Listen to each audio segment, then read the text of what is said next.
Well, see, that's pretty nifty. I just got to find a way to not have it drop, but well, not find a way. We know how to do it. It's NDI plugins, but gotta find time to actually do it. Ugh. Adulting, man, I tell you, just do it. Yeah, yep. Okay, so let's take off our auto hat here, the auto streaming hat, and we put the Kerbal hat on. Whoop! There we go. Let's figure out a shuttle. Let's figure out what's going on with the shuttle. I do think after what we saw yesterday, we have enough to. This thing will make it, and it's much more like the actual shuttle's ascent, which is good. J-Speed, I slept a lot. So, yeah, I'm not paced, but also, I stopped the stream, put on the Bruins game, watched the Bees, fell asleep, and then woke up at midnight, and then went back to bed at 2, and then woke up. I purposely slept through my alarms today. I usually wake up at 8 no matter what, but I slept through just because I knew I would need to focus today. So, yeah, quite the opposite. That was a strange game. But, frick, 9-1-0. What's going on? Discovery, go at throttle up. Hey, Jim, 56-month resub. How you been? GSC is overlooked, but is one of the most interesting piece of space-related launch stuff to me. I agree. Nice, RJ. There you go. See last if you can. Let's go, Bees. Yep. Yep. You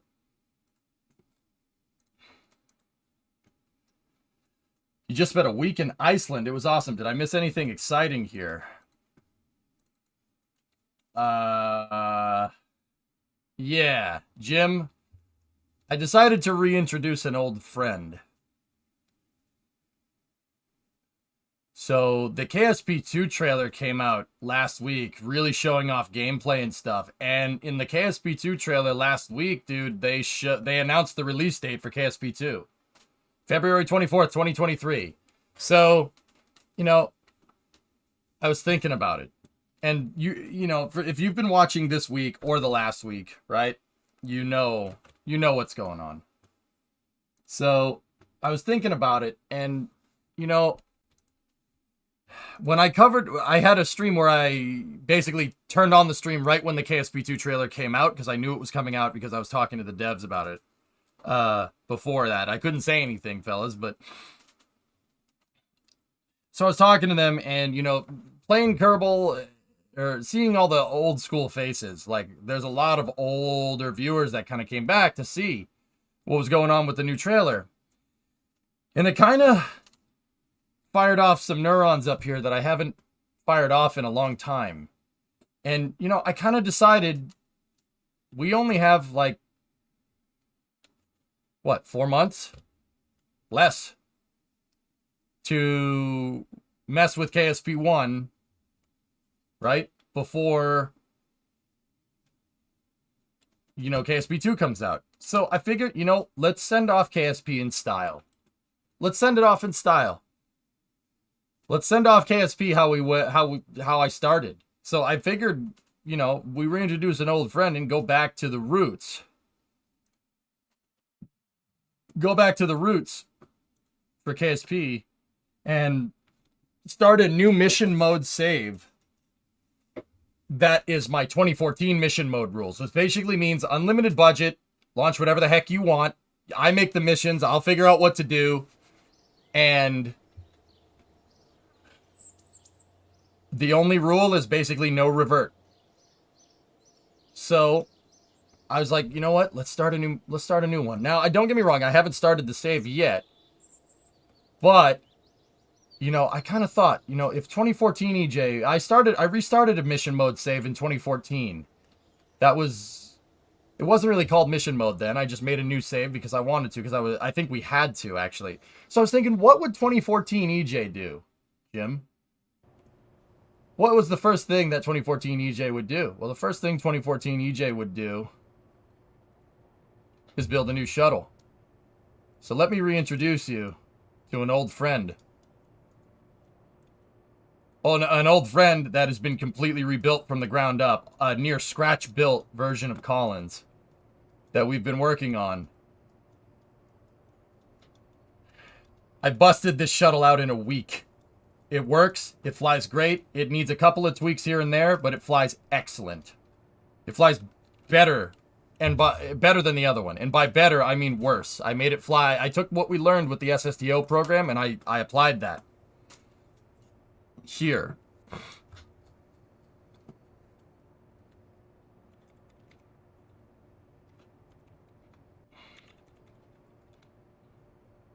So in just a week, I did like a bunch of 10, 11-hour streams of just Kerbal last week. Just KSP, no Space News, no nothing. The only thing I did was racing. I didn't play any other games, no Space News, and I'm way behind on Space News now, which is kind of like, ugh. But I just wanted to go back to scratch, go back to the roots, and build a new shuttle for this new mission mode save. And this new mission mode save, there's no stipulations on building launch pads or anything. Just build it and launch it. Unlimited budget. You can use whatever vehicles you want. I went back to my 2014 style rules, Jim. What made the stream popular back in the day. So I used all the modern building techniques that I know to make this. This is Collins' 5th generation, so CTS 5.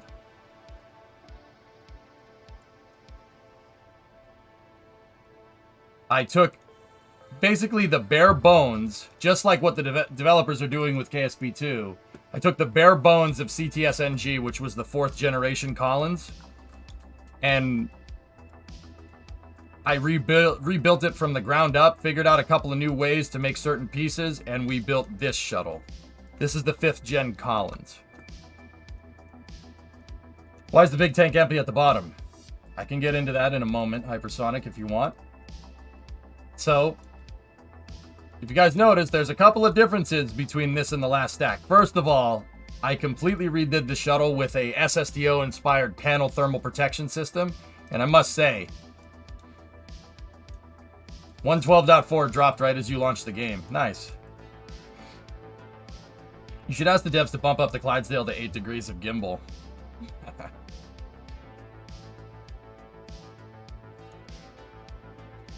So, I rebuilt the shuttle. Basically, I took it down to the bare bones and we rebuilt everything. I rebuilt the wings. We rebuilt the thermal protection system. Everything is rebuilt. I rebuilt the strakes. The only parts of the shuttle that we're not really finished with is back here, but that does not affect how the vehicle flies. You know they probably would. I don't know, man. Maybe.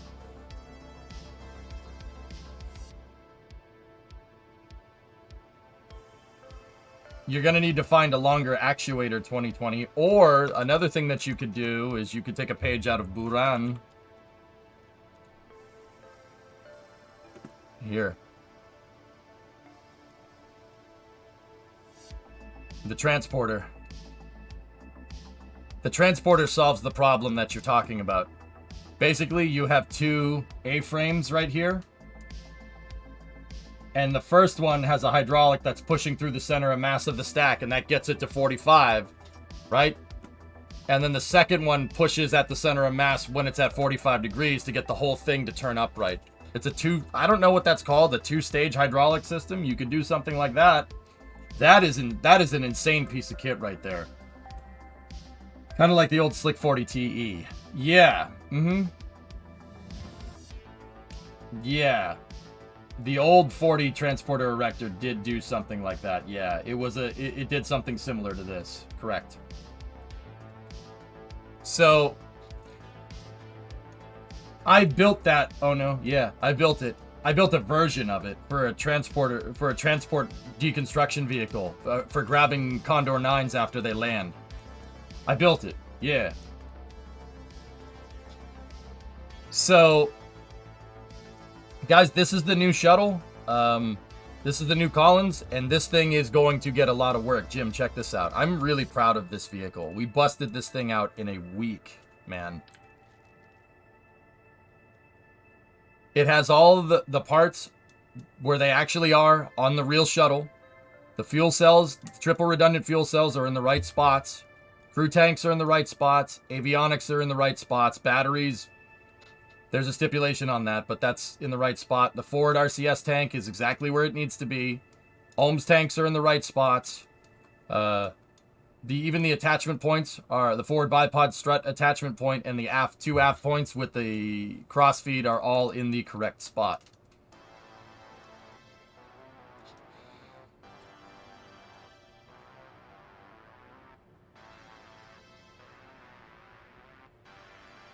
Use a screw jack. So we've been working on this, and yeah, the shuttle I cranked out in 1 week. Actually, 4 streams. 4 long 10 to 11 hour streams of KSP. We busted it out. That thing is... I'm really, really freaking proud of it. It really, really handles quite nice, actually. And we made the payload bay look sweet. I have the payload bay covers in. The lights are exactly where the lights are on the real shuttle, with the exception of that one being staggered. On the real shuttle, that one is a little bit more forward because there's another component in the way.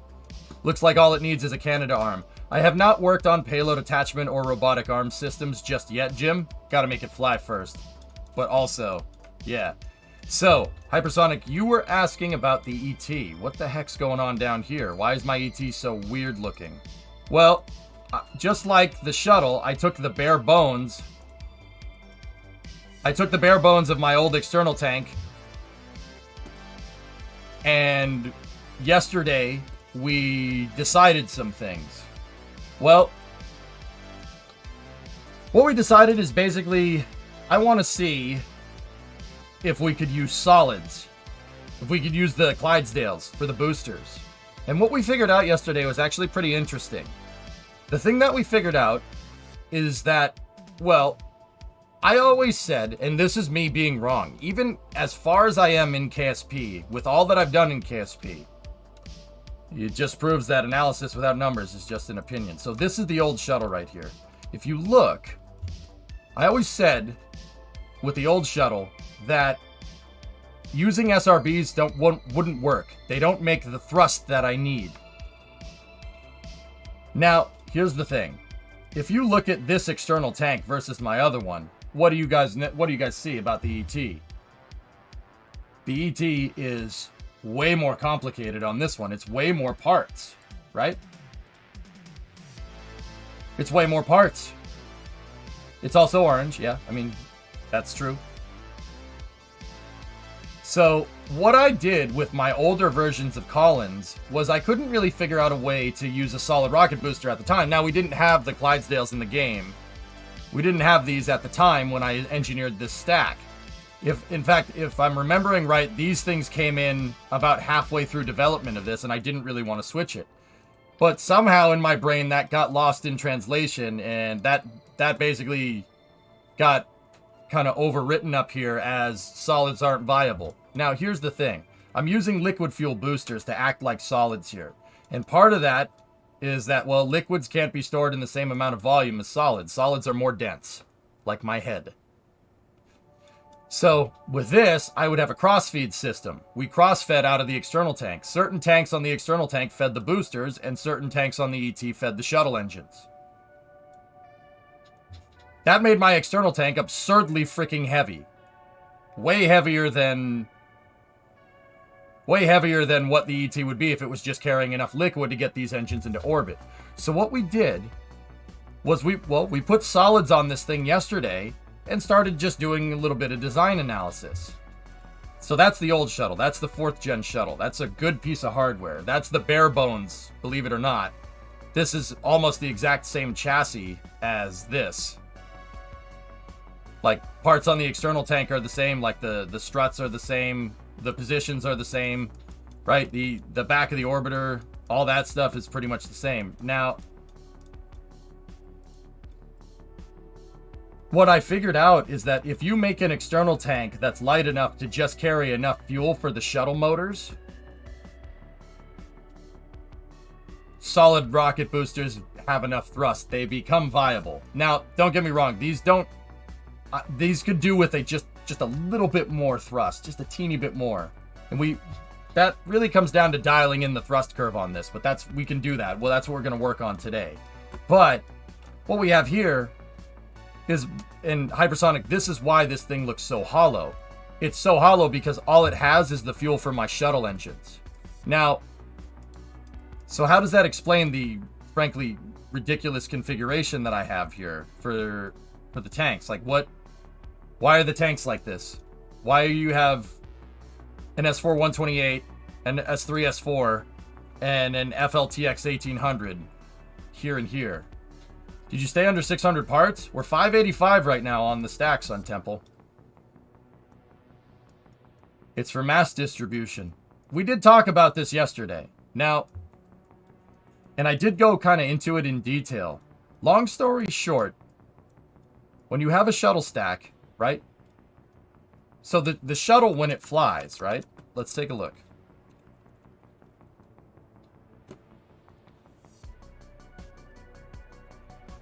There's really good footage in this right here. Now we don't need to watch the whole thing, because if we do, I'll just geek out. Now watch.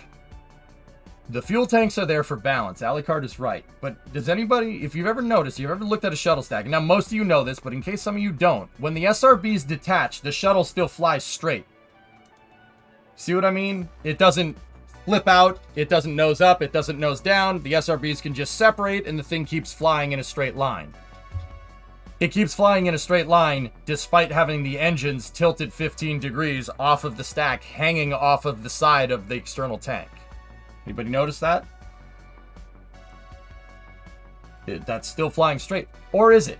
Or is it flying straight? No, it's not flying straight. It's flying this way. Look at where the engines are pointed. Wherever the engines are pointed is where you're going. The engines are pointed that way. It's flying this way. The nose of that external tank is actually pointed at the ground in this picture. Well, not necessarily at the ground, but you get the idea. But you can tell that that's the way it's flying because of the residuals coming out of the SRB. Look at the flame trail. The flame trail is going that way. See, it's going down this way. It's going in the same direction as the shuttle motors. So, how does the shuttle fly crooked like this? Well, to fly straight with a rocket, all you need to do is line up your center of thrust and center of mass, right? Right? So what is the shuttle but just a rocket that's kind of flying crooked? As long as your COT, your center of thrust, going through your center of gravity, it'll fly just fine. It'll fly straight. It just won't fly straight with the vehicle facing in a certain direction. But I'm going to do the same example that I did yesterday, fellas. Just real quick. I know there are some discrepancies with it, but I'm still going to just use the same example that I used yesterday. So, long story short, with a regular rocket engine on a regular stack. So say if this was SLS, for instance, okay? Right?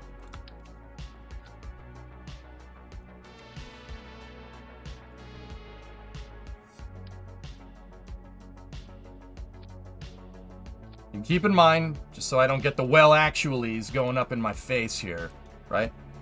This is a very generalized principle of operation. This is not supposed to be taken as the end-all be-all for shuttle operation. So say you have SLS, right? With SLS, the engines are down here. They're lined up with the center of mass, right? All the shuttle does is do this. Now your engines are up at 15 degrees, right? That's all it does. Yes, we did banana time, and it works. I got a shuttle into orbit with this stack. We got to fine-tune it, and that's what we're going to do today, but I got to explain some things. Right?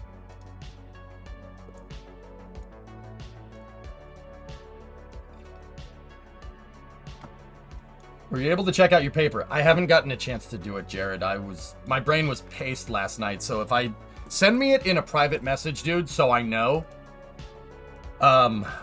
I haven't checked it out, man. Like, yeah, this, I'm sure you know, doing a lot of math and doing a lot of figuring things out really fries your brain after a while.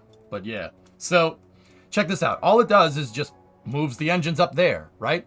So as long as your center of mass is in the same spot, you'll be fine.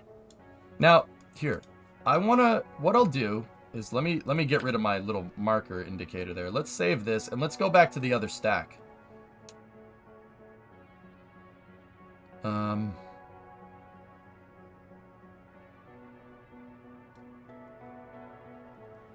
Stack proto example.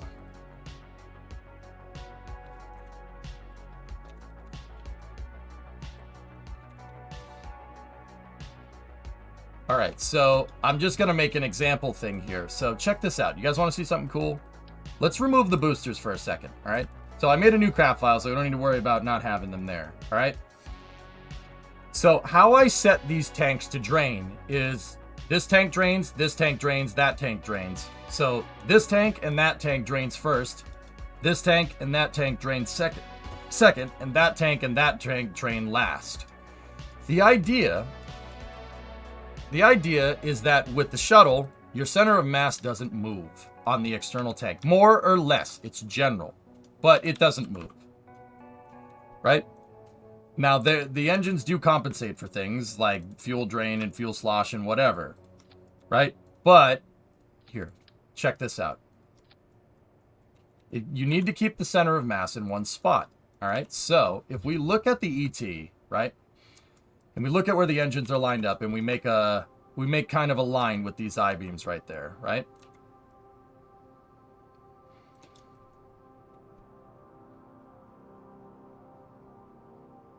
Oh, I actually noticed something. Okay, I'll be general this time, right? So you see how that line, more or less, it does line up with those engines, right? I think I just figured out the root of our control problems yesterday, but I'll get to that in a moment. See how that line more or less lines up? Now that's at the front of the external tank. That's like 2/3 of the way up the external tank. Now on the shuttle stack, that is exactly where the SRBs, the forward SRB attachment points are. It's about halfway through this lighter orange band on the external tank called the intertank. Now,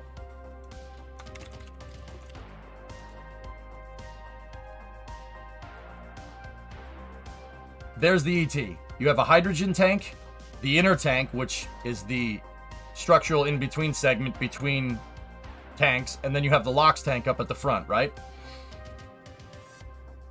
So, how does this thing work? Well, the SRB attachment point has a huge strut going through the inner tank. So that the inner tank is actually the strongest part of this thing. That's on purpose. So with the shuttle, how they did this was, well, you ideally don't want your center of mass to move around too much, do you? You don't want it to move around, because if it moves around, if this is just a regular tank and it just drains the fluid or drains the liquid propellants out, it's just going to go, the center of mass is going to go this way. Or does it? Or does it? Well, the center of mass is up here on the tank. The dry COM is over here because this is all heavy and this is all empty, right? So the center of mass on the external tank, maybe it's not exactly right there, but it's close, right? Because there's this big structural strut that holds the two forward SRBs together. And now this is the genius of the shuttle design. So how the heck does the shuttle fly straight with the external tank hanging off the side of the ET? Well, the difference here, what the NASA engineers came up with is something called differential fuel pressure.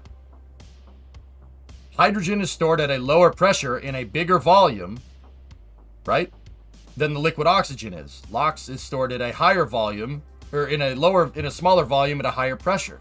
And because this is a higher volume, or smaller volume, higher pressure, and higher volume, lower pressure, these actually drain at the same rate.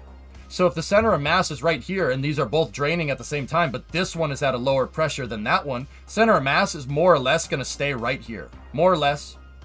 It does deviate because propellant draining and propellant sloshing, it does move back and forth a little ways, but it more or less stays right there.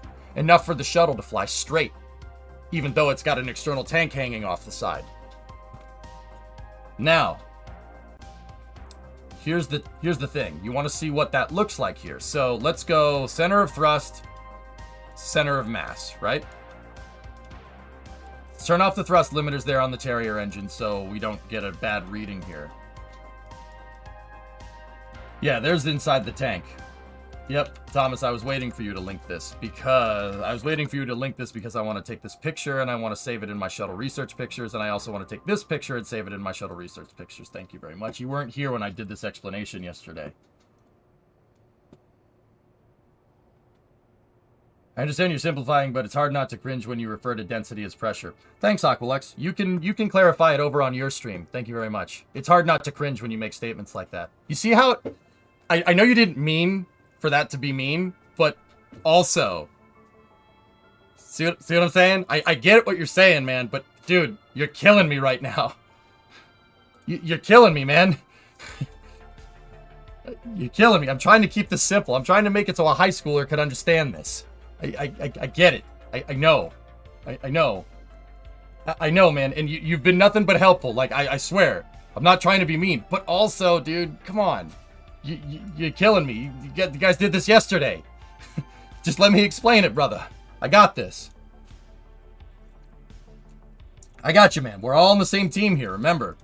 We gotta explain this so people can understand it. So you gotta keep it simple. Gotta keep it simpler. Right? And if we have some corrections, I'd prefer to stay constructive. It's actually in my rules, right? Like, just, if you got a criticism or something, just don't be a dick about it. It's hard to do this. It's hard to explain rocket science on the daily, man. It's hard. It's a hard thing to do, and it's tougher to get the analogies right, you know? But I digress. So, watch this. So we know that the center of mass on the external tank, no matter what amount of fuel is inside of it, is always going to be roughly in this area. It might go downwards a little bit. It might go up a little bit. Liquids, doing fluid computational analysis on movement of liquids inside of a rocket engine or inside of fuel tanks during a rocket launch, that gets a little hard to predict from time to time. It's not going to be a high fidelity simulation, that's for sure. Now watch. Here's the thing. So, say this is right after SRB separation. So say the shuttle has used some fuel, right? And we have, you know, let's go 28.6, 2304. Right? So look, that line, or that center of mass, is more or less exactly lined up with this line. Okay? Now, check this out. With the shuttle, right? We know our external tank, if we could isolate it, the center of mass stays roughly in the... right where the SRBs attach, right in that strut right there, right? It stays right in that point, more or less. But when the shuttle is flying with the external tank is draining mass, it's draining liquid fuel, and the center of mass will gradually move more towards the shuttle center of mass, or at least an average between the two. So check this out. The shuttle uses a more or less linear center of mass drain between the ET and the shuttle to basically fly straight. Now, if you want a more in-depth explanation, I am paraphrasing here, I'm keeping this general. I went into detail with this, how this works yesterday when I built the tank. But the short story here is that as the external tank drains, the center of mass follows this path, the path of those I-beams. And what do the I-beams line up with? They line up with the shuttle engines. That's not an accident. That's the reason why those engines are tilted like that. Okay? That's the reason why they're tilted. No matter what fuel levels I have inside of this external tank, no matter what, the tank could be empty, it could be full. That center of mass is going to be roughly on that line. And that line is roughly lined up with the shuttle engines. Now, don't get me wrong. This is where people got pedantic about it yesterday, and that's fine. That's fair. This is a fair thing to say. Never said it was wrong. But now, note that that's not perfect. Fluids slosh around, and this might not be completely accurate, but that's part of the reason why the shuttle engines have gimbals. But one of the main reasons, the main operating principle as to why these shuttle engines have 10.5 degrees of gimbal in the first place is to compensate for differential payload center of mass, or differential payload mass inside of the shuttle's payload bay. That's what I'm trying to say. So the shuttle, when it has no payload in there, will follow, the center of mass will drain on this line. And that line is always lined up. But you ever build a shuttle in KSP and you put a big mass inside of the thing and then the thing doesn't fly right? It'll like tip over at launch or something. Doesn't fly exactly right now, does it? If the shuttle is carrying a payload, like 18 tons of payload inside of the payload bay, check this out. Now we shifted. Now we're not on that line anymore. Or are we? Watch this.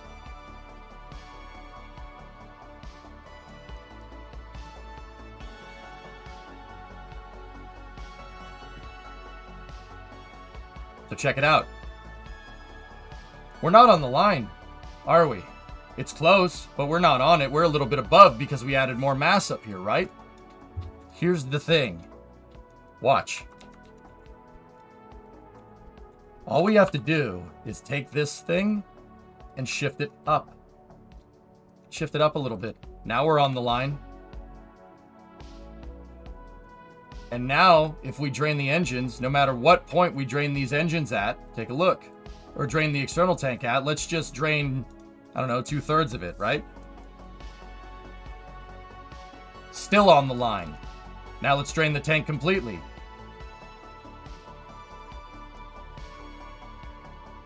We're not exactly right, but we're close. See what I'm talking about here?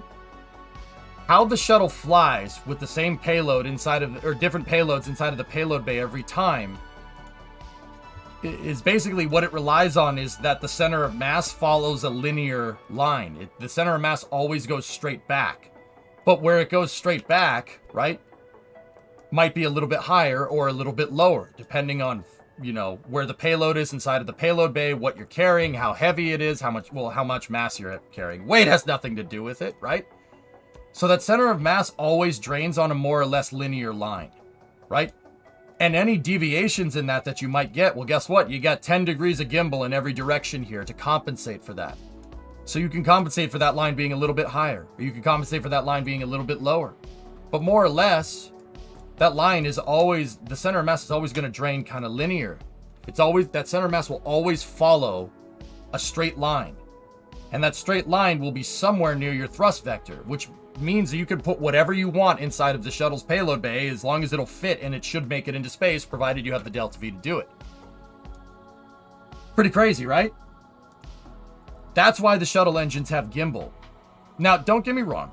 The gimbal is there to compensate for certain systems. It's, you know, fuel is going to drain, it's going to splash around and stuff, and that might, you know, get the engines to move in one direction or another, right? But you guys got to remember, everybody calls these gimbal, and that's what Kerbal calls it. It calls it gimbal. It's thrust vector control. You're controlling your thrust vector. Remember that. That's important. So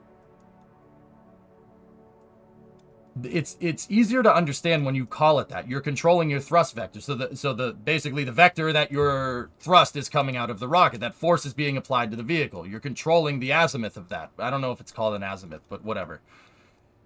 We'll just call it thrust vectoring, right? Thrust vector controlling. So the shuttle's mass does shift around, but because that center of mass always drains in a straight line like this, the gimbals can compensate for it depending on how much mass is loaded inside of the payload bay. So you can have one engine kind of maybe compensating a little bit over here, like up, and maybe two of the engines on the bottom compensating a little bit down. See what I'm saying? It's actually really, really, really, really, really freaking smart. And once again, how the real shuttle does it is that the hydrogen is stored back here, and hydrogen needs to be stored at a much higher volume, right? Because it'll leak. So you have a bigger hydrogen tank and a smaller LOX tank. LOX is at higher pressure, hydrogen's at lower pressure, right? We know it'll leak from watching SLS. It likes to leak everywhere if you overpress it. That's what they were so worried about with the engine bleeds and whatnot, and the tanking and stuff, and the leak rates. Because if you overpress hydrogen, it'll leak all over the place.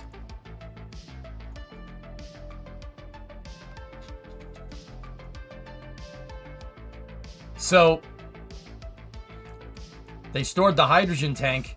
They stored the hydrogen in the hydrogen tank at a lower pressure, and because more or less it's the same quantities, right? Because you needed equal amounts of oxidizer to liquid fuel, right? They both drain at the same rate, and that gives you a forward center of mass bias on your external tank. And because the external tank center of mass, as you drain it, basically stays right around here when it's attached to the shuttle, right? Because it stays in one spot, and the shuttle is dry mass, so it more or less stays in one spot. As you drain fuel out of the external tank, now you have a linear center of mass drain. And that linear center of mass drain, so as you drain fuel, it lines up almost exactly with the thrust vector. And any differences in like payload mass or fuel slosh or whatever, the gimbals compensate for it. So, Hypersonic, you ask why I made the tank this way. I made the tank this way to mimic how NASA does it, to mimic how they did it in real life, because I can't store fuel at different pressures. What I can do is make it so that the fuel tanks in this drain back to front and the fuel tanks on this drain forward to back, and this tank center of mass stays more or less right there. We kind of fudged it in Kerbal, but it does what the real thing does, so check that out. Pretty cool, huh? That's why the tank is basically hollow in the back. They basically account for all my hydrogen that doesn't exist in Kerbal. And the OMS vectors towards the center of mass when the ET is detached for the same reason. Correct, Hip. Yep.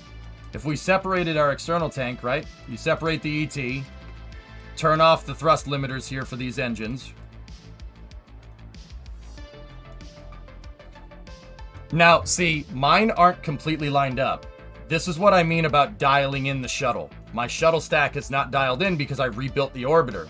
And I think my engine vector is not exactly dialed in either because we rebuilt the external tank. And I think that's why we were having such weird control problems yesterday. I have something for you that you'll like.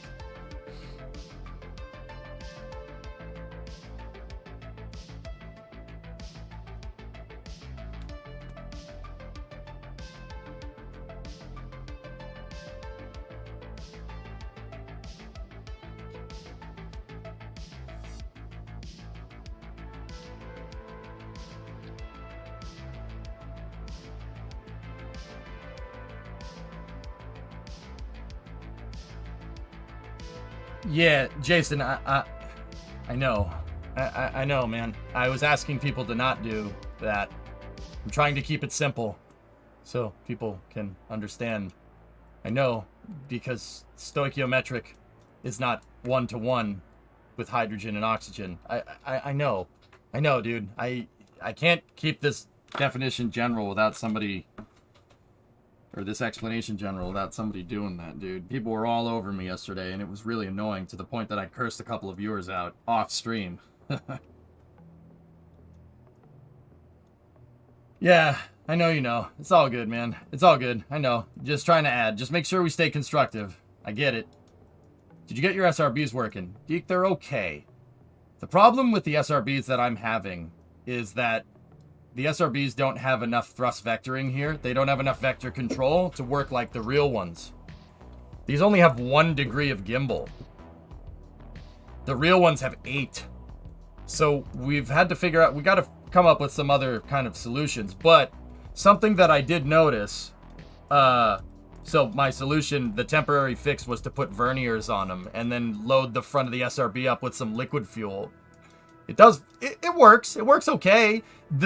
If I can get it to fly right, it can move 18 tons into space and then come back down. We just never got it to work right because the stack isn't dialed in. Nothing is exactly lined up. It's close enough to work, but it's not exactly lined up. So we're going to get into fine-tuning the stack today, which is why I started with the external tank and the vector on the external tank lined up, etc., etc.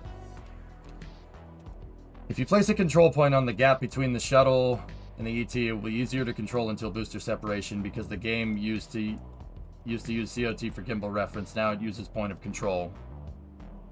Yeah, I know, Luizo. We were running into some gnarly control problems because of that. But, dude, I put one of these in there to line up on the vector control and set that as control point yesterday, and the thing freaked out. Literally, I got the SAS to go into a feedback loop that made the shuttle just barrel roll out of control. Yeah. Couldn't make that up. So, Aqualex, what did you link up here?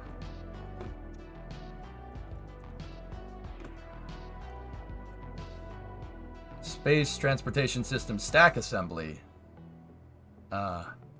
Yes. Yes, I don't hate this.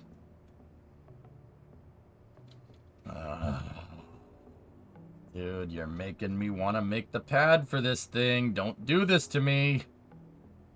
These vector drawings are sweet. Ah, yeah, there you go. There's all the sub-assemblies for the shuttle.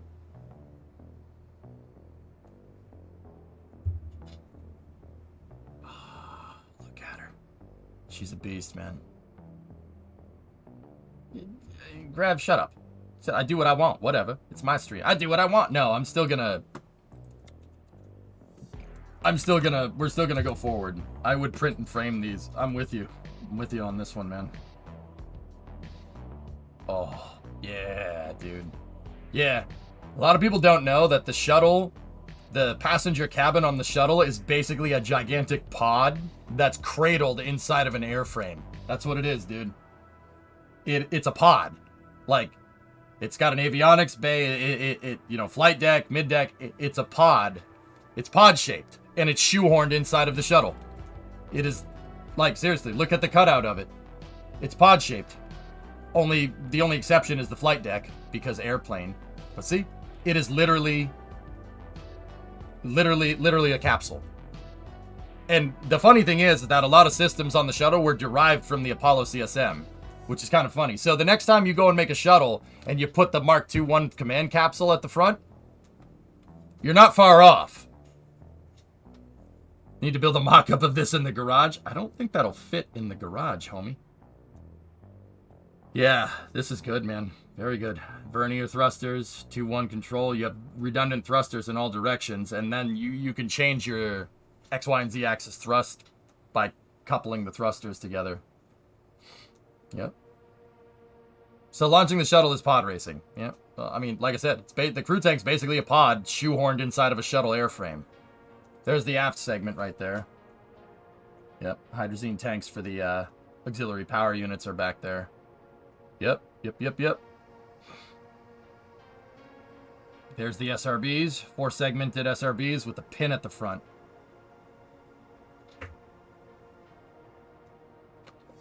No, you are. Fucking got him. Uncle X, this is nice, dude. Very nice. Yep, there's the feed line connect.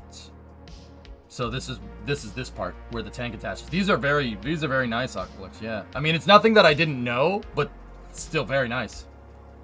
Yep. See?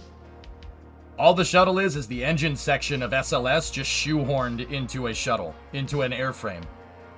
Seriously. Actually, the better way to say that, guys, is all SLS is that with 4 engines on the back of an external tank. It is way more complicated than that in real life, but SLS is MPS, or main propulsion section, so the engine section is derived from this. It's built similarly, which is actually kind of cool. I thought that was really neat. Would you consider making 3D prints of CTS-5? I don't know, maybe. Let's get it flying first, dude. Yep. Here's your segments. And there's your SRB segment. Segmented O-rings right there. Yeah, Aqualex, this is quite good. Yep. Yeah, see? All the fuel cells are basically buried into the payload bay to get the mass distribution right. Just like how ours is. I put a bunch of the fuel cell fuel tanks down here. The thing that I noticed, dudes, is that actually I should put these on a crossfeed part. We should modify our fuel cell brackets a little bit for the orbiter to put them to where they don't crossfeed to these engines. And that goes the same for the forward RCS tank. The forward RCS tank should be mounted on a panel so only the RCS can drain its fuel.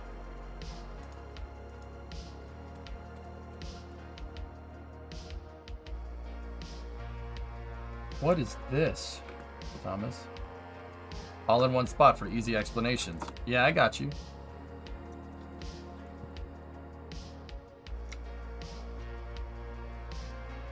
Uh-oh. Oh, no. Oh, no. Oh, no. No, no.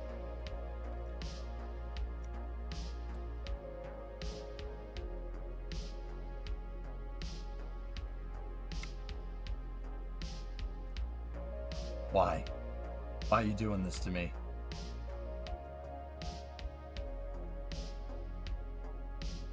Ugh.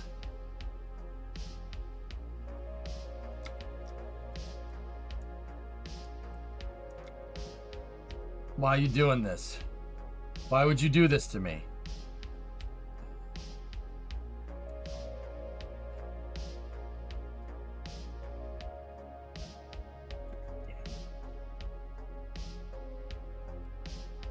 Anyway, so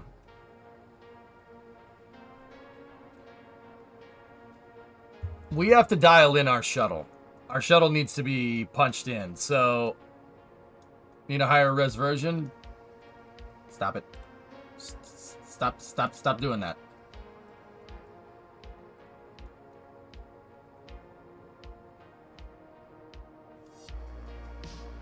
Stop doing that.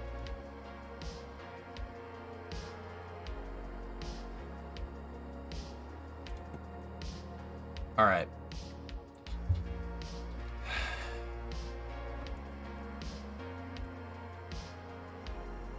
Okay, so we got to get some stuff figured out, and I think the control systems are strange with this thing, because nothing is dialed in. It's kind of in the right spot, so the gimbals can compensate. But I've always said that you don't, and this is what I was talking about with vector control before somebody asked me another question.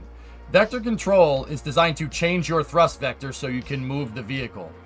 Now, don't get me wrong, with the shuttle, the gimbal and the thrust vector control do compensate for differential mass, and they compensate for fuel drain, etc., etc. But a good habit to get into, especially if you're building Kerbal rockets, is that you shouldn't use your thrust vector control, shouldn't use your gimbal to get your rocket to fly straight. That's bad. Now, the shuttle does that because it has to. But if you have a rocket, you know, like this, right? You have a conventional rocket like SLS, right? And you have your engines on the back, and you had to tilt your engines to get it to fly straight. Well, I hope you're doing something like Buran Energia, or else, yeah, that you really shouldn't use gimbal to compensate like that. And if you do, you should move the vector of the engines, which is exactly what we're going to work on today. So let's go into Proto 3 here. Stack prototype number 3. It is the 2nd of November. I know I do the dates differently than some people do. I get it.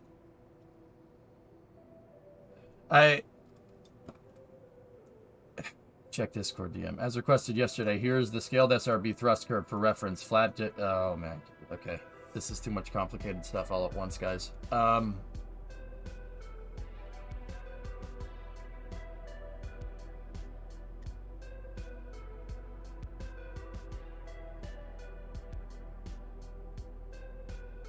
For reference, flat D rating a stock Clydesdale to last 124 seconds requires a D rate of 61.9%. If you want to follow the SLS SRB thrust versus time curve, here are the data points, times in seconds.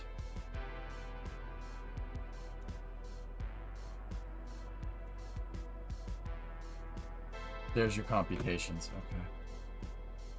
All right, I'll look at that in a moment. Oh, very nice, Crash. Cool.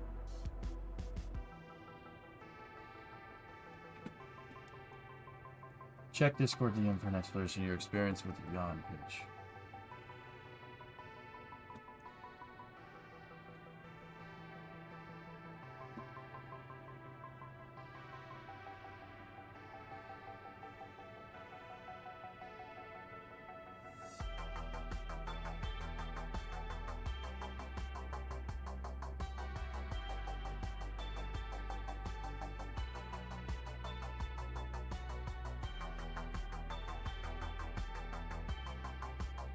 Flaring the engines out.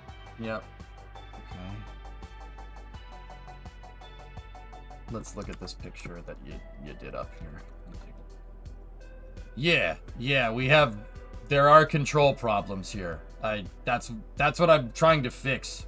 And my brain just didn't want to do it last night. Oglex, what you're talking about here is the exact problem I'm trying to address. And that's right. But yeah, we gotta dial it in. This is why the thing gimbal locked yesterday, because we didn't have the control vectors lined up. Yeah, basically you're saying flaring out the engines gives you a convergence point on the center of mass. I don't think we need to do that per se, but we'll look into it. So, all right, let's get to it. All right. So, we're on stack Proto 3. So the first thing that I'm going to do with this stack is take off these SRBs. I only messed with them for a moment. Crash, we're not at SRB fine-tuning just yet. So, bear with me on that one. Is it? Not normal to use any control surfaces during the shuttle's ascent. Chillin', believe it or not, what the control surfaces did during the shuttle's ascent was something along the lines of this. The control surfaces aren't used, per se, but they're actually pitched down a little bit like that to reduce aero load on the vehicle. I'm not 100% sure if that's going to help us. Oh. Oh, we gotta... That's not lined up at all. Oh, good thing I noticed that. I didn't see it before. Yeah, the wings are actually slightly...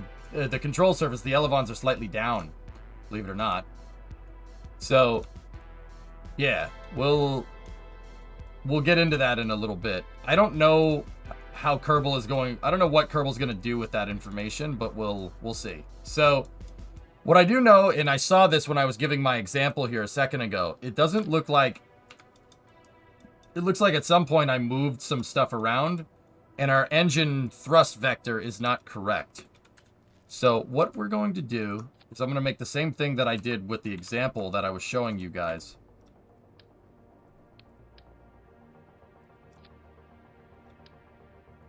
We're just going to put a straight line back. The engine should be pointing at this spot for the most part. Not in Sim. Not supposed to be.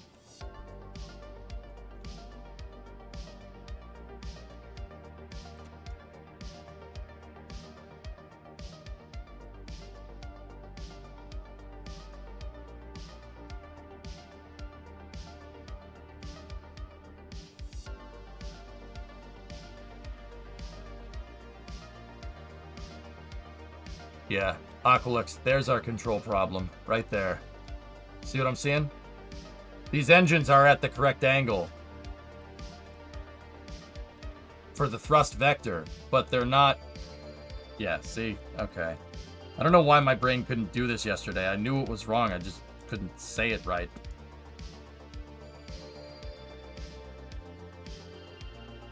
So in order for this to work, your center of thrust needs to be lined up with your center of mass, obviously, right? That's... in order for it to fly right, or in order for any rocket to fly right. Sorry if already mentioned, but why wasn't it turning after launch yesterday? I'm not sure, Sile. Let me talk at the check Crash's last link. Oh, thank you. Yeah, that's the messed up part, dude. I knew what was wrong. I knew it was a control input problem, and I knew what I needed to fix. The brain wouldn't do it. I was just like...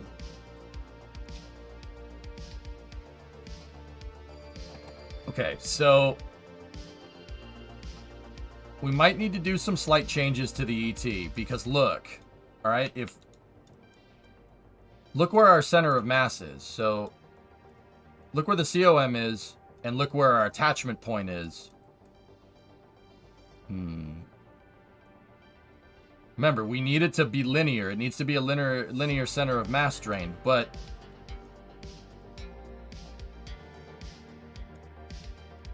hang on. I gotta make sure I can see the fuel tanks, so we gotta kind of open up our external tank here.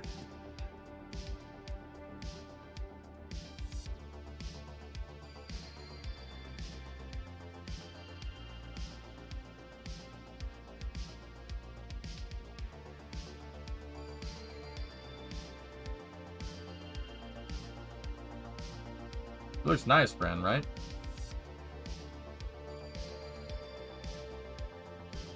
Alright, so... what's the correct vector, then? So that's... 5, 10, 15, 20.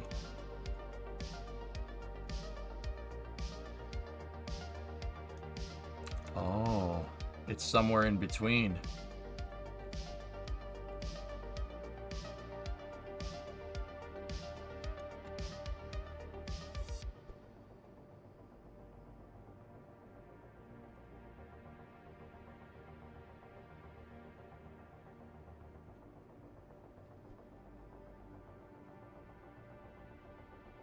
So I basically need that line of I-beams to be dead center and parallel to the engines. It needs to be right here And it basically needs to line up on the thrust vector. Now, does it?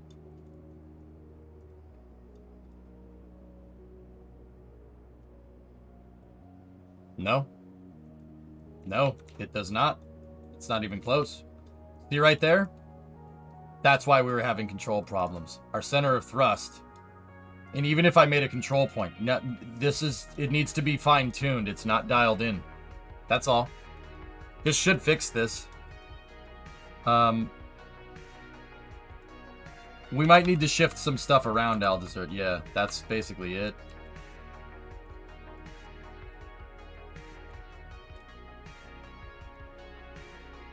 Okay, so here's what we should do. Take this, take my ruler, and we'll do something like what we did with the tessellator.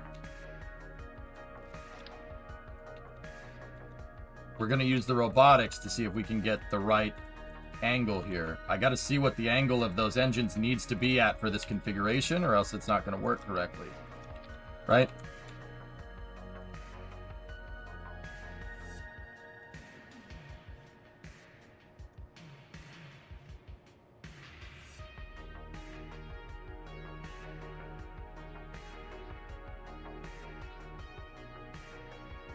I remember you used to attach the reference rod to the engine and move it so the rod pointed through the COM. Ah. That's a good way to do that, Luizo. Yeah, past me new.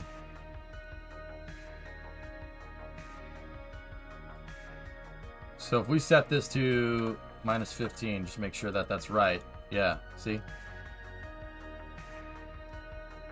Hey, Ordinary Ace, what's up? So that's the right vector, but we need this to be lined up with the center of thrust. It's not lined up with the center of thrust. It's not even close.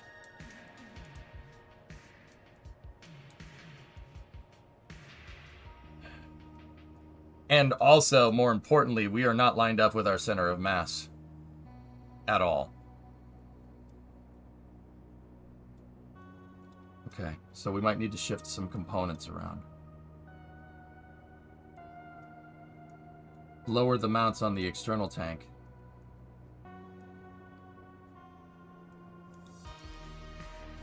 I did do that. I did that yesterday, didn't I? Oh, no.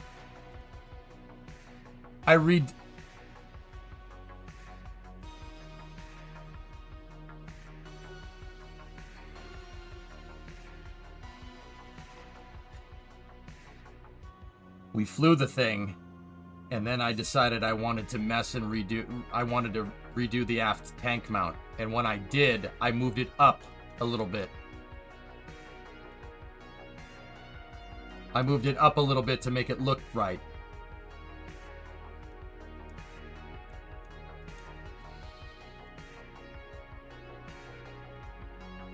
Hey Tessa, so I've been away for a bit. You get the cluster sorted out.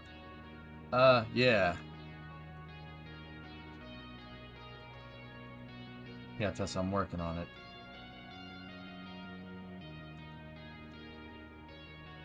Hang on. Let me just check it. Let me check something. All right, so...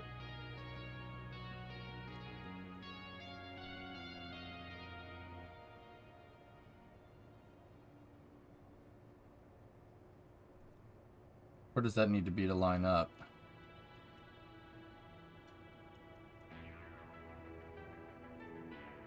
That's where it needs to be to get the thrust vector to do what we want. Make sure those are at 0. So that's obviously not going to work.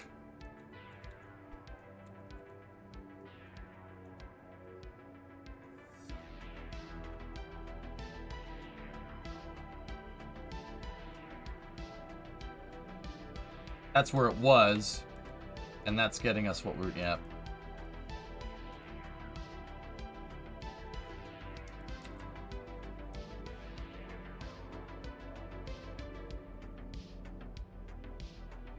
Okay. Move it forward. Mad laugh, huh? Yep.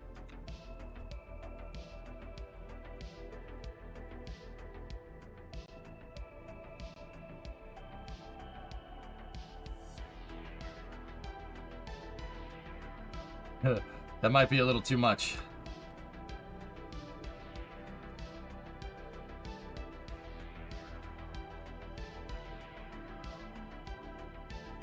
I did move this whole thing downward yesterday.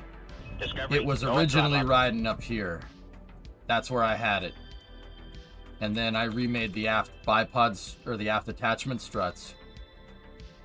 That's where it was before. And now what I'm wondering is if I change this, if we change that to like 17 degrees, what does it do?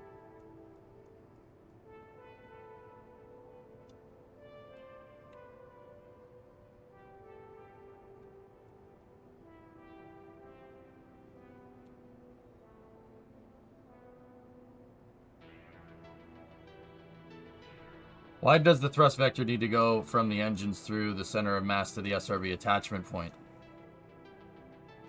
Because it's because of the way the fuel drains on the tank. I have this fuel to mimic something similar to what the hydrogen does. I have this fuel draining up and that fuel draining down. So the center of mass of the external tank does not change very much.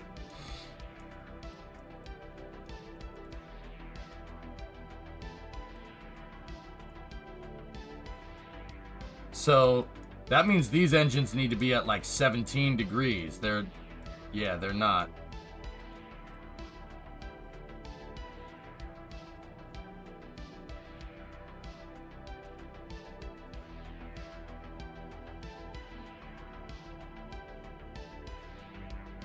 Okay, but why does that mean the vector has to align with the SRB attachment point? Because the SRB attachment point is on the tank's center of mass. That's by design, Crash. Yeah, the real shuttle does that.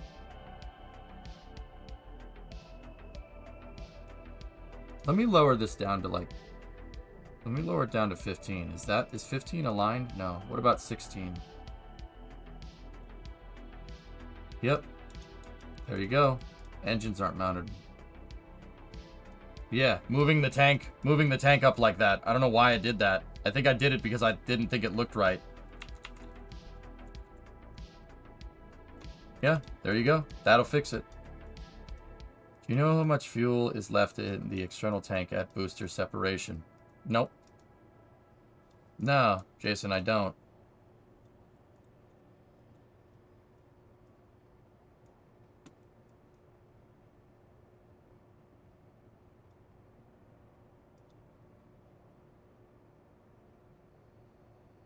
That should be enough for Kerbal to compensate.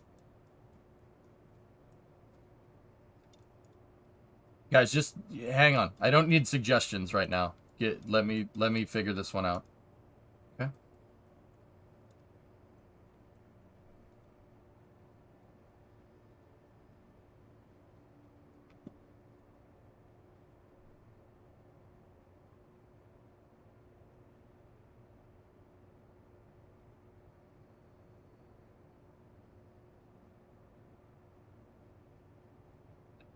I appreciate it.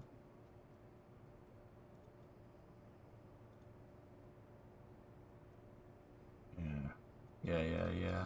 Okay. See, that's what the gimbal is supposed to compensate for, but it shouldn't compensate. It shouldn't comp like that. That's not right.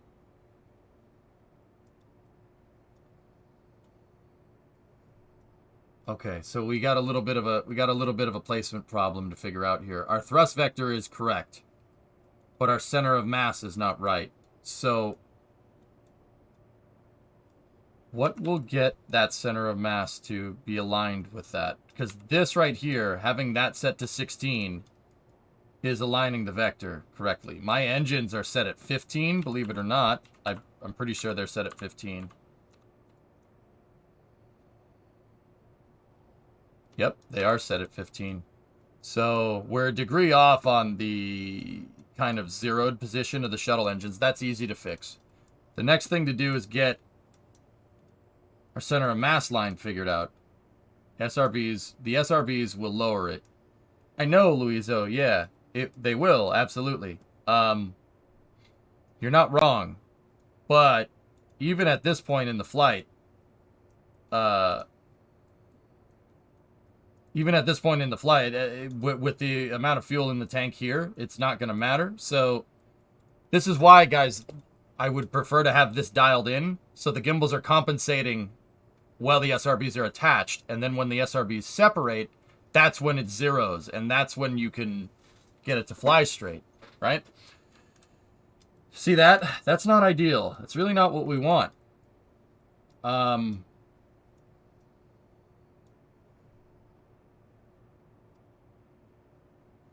That's...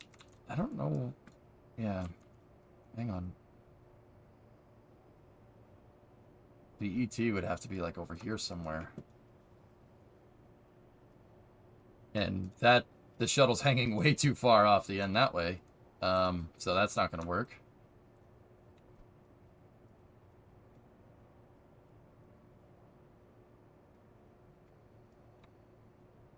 Why does that have any bearing on the SRB attachment point? If the center of thrust points through the center of mass, there is no torque applied. It doesn't matter if it lines up with the SRB attachment. Yeah.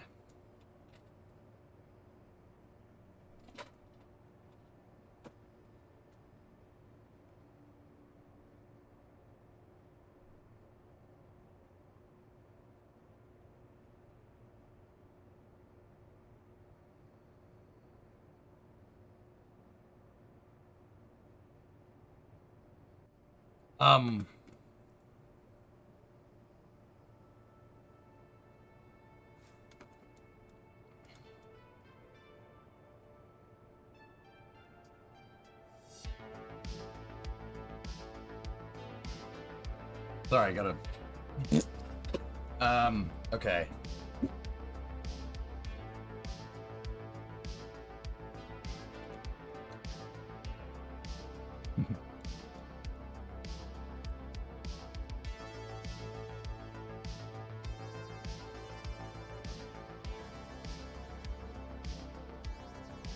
I just had another brain fart.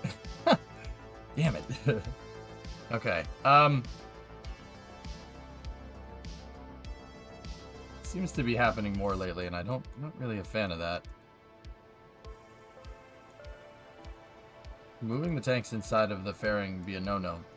Inside of the fairing. Yes and no, Bandit. I'm trying to kind of visualize, you know, how could we balance this? Could I move that back slightly? Move that back forward? If we do that, though, if these tanks aren't kind of equidistant from this point, the SRB attachment point, right?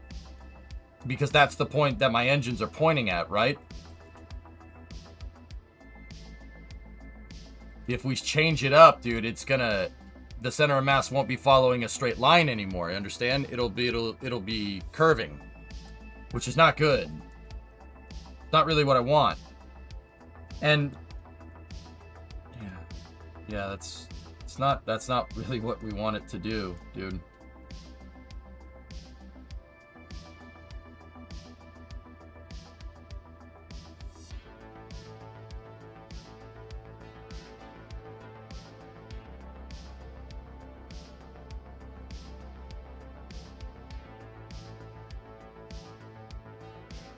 That should line up, but you know what? I'll just do it the other way.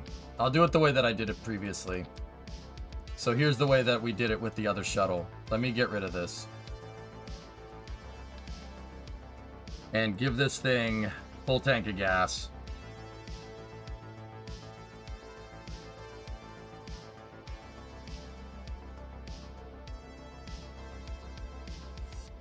Alright, so take that and then just move it so it's lined up with the thrust vector. Right? And then just...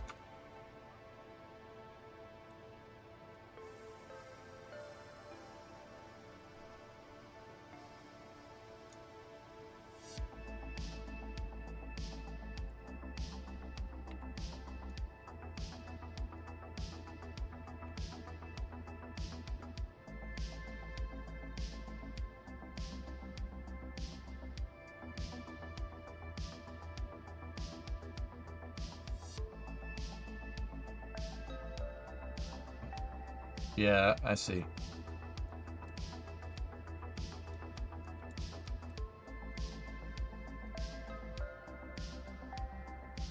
It's not exact, but it's close.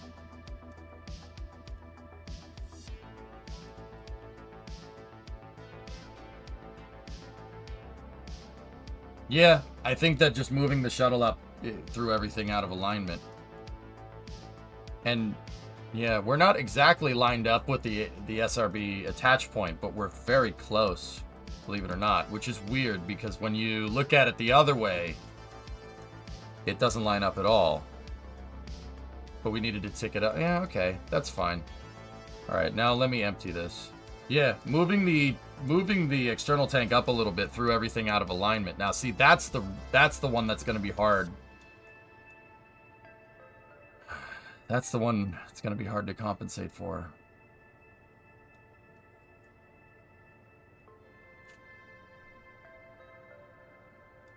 Gotta get the rod aligned to the engine. Yeah. So we can do what Agalex said. Yeah, here. We can do something like this, if you guys really want.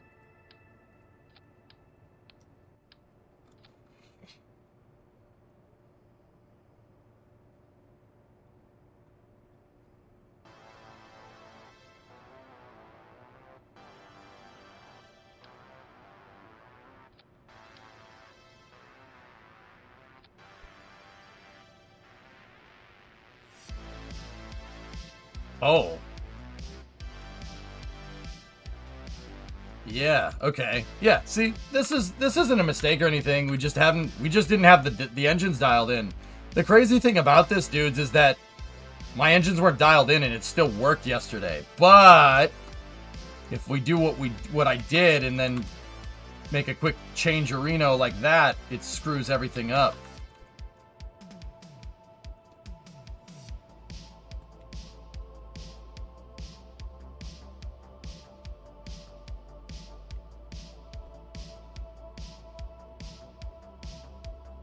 Yeah, okay. Yeah, these are at different angles, which is weird. Why would that be?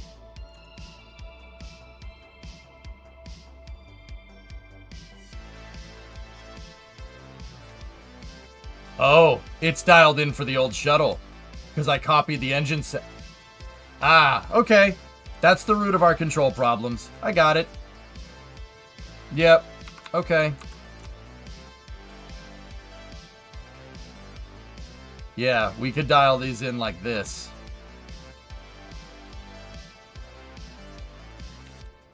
Using my example was screwing with me. Thank you, fellas.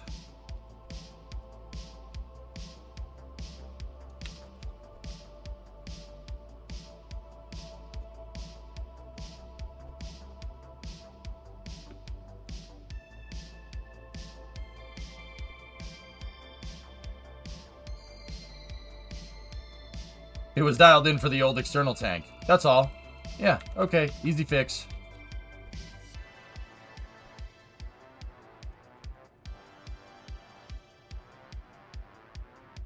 So that's where we're at when we're out of fuel.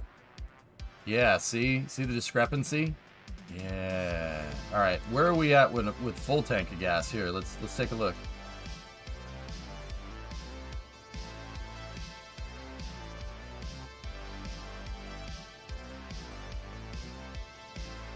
I remember you saying with CTSNG that the shuttle's very sensitive to any design changes that seem to make a little difference. Yeah, it is. It's because of control vector. Your engines used to gimbal depending on where your center of mass is, but now they vector off control point. That's what Louisa was saying a little bit earlier. That's right. That's correct. And that's the problem. That's what I mean about dialing it in. What I really wanted to do today is go in and do this. Sorry, but like, you know, everybody's getting my attention and all over the place. So it's really hard to keep track of it. It's like trying to defuse a bomb in the middle of a football game. You know what I mean? It gets a little like, what's going on here? So yeah, okay, cool. So where are we? So I'm gonna put one more of these things here, right?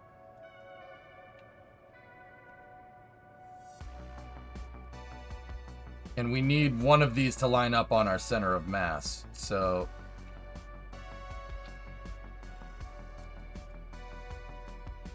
or center of thrust, excuse me.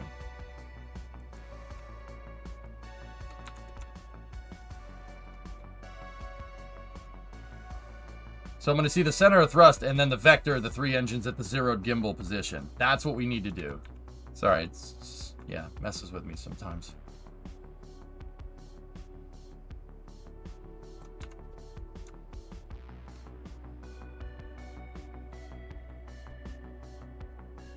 Okay, so the center one, that's our center of thrust of all the engines. Yep. Weren't the real shuttle engines flared out slightly? I don't know. I don't know where they are in the zeroed position, man. Maybe it's possible. Yeah, it looks like they do have a slight flare to them. Here, let's look at like actual pictures of it rather than a line drawing. I think, guys, like once again, I got to remember this, dude. We dialed all this stuff in, and you guys remember CTS building CTS-NG better than me, man. Apparently. Because, yeah, that was what you guys were saying was how I did it before, and that's the better way to do it. See, I can't tell. Like, it's hard to say, because all these pictures, right, are the engines in the zeroed position? Are these zeroed engines, or are they just flapping because of the gimbal? You know what I mean? Or because the thrust vector control hydraulics are off? It's hard to say.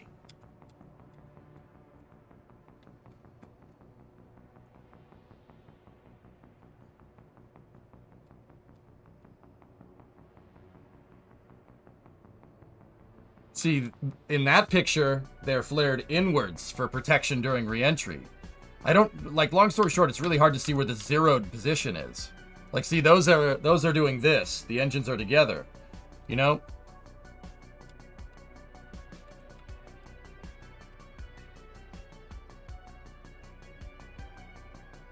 And see, they're still, see, in that picture, they're all pointed inwards. Look at the pictures of the rear segment. Okay.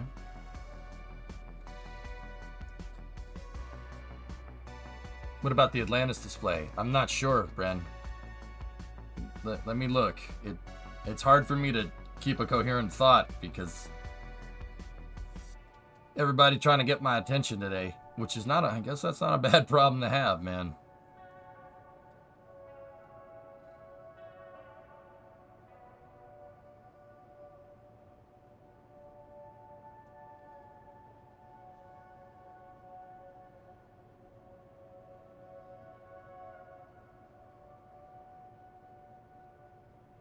Your research pictures.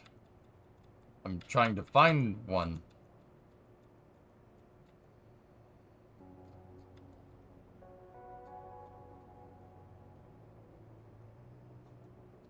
Yeah, they're converged. The 2 bottom engines are... the nozzles are pointing inward, which means they're... yeah. If the nozzles are pointing... yeah, it's interesting. Okay.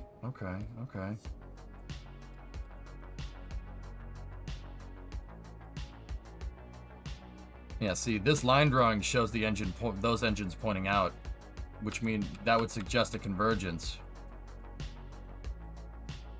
And those are definitely pointing out a little bit. Yeah, well, actually, look at the heat blankets on the gimbal. Those are definitely, those 2, they're converged and they're pointed straight backwards. See? They're pointing straight back. So yeah, I would say that they are flared out a little bit. Yeah. Yeah. All 3 of them, they converge, Aqualix. That's, yeah, okay. Alright, so let's think about this. I don't think I put these in symmetry. Let's see if I did. Nope, I did not.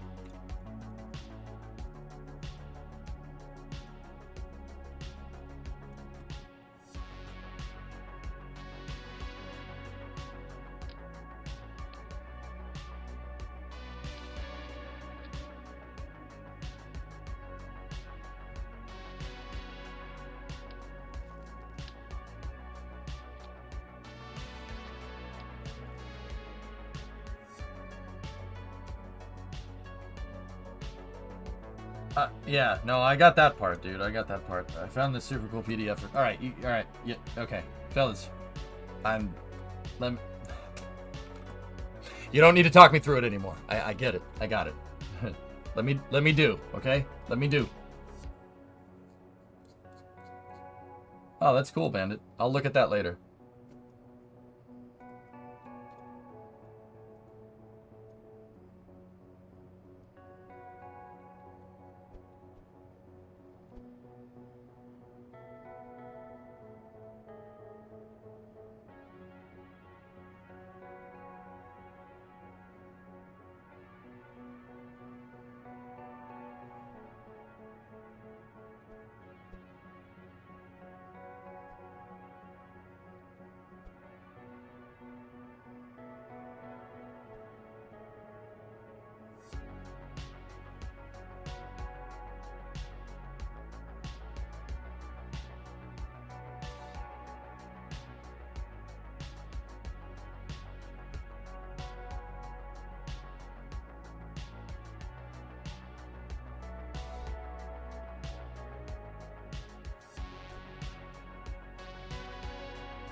Interesting. Flaring them out like that, guys. Flaring them out. Look, so this line of beams right here is showing our center of thrust transform, right? And it's more or less aligned. I think it just needs to go up just a little bit. Right? And then just make sure that the I-beam is lined up with the arrow.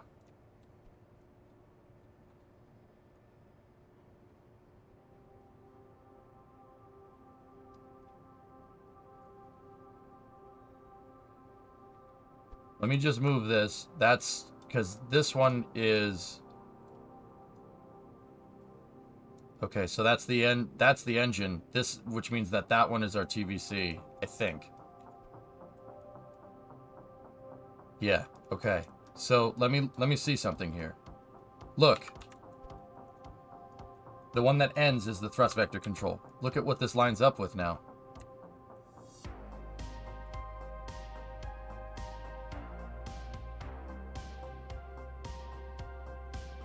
See what I mean, Crash? See what I'm talking about? That's why you can use the forward attachment point as a datum if you, but yeah, it's the convergence distances that we have to get right. See what I'm talking about? The engines point at this. They should converge right here. No, I don't. That's because that's a full ET and not empty.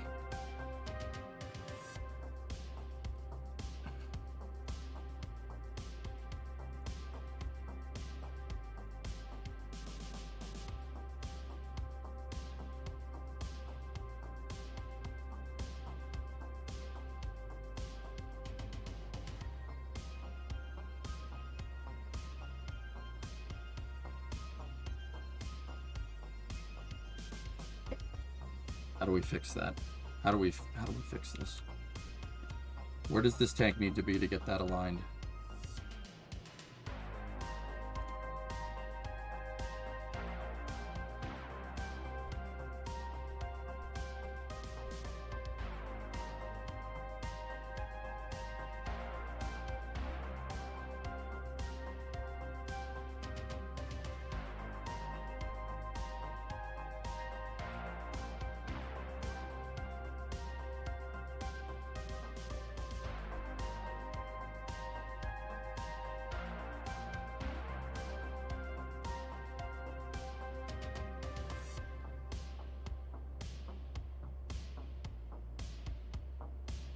Technically speaking, you should put the engine to the COM with half fuel. No, that's not right. That's not right. The gimbals compensate for fuel consumption, remember? No, you should not do that. This needs a linear center of mass drain to work correctly, fellas. Right? It shouldn't matter. I guess that's what I'm trying to say. It shouldn't matter. The center of mass drain should only be, it should drain on a straight line. It shouldn't go up. It shouldn't change. It should follow that line right there. but it's not. And because it's not following that line, well, there's your control problems. Not sure if you saw this area earlier. So Night of Fires this weekend, we're doing a quick 32. Also, right now, we're looking at if you not faster than 4.2, you will not make it in the 8th. We got cars coming that will run 3.8. Top guy right now is a 632 with a 3-stage nitrous and an 800 shot. Ooh, very nice. Cool.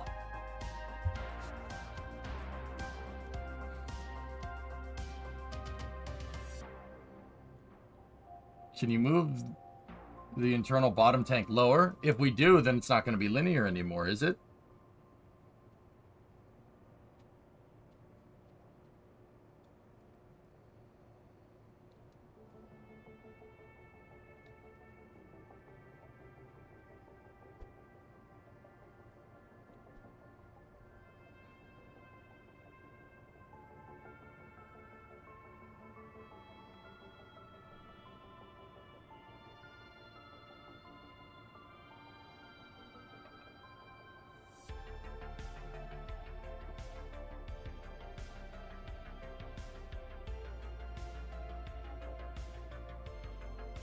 Crash, how I did it on the last shuttle was I got my fuel to follow that line. I got my fuel to follow the line. If you, I got the center of masses to follow that line. If you can get your COM to follow the line the entire time, then you don't have to worry about it. You don't have to worry about it.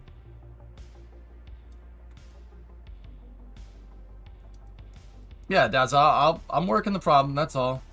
I'll get it. I'll get it, dudes. Don't worry. Just you gotta let me think about it.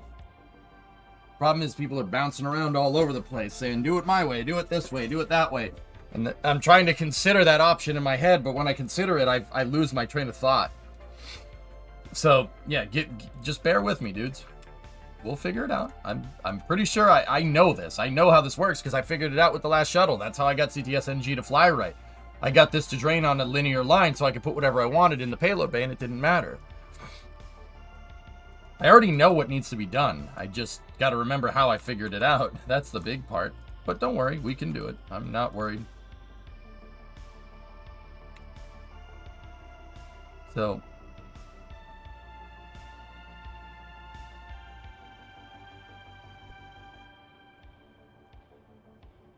wonder what happens. Nothing should happen if we move those engines out like that, but that doesn't look right either. So, but I always thought that this engine wasn't in the right spot either. So maybe if we move it downwards a little bit, that gets me what we're looking for. Because the engines seem to be evenly spaced, from what I can tell.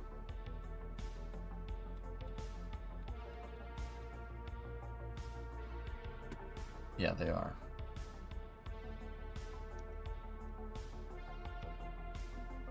Yeah, they're also a lot... The holes for these things are also a lot bigger.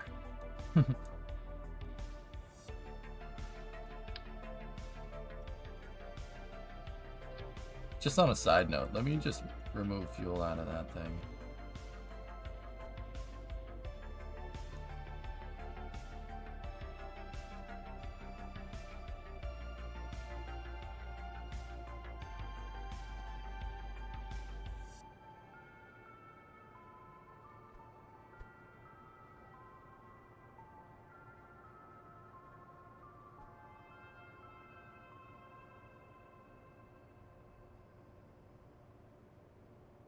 Then I have to switch the angle on that wing.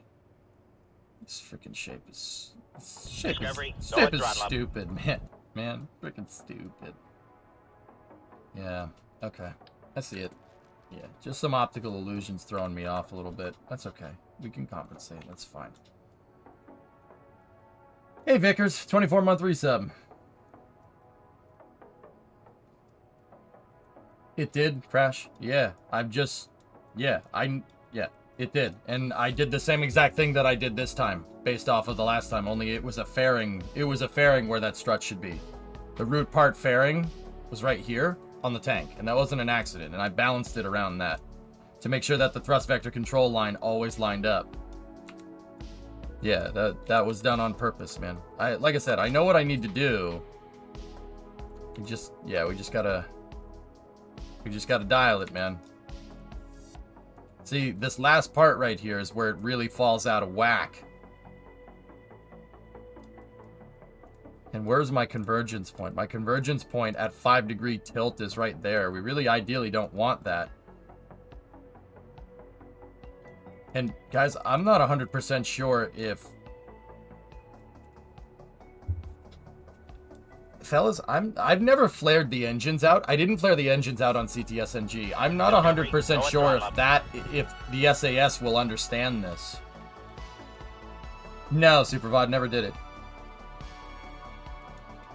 I'm not entirely sure that that's going to work.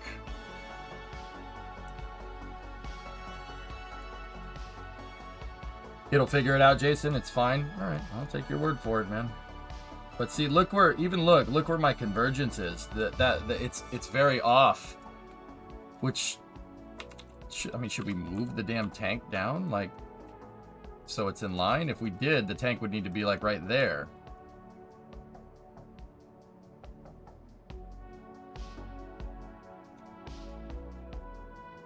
Now, like I said, I did move the tank yesterday. I did that. I did that with the tank yesterday. I moved it up. And it's interesting because moving it up, or I moved the external tank down.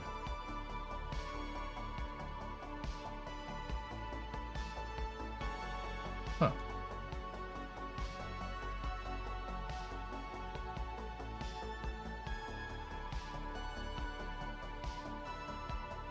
The SAS will figure it out, Hayes. Thank you. No.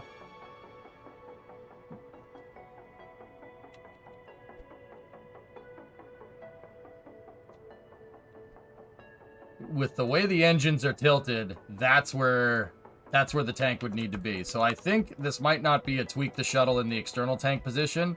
This is a tweak the engines thing, which does make sense. That's kind of how I had it set up before. That is how we did that.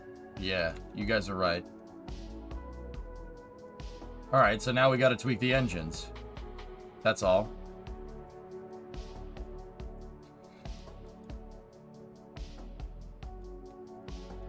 If you keep the mass inside of the cone of the hourglass, the gimbal should be able to handle everything else. So, Jason, by that, we want our convergence to be right here. Yeah? Convergence on that, because that's where the center of mass would start when we're full. And if we encompass that convergence distance, right, inside of the entire regime of the external tank, we should be able to have control. That shouldn't be that big of an issue.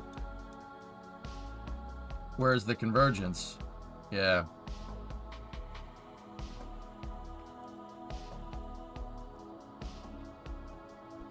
So if I take the tank and we move the tank down 2 clicks like that,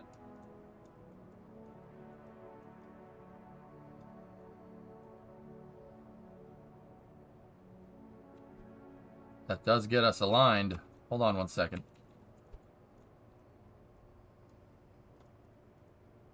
We moved the tank 2 clicks down.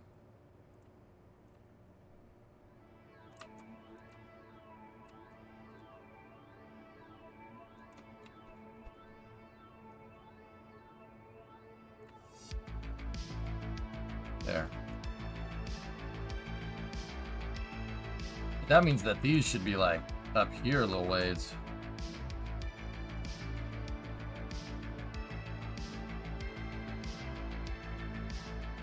Hey, Pale Rider. Long time no see, man. How are you?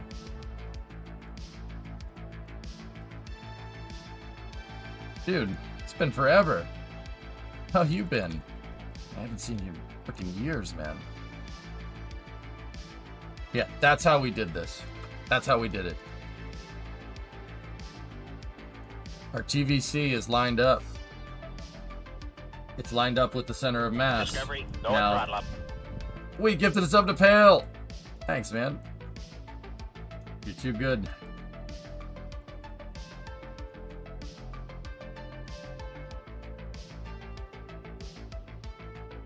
You know what the crazy part about this is, dudes? Yesterday we just threw this together and it worked. That's what I mean, dude. I'm like, how did this actually do this without... Okay.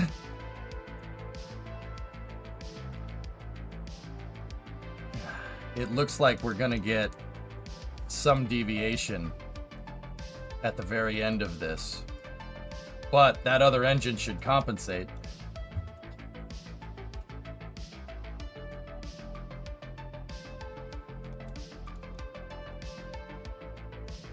But you guys, Jason, I mean, you guys literally just said, as long as the center of mass is inside of the convergence, it's better. Yeah, okay, I see what you're saying. Yeah, I get it. That's what S was trying to say before, I think.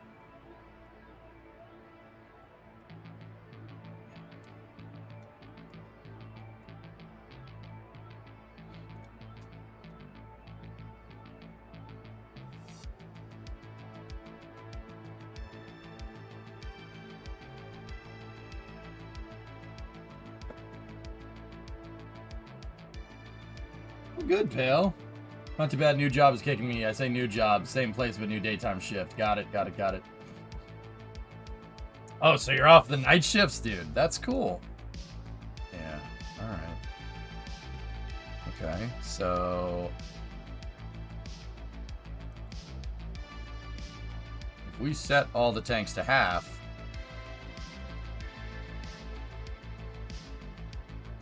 let's see.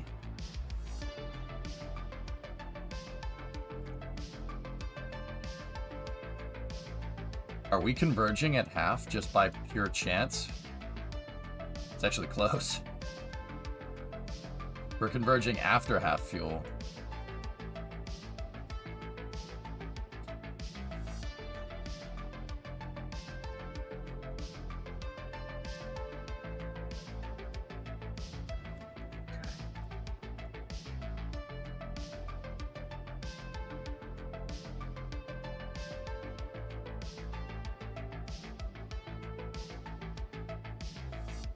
How full is the tank at SRB separation? Erper, it shouldn't matter if I make it follow the same thrust vector line. If the center of mass has a linear drain, it doesn't matter. It's just the convergence on the engines. That's what I'm trying. That's what I've been trying to say, but my brain isn't doing it again. As long as the center of mass follows that line, doesn't matter. Now, how much gimbal control we want to have and how much control we want to have over the shuttle when it's flying with the ET depends on where we set this convergent at. Right? Where we set it to converge, which probably would be, I mean, you probably would want that when the SRBs separate, right? Which is probably what you were getting at, right? Like, you know what's annoying, dudes? I knew all this, but I couldn't get it. I couldn't explain it right. I know that, you guys know that I know all this because I did it before on the previous shuttle. I got it to work right. Just, yeah, brain not do good, what more like.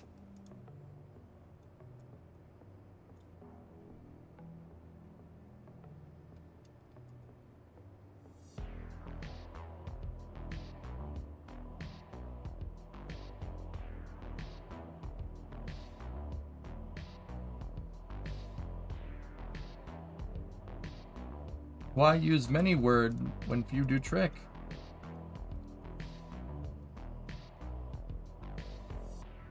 Yeah, okay.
We chase this.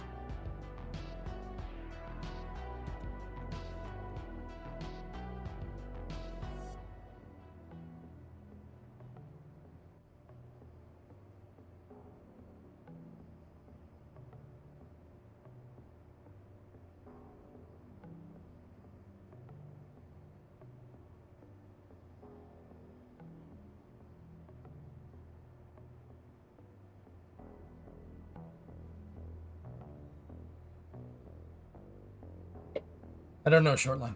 I'm not really thinking about that right now. Let's get the thing to work right, and then we'll figure out what we can add to it later, man.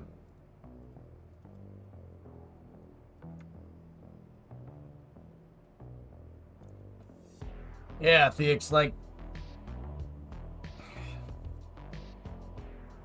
I don't want to be a dick, like, too much, like, any more than I already am. Like, I have the idea, I know what I need to do in my head, and then people in chat start trying to explain the idea that I already have in my head.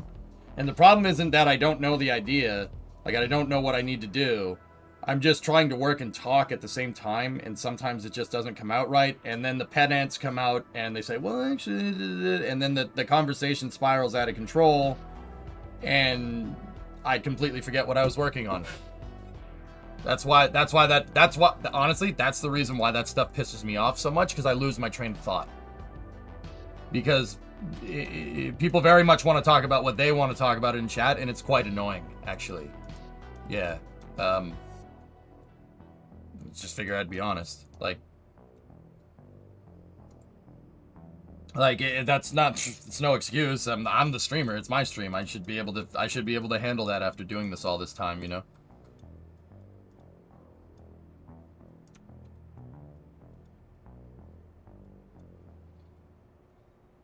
Like, I knew exactly what we needed to do, and I had it dialed in yesterday by just placing it, and we had it right. And now I'm looking at it again, and there are minor discrepancies, and now I'm second guessing because of what everybody in chat is saying, and I don't like doing that. It doesn't make me feel good, dude, to be honest. And, like, don't get me wrong, you're not hurting my feelings. It's frustrating that I can't articulate what I'm trying to say.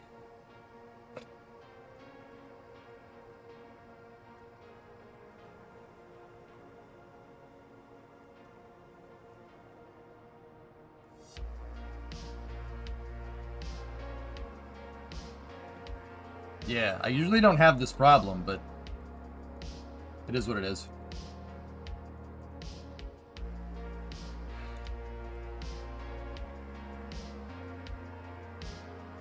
Can I ask a question about solid boosters as compared to liquid? Or are you trying to dial in and figure this out?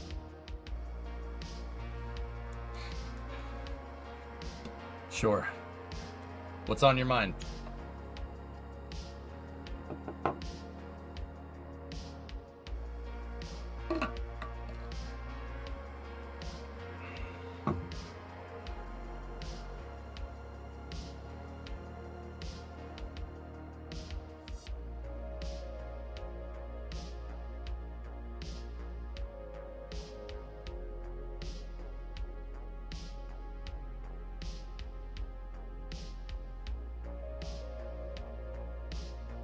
Well, I'm glad you guys are here to enjoy it. Like, I gotta talk myself through stuff, and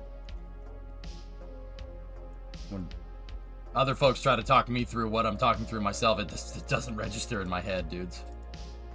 Like, and I don't want it, like, on the other hand, I don't want to ignore people in chat either. That's messed up, but guys, I might have to. I might have to ignore you guys for a little bit.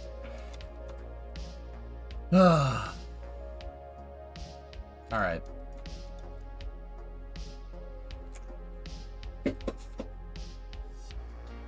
Okay, so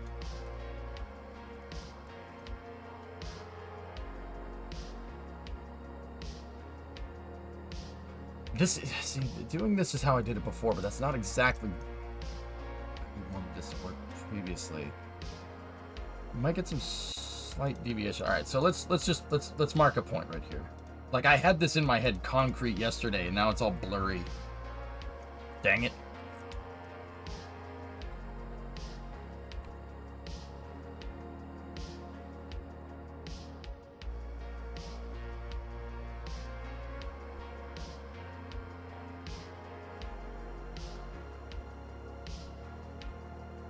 So let me just detach these. Detach the I-beams for a second. Let's leave the thrust vector one, all right? The thrust vector one is the one that's important. That's the one that's the most important. I need the center of mass to drain on this line. It needs to drain on that line. Convergence, all that other stuff. All the convergence is gonna do is change the angle of the thrust, which is fine. Like having the engines converge. Because I know that the convergence doesn't, it might help stabilize it a little bit, but it doesn't, it might help us with control. which is what the problem that we are inherently trying to solve. But now, because I moved all this stuff around from when it worked yesterday, because I changed the position of the ET, I moved it up. And when I moved it, I moved the ET down and I moved the braces up, and I think that threw something out of alignment. So let me plot center of mass points here. Let's plot center of mass points and we'll go from there. So in this design where the ET is in flux and the orbiter isn't. So what I'm going to do is get a couple of these. I'm going to take an EJ flag and I'm going to use the checkerboard pack that I have. And I'm going to use it to mark some...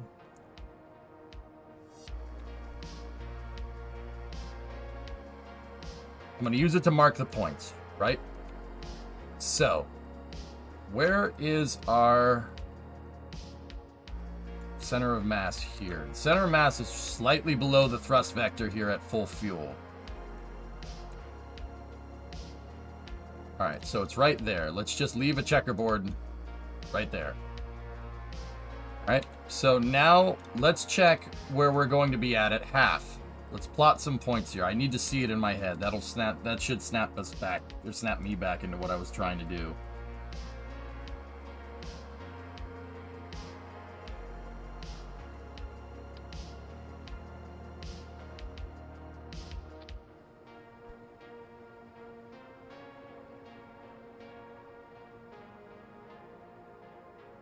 Yeah, see, that's money.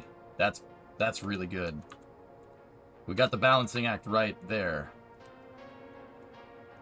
So let's line that up. That's half, right? Now, where are we with zero fuel? So at zero fuel, where we were messing with this before, is where it was falling out of whack.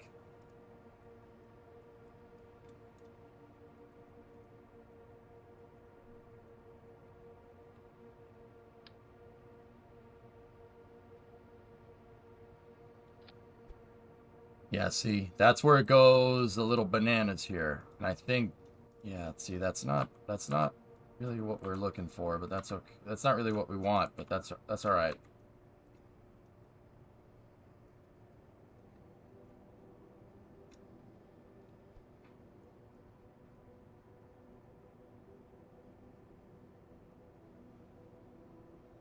So, if I plot, let's just get a ruler. Let me get a regular old ruler.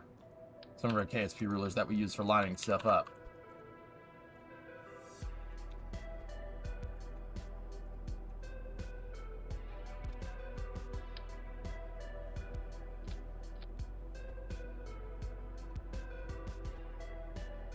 And I'm going to use these rulers to plot that line.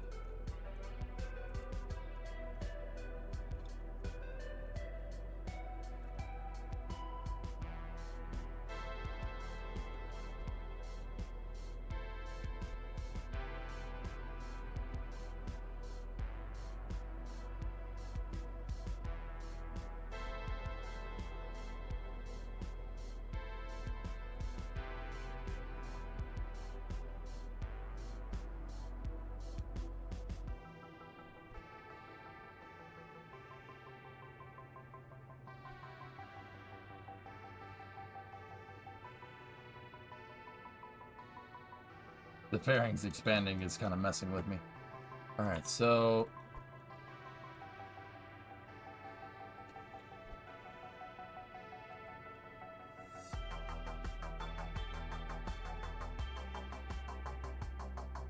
now what I'm trying to figure out here is if this is a linear correlation. If it is, then we got to change some things here. So let me just, that one needs to go backwards a little bit. There we go. Pay attention to you. What's up? Can I come out there and talk to you for a few minutes?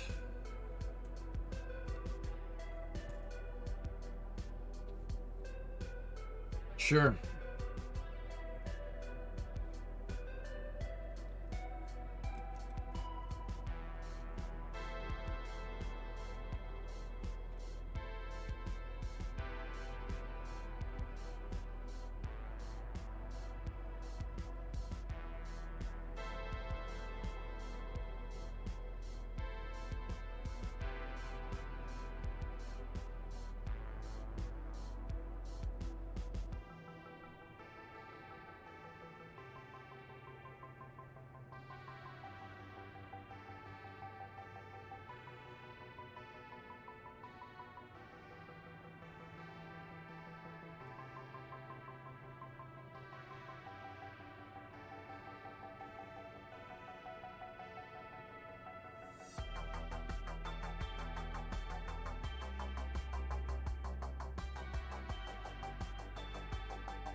Yeah, I'm talking to Bree now, guys. All right, so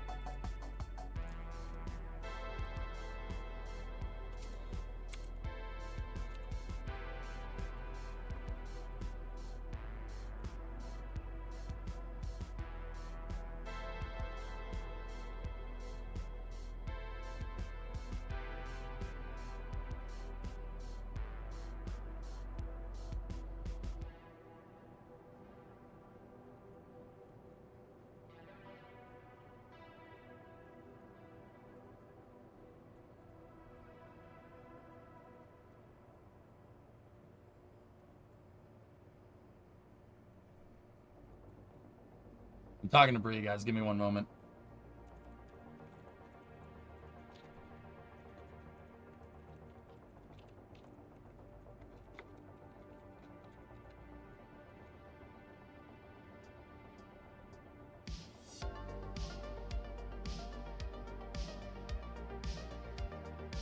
All right, guys. Let me work on this, and then I'm gonna.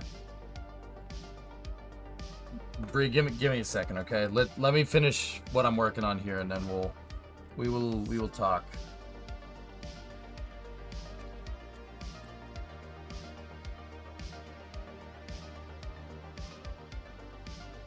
No. It's good, dudes. Let's go. So I'm trying to figure out if this line is a linear correlation. Okay, so you know what we can do? If I take this and we set that to the pivot point, right? Between these two objects, right? Like that's where we pivot off of. If I set this so my pivot point is right basically here. Let me just make sure that the rotating point is correct.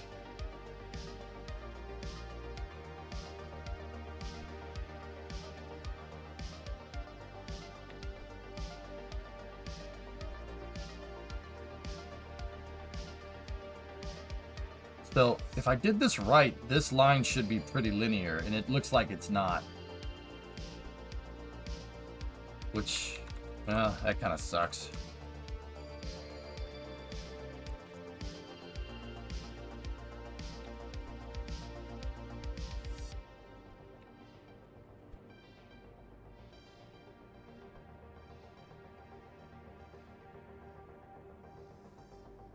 Does fall off at the end there. It looks like the first 2 points. So that's full tank of gas, half tank. And look, when this thing starts draining, when we really get into the later stages up until the point of Miko, that really starts to move.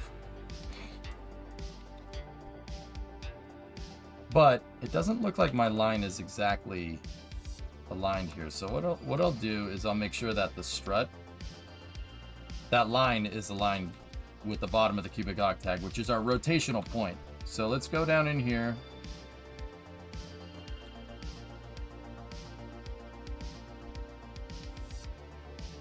Now let's try to plot the points.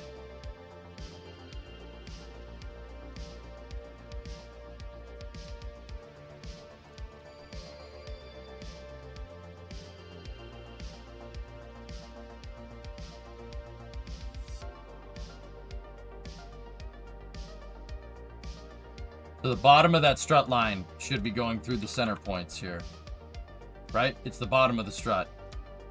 So if I line these two up and we line the bottom of the strut with that panel there, it is linear. Okay. All right. Progress. Sweet. Okay, so this was a lot closer than we thought. Now, see, here's the thing. See the thrust vector line right there? We just gotta move some components around in the tank to get that line. Instead of being at this angle, it's got to be a little bit tilted. That's what I was trying to figure out. If I get that lined up, convergence distance be damned. That's just going to help us with fine control once we get into the later phases of ascent. Those two weren't lined up. That's your control problem right there. See how the ruler is not parallel? They're not even close to being parallel. See what I'm talking about? It's not parallel at all. That's it. That's what I was trying to figure out. Because the first point that we plotted was low, second one was right on the money, and third one was high. How do we fix that?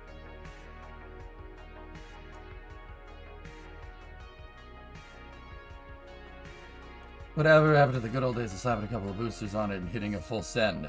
I have other rockets for that. Building a shuttle is a little more complicated than that, Yankee. But I mean, that's basically what we did yesterday, and it freaking worked. But then I ran into some really hard control issues. Add some dry mass to the bottom of the external tank, or just change the order of the tanks?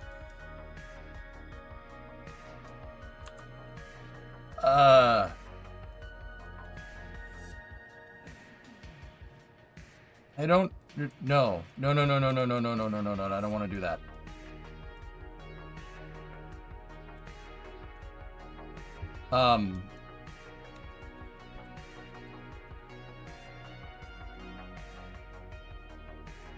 Hold on.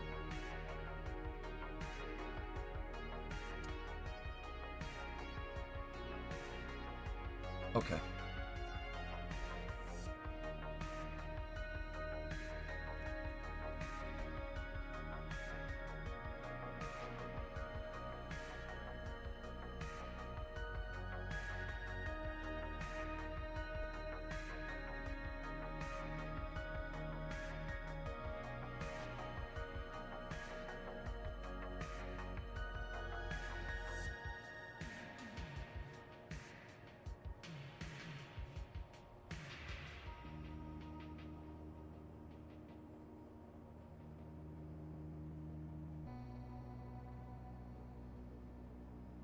Yeah, that...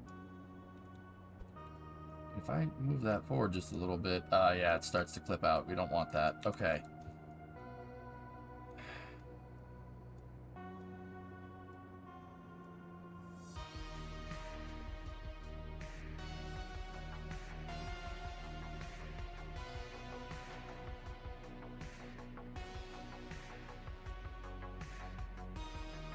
Okay, so we're still not exactly aligned.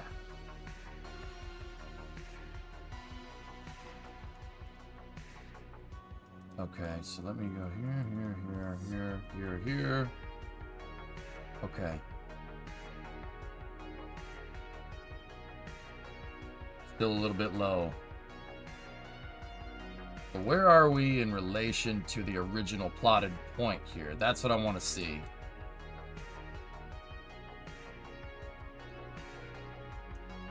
We're forward. Just a little bit. Forward a couple of ticks. Now, let me grab this, and we'll plot this on our thrust vector line here, right?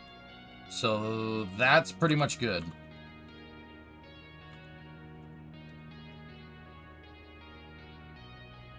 Where are we in relation? Yep, slightly forward. That's good. Okay, so now set all the tanks to half. Like I said, this is so important to get right, because if you don't get this line correct, if you don't get the center of mass movement right, and dude, this is what I figured out after working on this stupid thing for 6 months before. Not this tank, but a tank that's very similar to it. I worked on it for 6 months. If that's what I figured. If that line doesn't drain aligned with the thrust vector, which the thrust vector is pointed at the SRB attachment points. If it doesn't drain on that vector, it's not going to work. It will not work. You'll spin out of control. You'll spin out of control with different payloads. Now, don't get me wrong, like, it's Kerbal, I get it. We could just send it. It's fine. But I want to get this right. I want to basically be able to use this a ton in mission mode and put whatever the frick I want to into this thing and get it to fly.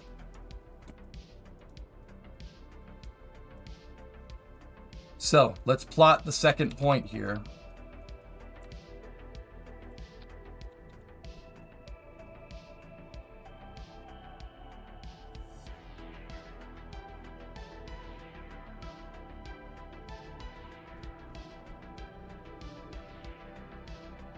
Alright, that's pretty close to being right. Actually, you know what? Let's make sure it's correct. I need this to be exact. I literally just got through saying how on this needs to be, or else it's not going to work. Okay, yeah, that is right. Okay. Now move this one in front. Where is it? So the first one was just slightly shifted out in front. This one, yeah, it's actually pretty similar. Similar distance out in front.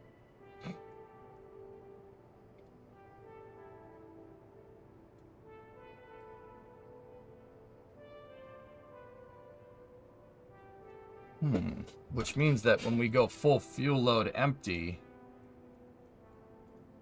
or when we go fuel load to being completely empty, watch.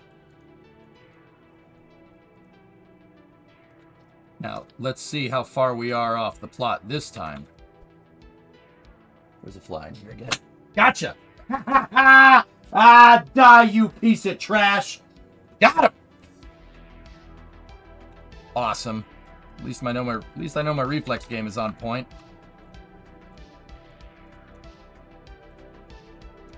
Just whack! Karate Kid. Didn't even need the bug assault. Well done, Daniel-san.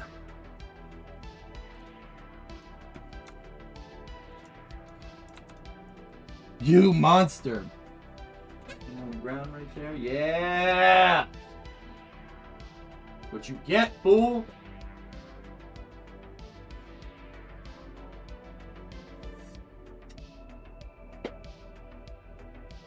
Karate Kid!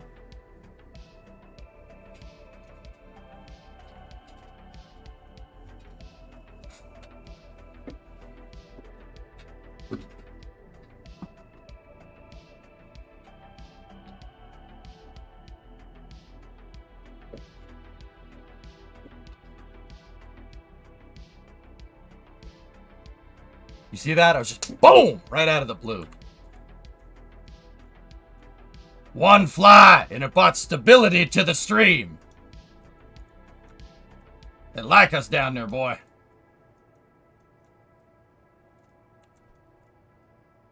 Alright, fellas. So check this out. Look at how far the first flag is from the original. Second one is closer. Third one almost converges. See what I mean? It's just a balancing act.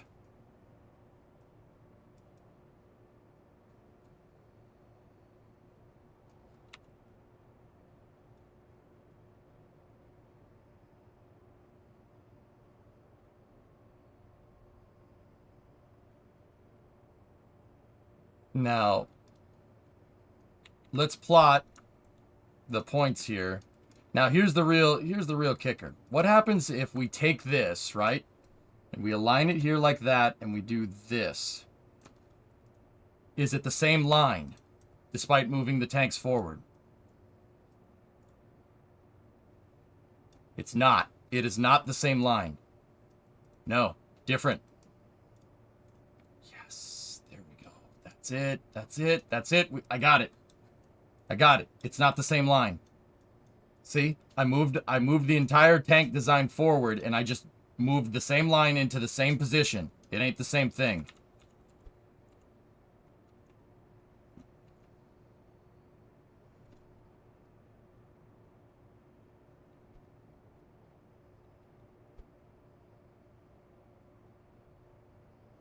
Oh, yes. All right, so if we take this and we line the bottom of the strut up with where the checkerboard is it still a linear correlation? Ooh, the plot thickens, as they say. Now watch, the I-beams are affecting the center of mass. They might be, Mutter. I'm not going to lie to you. It's possible. So, we will remove them from the equation.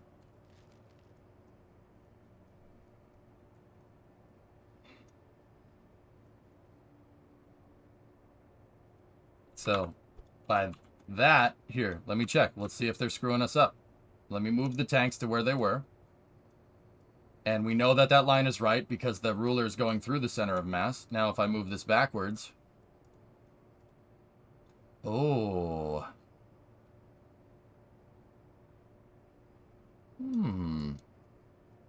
Interesting. We're parallel. We're almost parallel with that center of thrust, meaning the engine angle is close to being correct. However, we're not parallel, which means that these things are going to have to pitch downward to go through that center of mass just a little bit, right?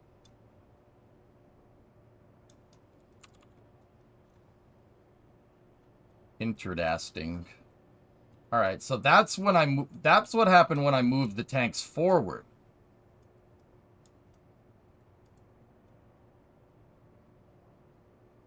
We changed the angle slightly to be more parallel, didn't we? The angle was more parallel. All right, so that's good to know. Interstage. So the angle was less steep. It matched the thrust vector control, the TVC a little bit better, but it's not exact. It's close, but it's not right.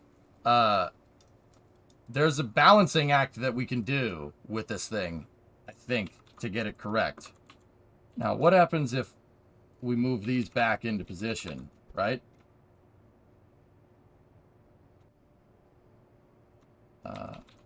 This thing had to go 1, 2. And then this thing had to go 1, 2. And then I need to... Yeah, we needed to move the struts to do that as well. That's fine. Now...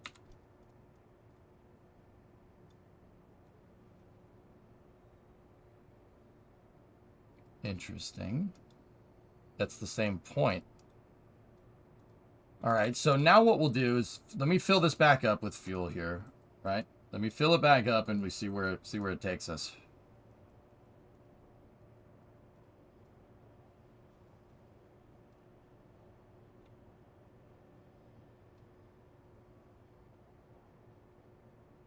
Okay. All right. So that's strange.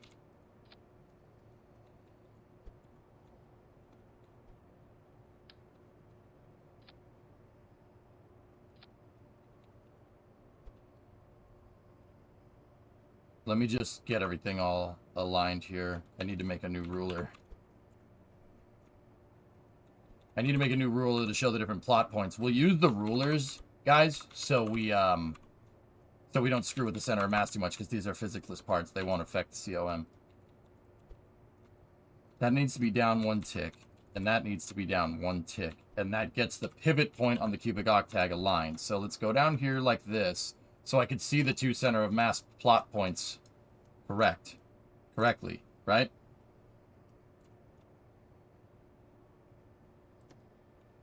All right, so now we can rotate that based off of where the tanks are. So this is where we started. That's where they were. I want to see this with rulers instead of I-beams to make sure that my theory is right. So let's go drain the fuel here. And now take the second ruler and just make the second ruler point at the center of mass.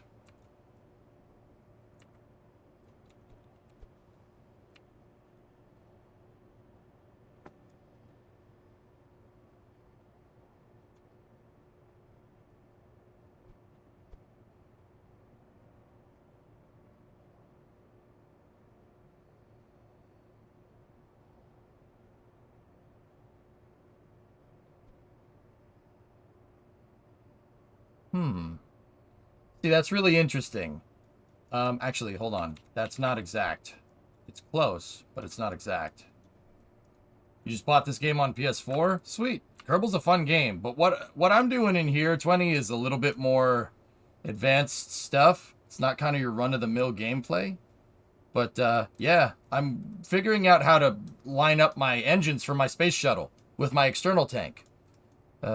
Or basically I'm tuning this stack to get it to fly really, really nicely into space.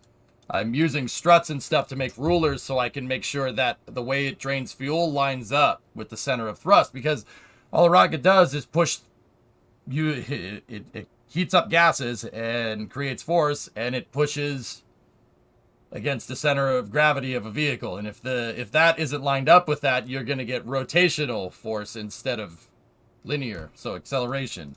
You're going to get angular acceleration. Well, angular, that's, yeah, angular velocity. It works. It's fine. Stuff looks crazy. Oh, thanks, man. Yeah, no, I'm trying to Trying to do some crazy stuff here, but yeah, okay. So the angle of these lines are different from the tank movement, but I think I would call that a negligible difference. The only real difference this is going to make is if I move that tank all the way back there and if I move that tank all the way up there.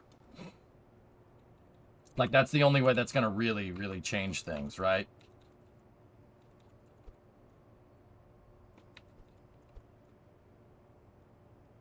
Okay. Well, that's good to know. It doesn't just look crazy, it is crazy. Thanks. Now, the other thing that I want to check is...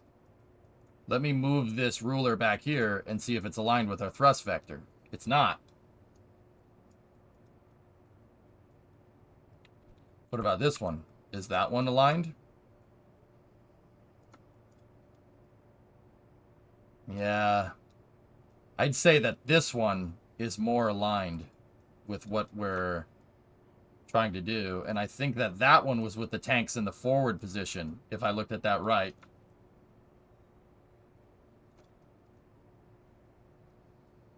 Now, an argument could be made to just set the convergence angle on this to get this to align. We could do that. Set the convergence angle on the third engine to get it to align, which is basically what I did.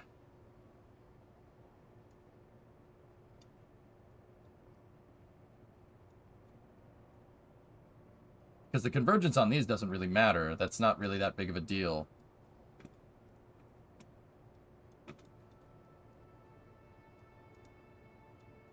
But yeah, if we... So that thing was set to... If I set it to 5, 10, 15 degrees, right? And we set it to 20 degrees...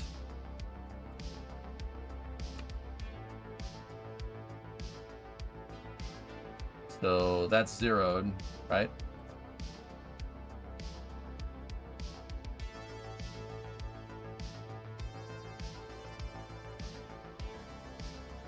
Five, 10, 15, 20.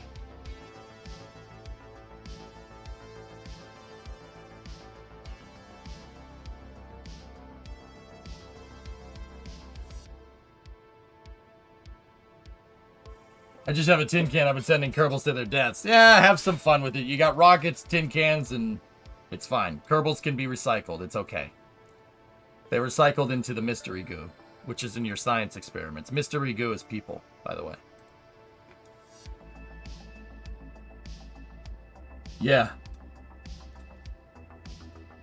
Yep. Okay. Guys, I think that's it. I think we should be... Excuse me, what? Oh, nothing. Never mind. No, I said nothing. Forget I said anything. No, nothing. Alright, let me get rid of those.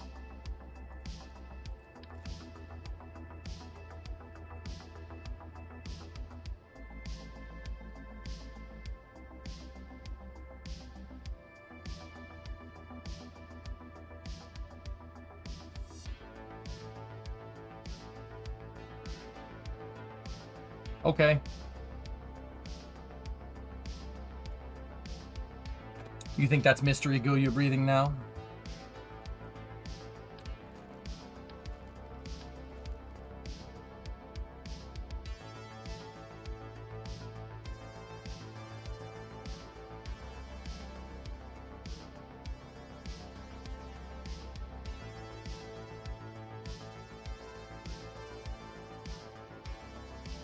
So the only thing that I can see really like with this that might freak out a little bit is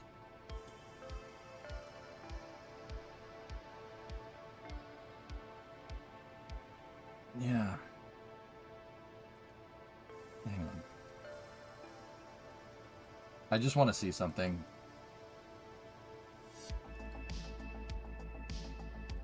Is it still right when we're at full with that weird convergence angle set on the third engine? I'm wondering.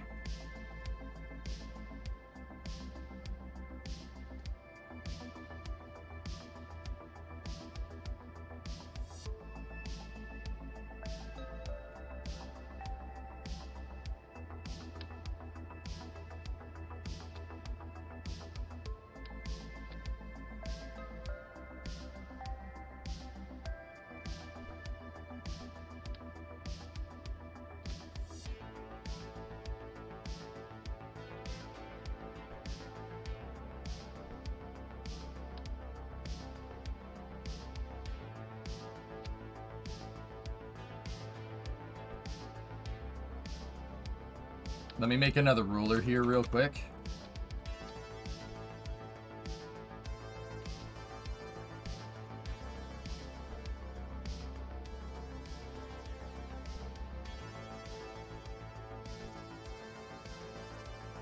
And now let's set our pivot point. Set the pivot point on the center of thrust. So our pivot point is right there. And if we make it match,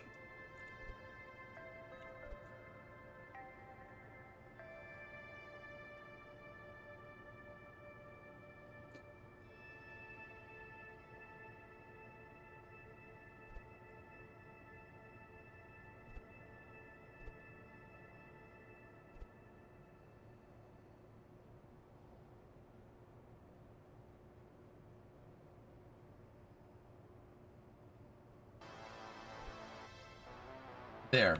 Now, is the strut going anywhere near that center of mass? Let's take a look.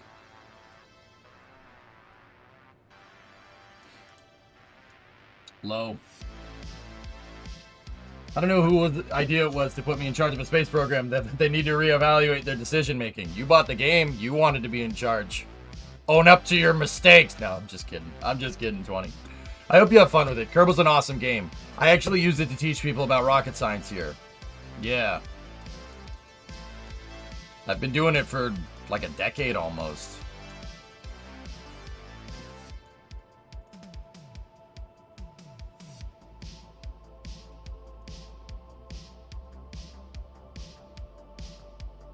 Yeah.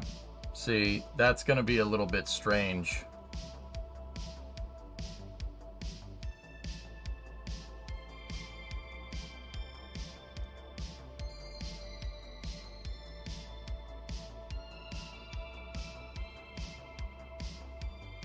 You're way too impatient for this kind of game?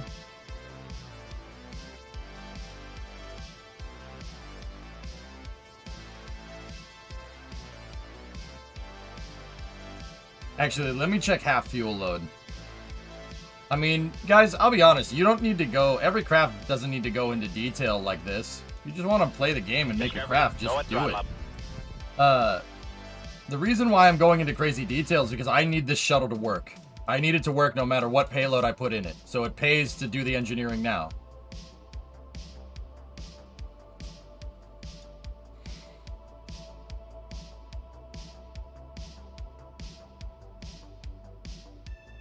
I know, Enrage. It should be fun. Hey, Moto gifted a sub. Gifted a sub to 20. There you go. You got gifted a sub.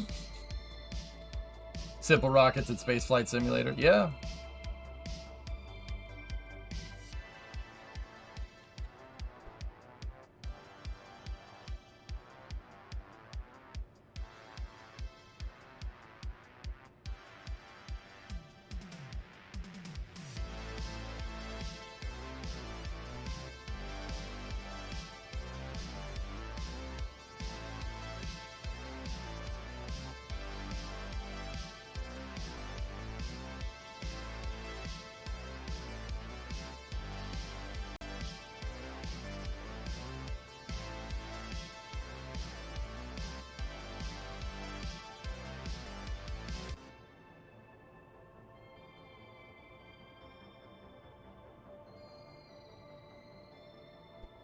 Ah.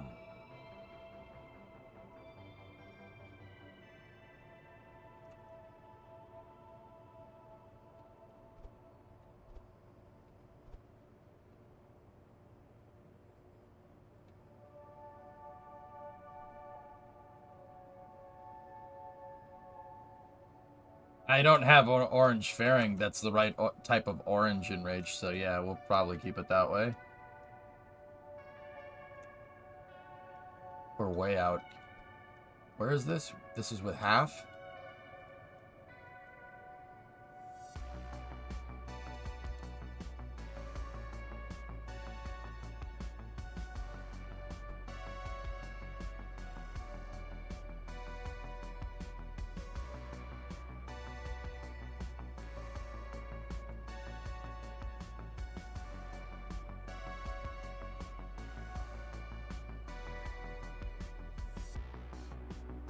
I think all I did on the last one was just tweak the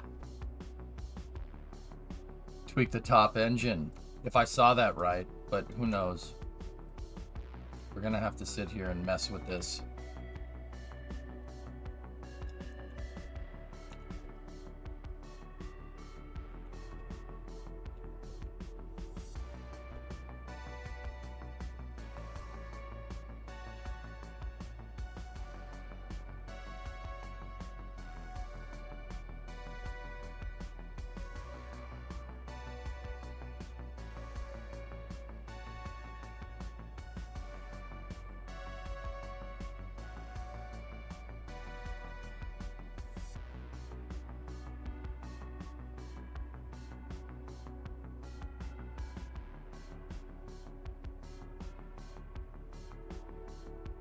Nope.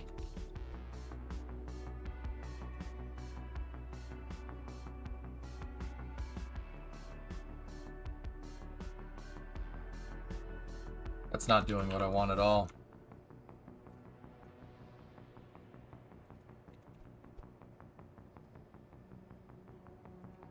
If anything, it's pushing the center of mass in the wrong direction.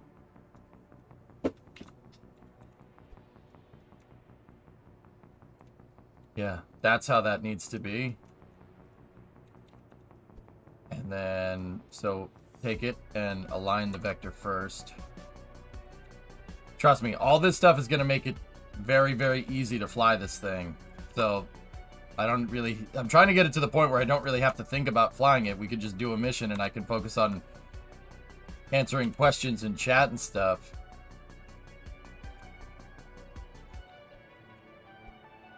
There we go.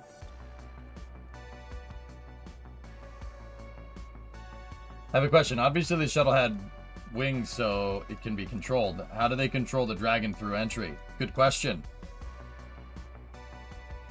Yeah, that's it. That's the configuration right there. Alleviate, let me finish this, and then I gotta go talk to Bree about something real quick. And yeah, I'll answer it, dude. Long story short, actually, you know what? It's not as complicated as you might think. Yeah, that's as close as she's gonna get. The gimbal can compensate. The gimbal should be able to compensate for that. Now, the real thing, what we gotta do is just make sure that we have something aligned on the control vector. I need a control point aligned on here.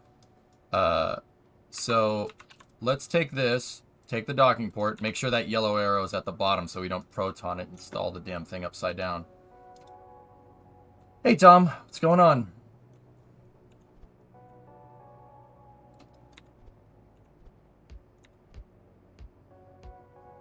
Alleviate, long story short, capsule has a differential center of mass.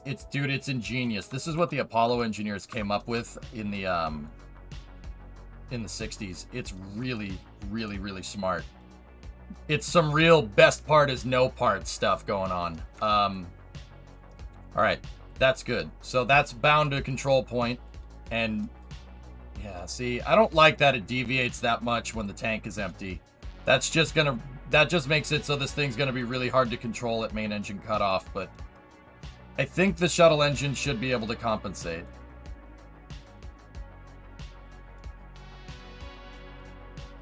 Aqualux, did you already get my picture? Did you already get the picture that I was looking for? Yeah. Alright, so Alleviate, take a look. What they did, and all capsules use this. All capsules since Apollo does this. Soyuz does this. Dragon does this. Starliner does this. Everyone. Every one of them does it. So, and even the shuttle to an extent, like, if you really wanted to know. But the shuttle has a lot more pitching moment than a capsule does.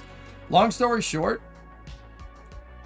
the center of mass of the capsule is offset on the capsule's z-axis. So the capsule's heavier on one side. You ever notice how Dragon, when it's floating around in the water, one side is tilted into the water and the other side isn't? It's because of an offset center of mass. They offset the center of mass because if you're trying to come back in for re-entry and you have a little stubby capsule, how are you going to control your pitch angle? You're not. You won't be able to overcome the moment of inertia that's being put on that heat shield, right? There's no way to overcome that. You'd need a thruster that's like way out here pointing in two directions that makes it so you can adjust. Now, don't get me wrong. That's what the shuttle does. The shuttle does that. But I can get more into it with the shuttle in a moment. Right? So what they did was they offset the center of mass intentionally on the capsule. You can do this in Kerbal. That made it so your roll control on the capsule, so rolling the capsule left or right, changes your angle of attack on your heat shield. Changes the pitch. Changes the pitch of the heat shield. If you roll the thing upside down, right? If you rolled this capsule upside down, it'll corkscrew as you roll. And that changes the angle of attack on the heat shield, like a corkscrew. And changing the angle of attack makes it so you can either skip, you can go longer with your reentry, or if you flip it upside down and turn the heat shield up facing the sky, you'll slow down a lot faster. And then if you roll it the other way, that means your heat shield's going to work like a wing, and you'll skip. That's what they figured that out during the Apollo program. It's a really ingenious solution to a very complicated problem. Yeah, and once again, you could do this in Kerbal. When you build your capsule, put an ore tank, bury an ore tank in one side, or just put all your components to your capsule, all the RCS tanks and everything, just put them on one side. It'll do it. And now that you can take your heat shield and you can turn it this way, you can turn it this way, and it changes the angle of attack, you can steer the capsule in. It's not ballistic. No. They use roll control to have cross range capability. Now, how does that apply to the shuttle? Like how does that apply to the shuttle? I can get rid of the ruler. I think I have this problem figured out. Well, the funny thing is that if you look at the shuttle from the front, if you just look at it from the front,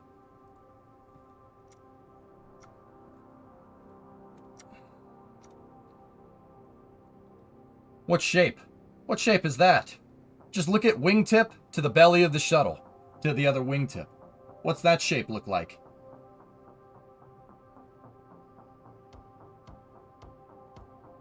You change the direction of lift. That's right, Dan. Yep. What is this? What is the bottom of the shuttle? What does the fuselage of the shuttle look like?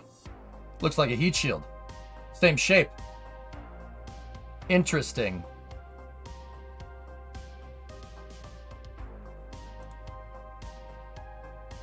Interesting. So, let's just save here for a moment. Oh, hold on. I need the SRB reattached. At least one of them. So,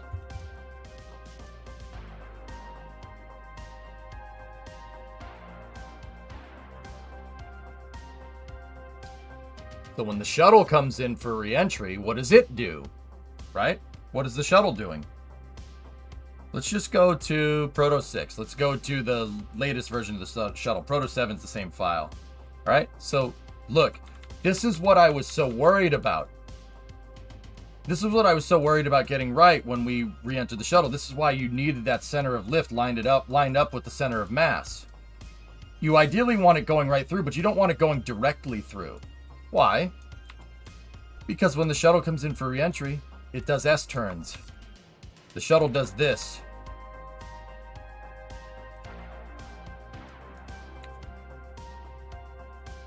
See what I'm talking about? What is doing this? What is doing that, but doing the exact same thing that what happens when you roll a capsule? Same thing. Same idea with the space shuttle. The bottom of the shuttle is shaped exactly like a heat shield because it's just a heat shield that's shaped like a space shuttle. And it uses the exact same principle. Does the exact same thing. Now, don't get me wrong. I mean, actually, yeah, no, it's basically the same thing. I was going to say the shuttle's center of mass isn't perfectly in the center, but neither is the capsule's. It's literally doing the same thing when it does its S-turns. It's doing that. It does the exact same thing. Pretty cool, huh? Yeah, they figured out a way to take that and make this thing do the same thing. That's what I mean. That's what I mean about the shuttle, man. It's freaking it's the same exact idea. Same thing. So, because the shuttle re-enters like this. It doesn't go nose first into the re-entry like that. It's re-entering like this. And when it does, All it does is just do this.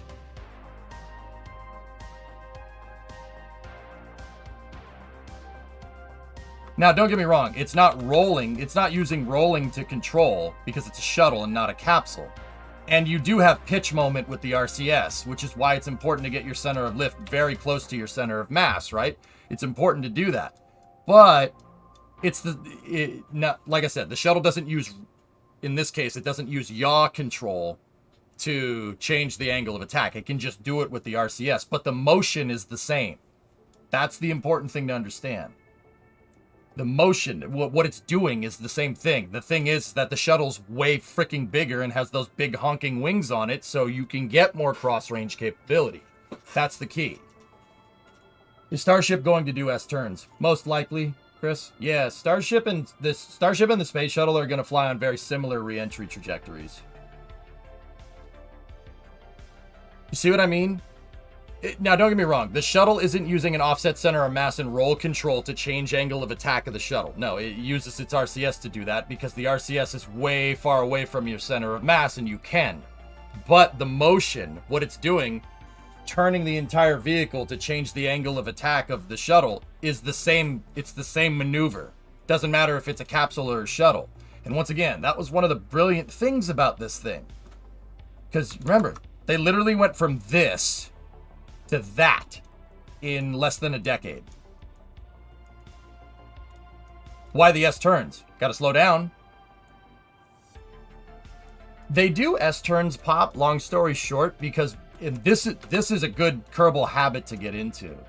They do S-turns with the shuttle because it's a glider. So what is that? Okay, what do you mean it's a glider? Yeah, okay, so you glide to the runway. What does that have to do with turning? Well, you can't speed up again, right? So what the thing does, and like I said, you should do this in KSP. You should do this with every re-entry vehicle in KSP. Get to the point where you know you're going to make the landing site, and then start slowing down. And then go past it, turn around, and come back. Because you can always bleed off speed. It's not like the space shuttle doesn't create enough drag. Right? Dream Chaser, Space Shuttle X-37, it's not like they don't create enough drag. They're designed to make insane amounts of drag, right? That's what it's supposed to do. It's a re-entry vehicle. It's supposed to slow down.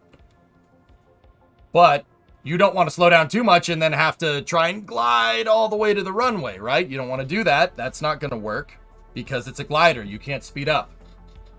So in Kerbal, when you have a re-entry vehicle, like a shuttle or something, get to the point where you know you're going to make the landing site and then slow down. Use the speed brake.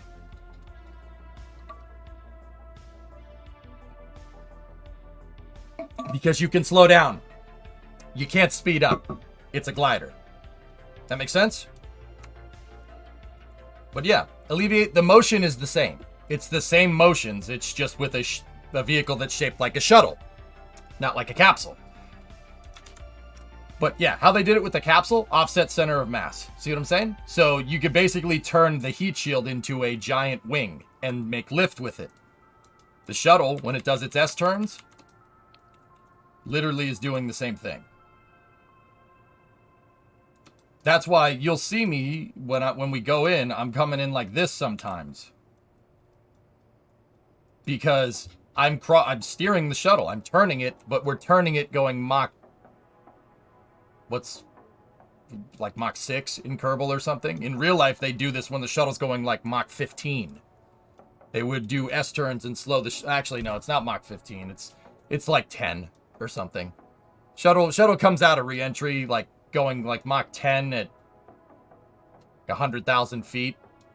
It's still going fast, even though it's through re-entry. She still comes in hot, man. Real hot. Yep. And part of the reason why the shuttle needed these big, gigantic, honking wings is because it needed what's called cross-range capability. When you're coming back from the moon with a capsule, just aim for the ocean.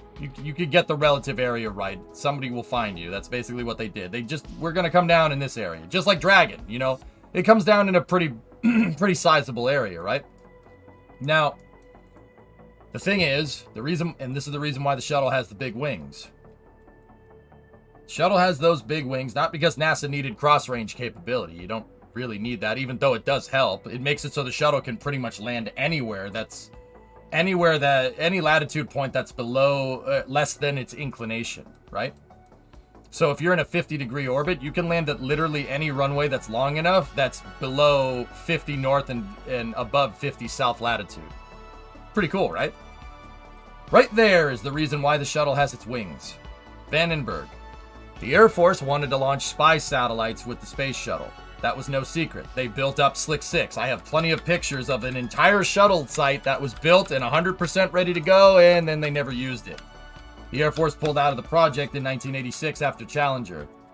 It looks like they were looking for an excuse, which is really annoying because there was an entire West Coast shuttle launch site that was built that they never used. See, I have plenty of pictures of it being made. There's the payload changeout room, PCR. That whole building moved, by the way. It's on rails. Or would have moved. There's the launch site. We have pictures of Enterprise doing fit tests from 1985. Could even land in the LA River. Don't do that to me. See? That's the reason why the shuttle has wings. Because, alright, so what happens if you want to throw something into a sun synchronous? So, sun synchronous orbit would require a flight azimuth out of here going this way. You wouldn't go direct polar. It would be something, it wouldn't be directly south, it'd be over here. The reason why is because sun synchronous orbits are slightly inclined retrograde. So actually, yeah, it would be this way. So if you go that way, right, and the Earth spins out from underneath you, they would go all the way down here, right? They would deploy the satellite over Antarctica, and then they would want to come back around.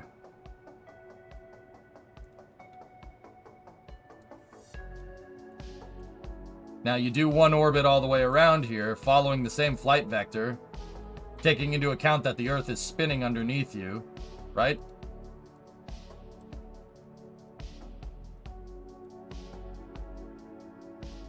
Where's that going to put you?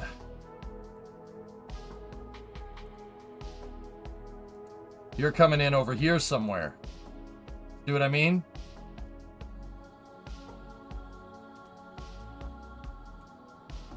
That's going to put you out over the Pacific Ocean somewhere during re-entry. You're going to come in basically like this. So if you're coming in out over here, how the heck are you going to get back to California? Cross-range capability. That's why the shuttle has its wings, because the Department of Defense wanted it to have wings, so when they flew one orbit around, deployed the spy satellite, came back down, the shuttle could do this. Now, if you look at Vandenberg's runway, look where it's pointing. It's almost the exact direction that I'm talking about. See what I mean? Vandenberg's runway goes that way. Because that is the direction that the shuttle would come in. Now, don't get me wrong. It's pointed that way because the original runway was pointed that way because that gives you the most favorable winds. But this is where the shuttle was going to land. That's why, if you look at Vandenberg's runway, the skid strip, if you look at it, you could tell that the runway was only this long at some point. But then they added this little guy right here. The reason why they added that? Shuttle landings. Look at how long this runway is.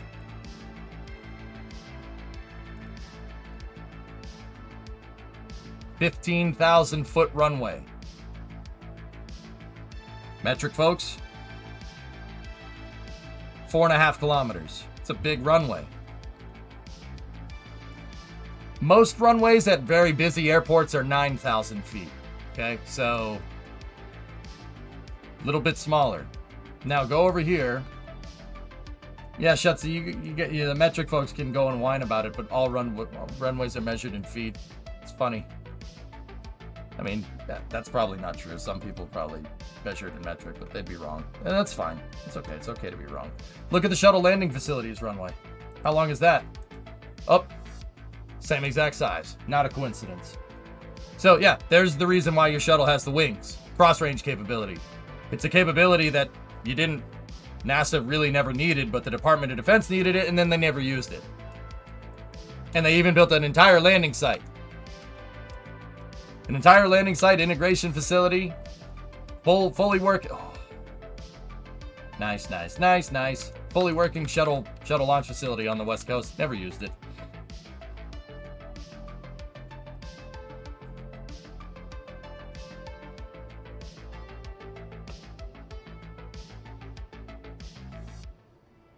Little annoying, Armored Fist. Yeah. Don't worry, Slick 6 found use as a Delta 4 site, but the last Delta 4 launch from Slick 6 was a couple of weeks ago. Slick 6 is now AIP. It's abandoned in place, which is not cool. Why did they not use it? The Department of Defense saw the shuttle as unsafe, or whatever the heck that means. They got cold feet. Buyer's remorse. It's a shame. It's a shame. They pulled out because of the Challenger program. Yeah, or not Challenger program, because Challenger happened. Yeah, they said, nah, never mind. Was there going to be a specific shuttle launched from Slick 6? Yeah, Discovery was supposed to be the Air Force's shuttle, Panta. NASA was supposed to use 3. And the Air Force would have used Discovery. Yep.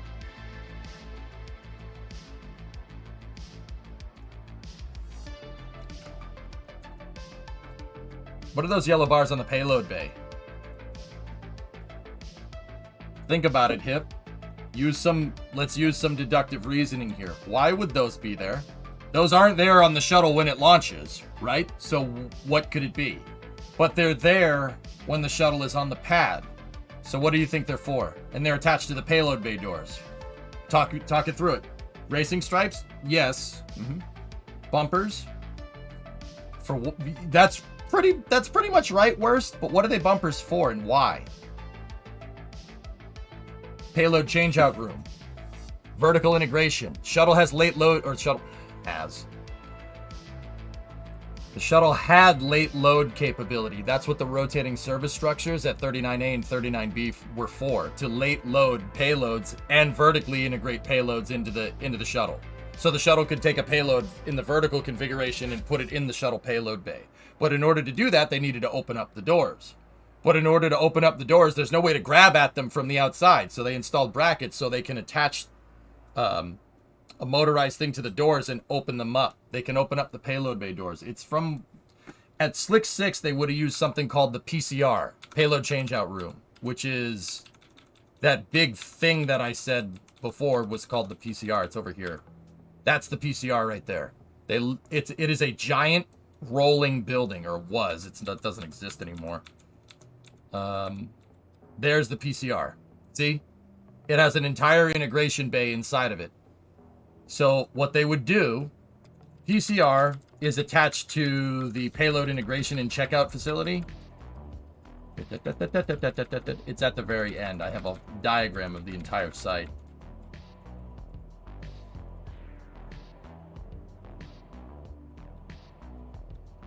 There it is. So, payload prep room. They built spy satellites in here. Spoiler alert. That's why it's so big. And then the PCR is on rails, and they have a bridge crane. PCR rolls back to the payload prep room. They pick the satellite up, load it into the payload changeout room.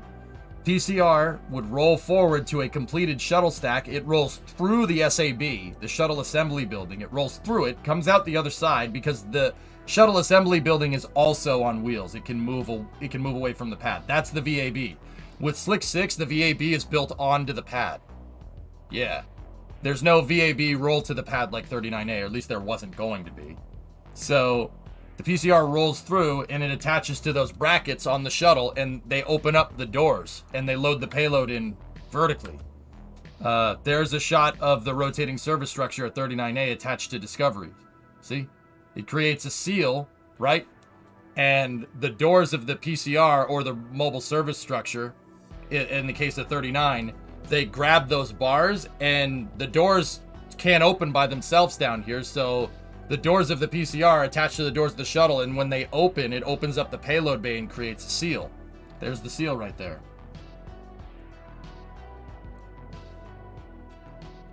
I should have other pictures of what I'm talking about here. Yeah, on the shuttle at 39A, the whole payload changeout room is called the mobile service structure, and it rotates on a giant kingpin. But they chose linear movement for their mobile service structure for the PCR. There's a picture of Enterprise with the brackets attached to it. So the building rolls up, it seals to this part, and then they open the payload bay doors into the PCR. I do have a picture of inside of the mobile service structure, and the MSS at 39A is literally the same thing as the payload changeout room. It's the same thing. But see, the shuttle assembly building has room for the entire payload changeout room to roll through it and go to the shuttle, which is kind of nuts. Build a rocket. Come on, build a rocket. Yep.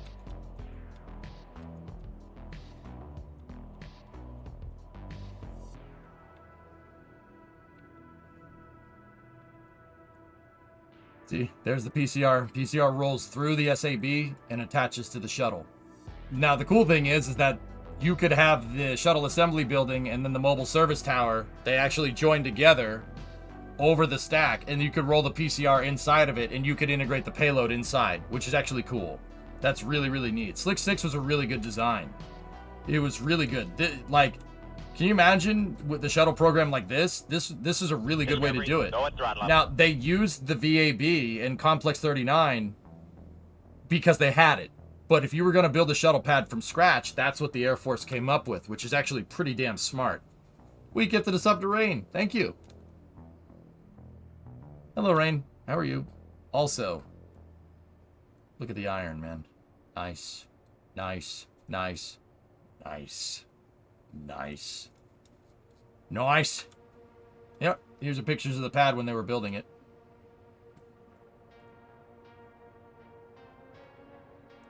What's that, Huber? Oh, yeah. The expansion for American Truck Simulator. Yep. Oh, there's a shot of the PCR moving through the shuttle assembly building right there. See, those are the doors where they would load the payload in from the back. Let me find that one shot of inside the rotating service structure, just in case people ask. Or just in case people are wondering, because I know people always figure, I always kind of try to anticipate the questions. There you go. There's a shot inside. See? That's the shuttle payload bay with some dudes working on the vehicle, and yeah. They just literally roll the satellite right in, and then there's a bridge crane that can... There's a bridge crane that basically just installs the thing.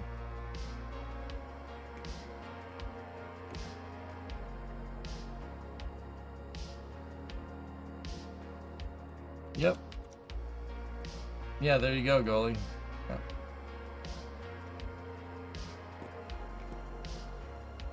Let's see.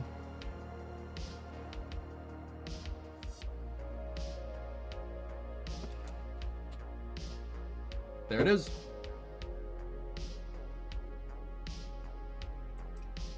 How heavy are the payload bay doors?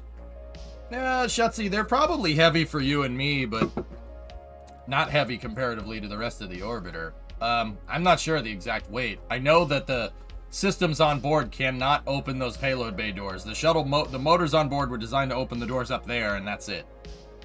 When did you get that big water bottle? I've had it for some time. I found it when we moved. See?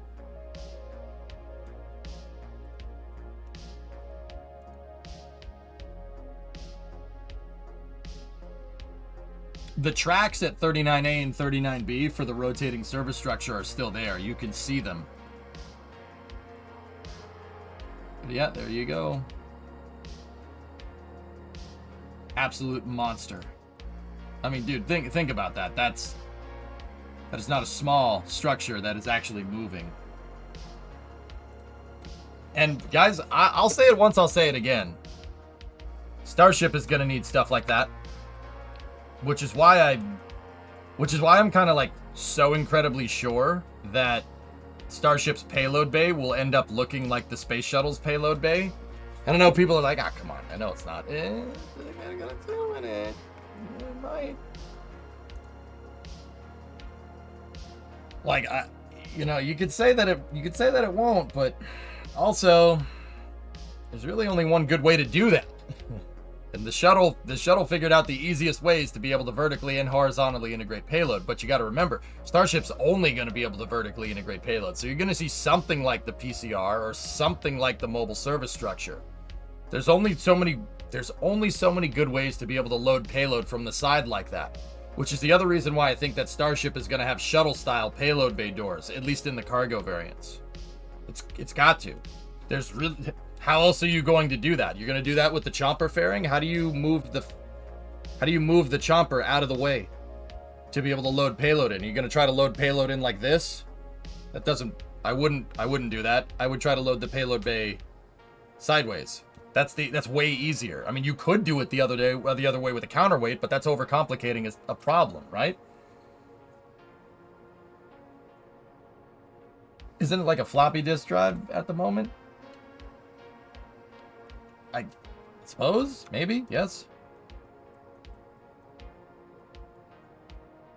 I still think that Starship up at the front is going to carry some type of door like this in the cargo variants. Doesn't make sense to have anything else. I mean, it does. Like, you could do whatever you want. It's Elon's rocket. You can do whatever the heck he wants with it. You know what I'm saying? But the shuttle-style doors and loading payload into the stack, like this, instead of trying to bring a payload down and then move it over, is way easier. It's way easier to make a building roll up to the thing and then just load the payloads in that way.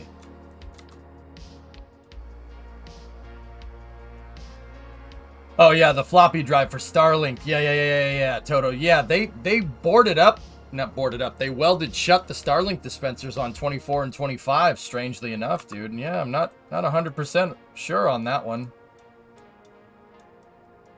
Not 100% sure why they did that, but all right. So, getting back to this, we tried angling the engines a little bit, and then we tried to make them converge. So let's see, fellas, let's get into some launching. Let's see if this actually fixes it. I'm interested to kind of see. So let me just make sure we're all staged correctly. The verniers need to go over here. Main engines need to be in their own AG down here. Oh yeah, secret alliance with the Transformers. I mean, that makes the most sense.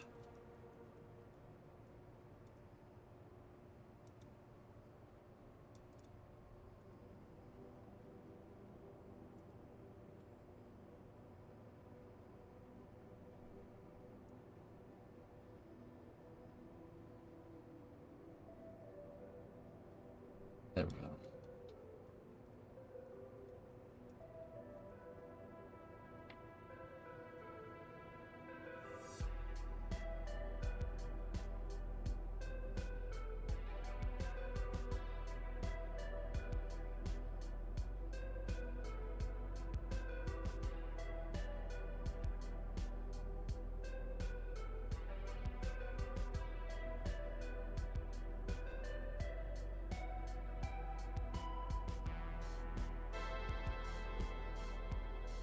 Hang on, I just need to do some minor adjustments to the bipod, or the aft bipod strut for the tank. There we go.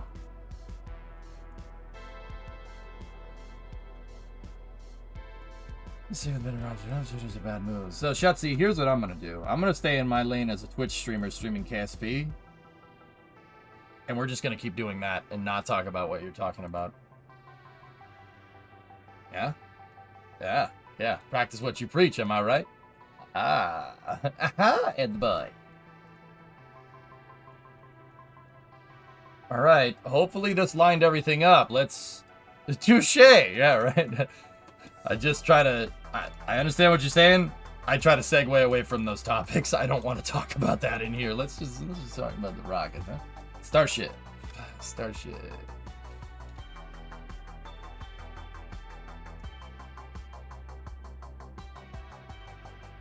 All right.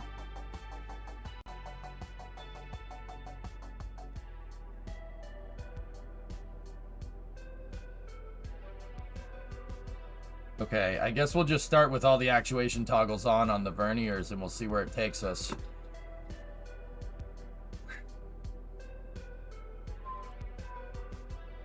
What's my solution for that, Karia? Stay the frick out of it. Because I have no idea what the solution is. And you know what? I'm not afraid to say that I have no clue. There are people that are way smarter than me trying to fix that problem.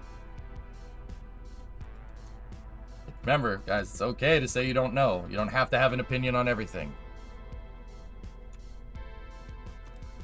You know what I'm saying? This world kind of treats you like you have to, but you don't need to do that. You don't have to have a solution for every problem, dude. That's why there's a lot of us.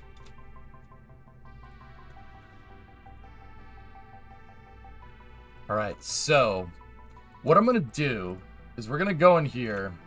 I strongly disagree! I know. Yeah, I know you would. Alright, hopefully that fixed this. I don't know, dudes. I'm not, like, entirely sure that that's going to fix our problem, but control from here. AG4. Do you think a Raptor engine will be in KSP 2? I think they'd be kind of nutso to not want to put something like that in there. You know what I mean? Alright, let's do this.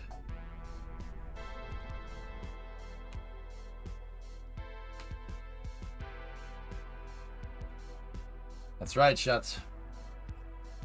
What do you think the first tweet from Mars will be? Hello from Mars.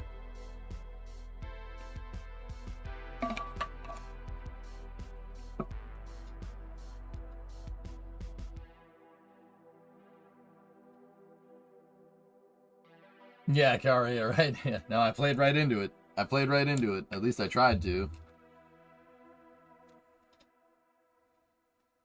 Page 11 lists the door weight. Actually, the first thing that's going to be transmitted from Mars is probably going to be okay, engine stop, just like it was for the moon. Okay, engine stop. That was the first thing that someone said on the surface of another celestial body. Okay, engine stop. It's true.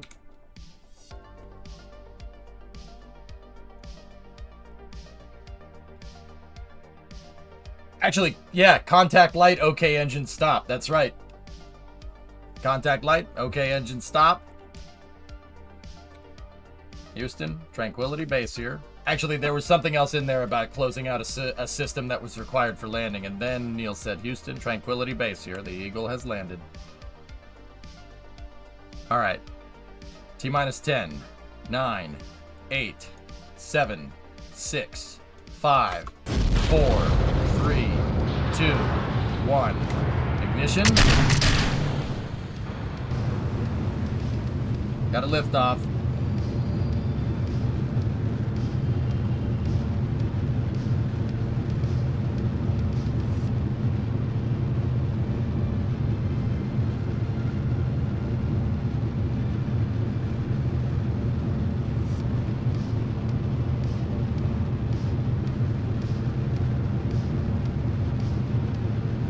Roll program complete. Roger, roll.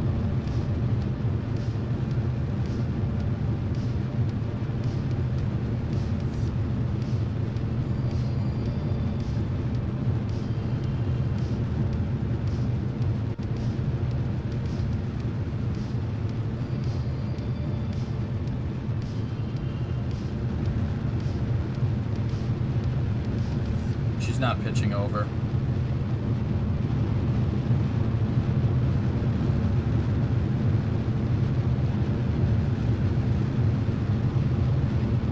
Throttling back.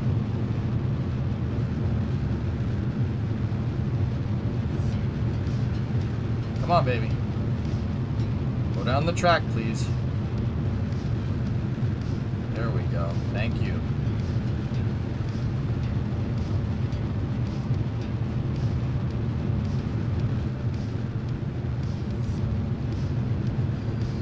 Okay, throttling up.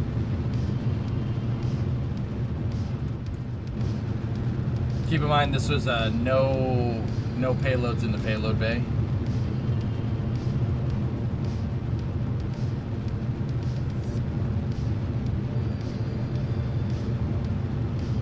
Thrust tailing off on the SRB, standing by for separation.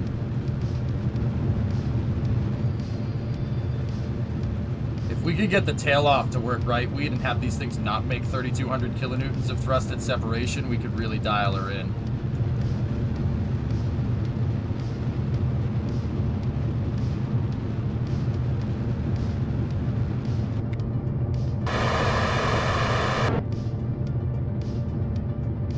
set.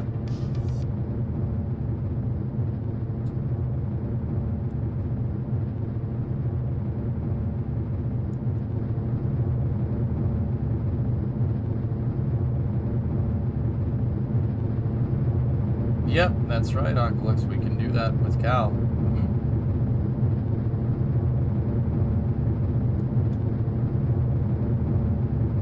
Yeah, the SAS is freaking out because it has no roll control.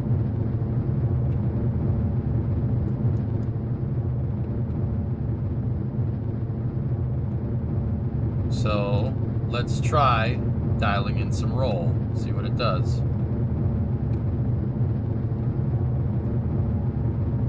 Okay, maybe we should put yaw instead.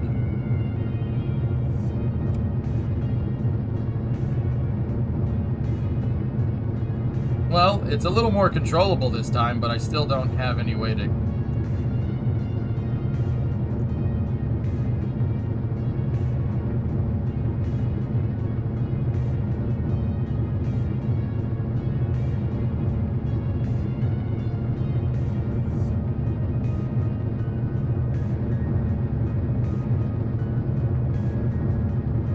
Alright, set those to yaw, and then set the top one to roll only.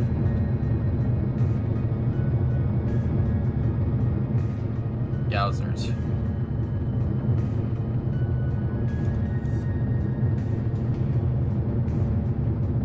Hey, Rocket Guy.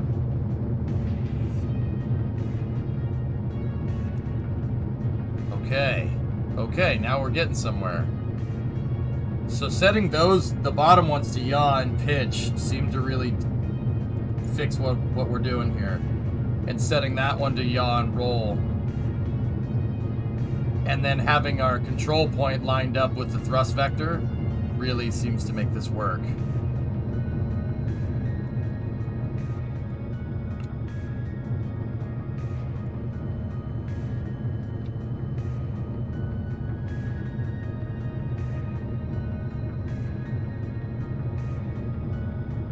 You know what? Now that I'm really looking at it, we might be able to ride those boosters down, but we'd have to shut the engines, the shuttle engines off and restart them, which is kind of weird.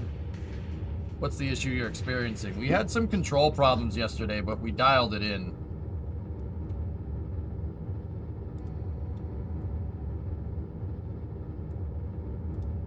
I'm wondering what happens if we set these to like 20. What's going to happen when we get near Miko? Can we control this to turn down like that?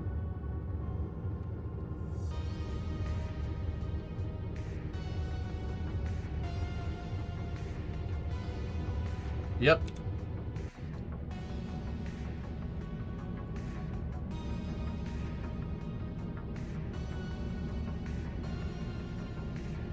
Yep, she's working.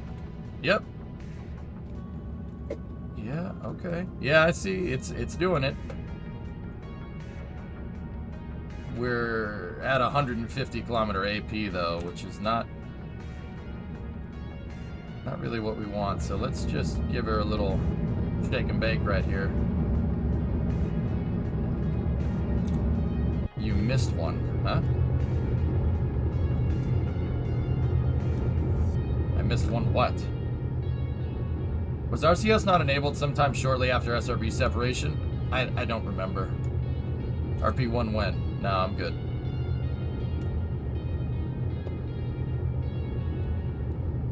Oh, gimbal limit. Oh, okay.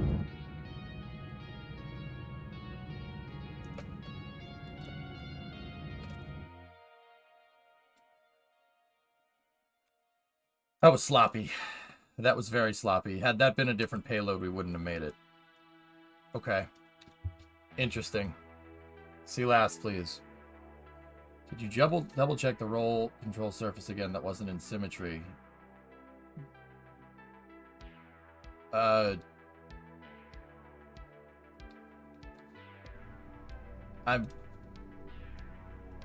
We're not messing with aero surfaces right now, Alucard. The roll, that surface is there. It's inactive, but it's there.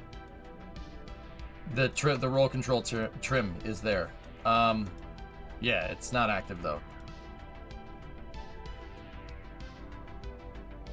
on ascent.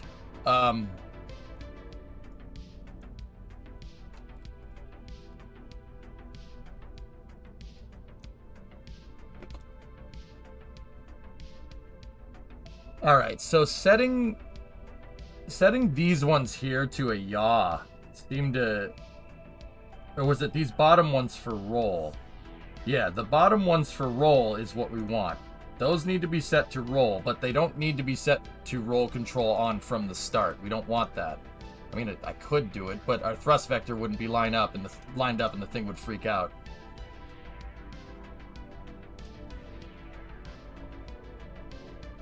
The tank drains just fine. We tested it before you were here.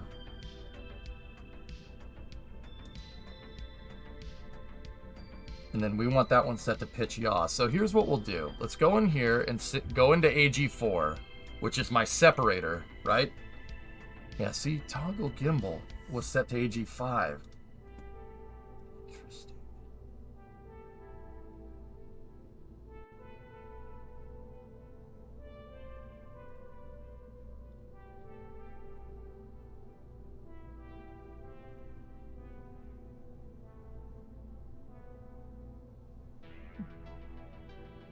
Want to set the gimbal limit now? No.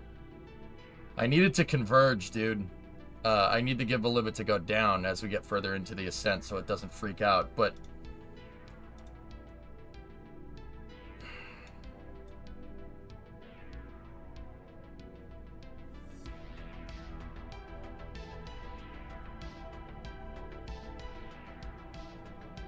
Let me think. So, Hayes, these engines, we want them at high throttle, low gimbal at the start, but with pitch control enabled. Actually, I think only pitch control on that engine might be right. We might be able to use some of this to roll the shuttle, but I don't really want to do that. The shuttle, I don't think the shuttle engines did that. If they did, it was a minute correction.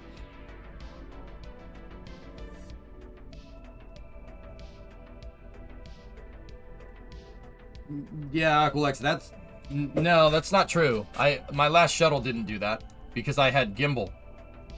I had gimbal over this, so yeah, that's not exactly right, dude.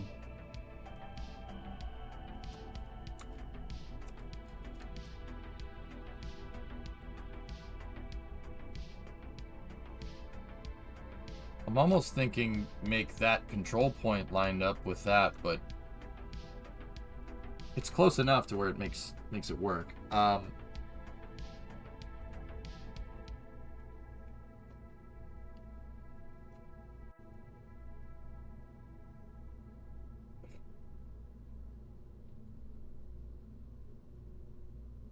Just thinking about what would be the right controls. You know what? I want to do what I want to do. Let's lock those out. I want to see what this does, just out of curiosity. Let's lock those out, and then with action group 4, right?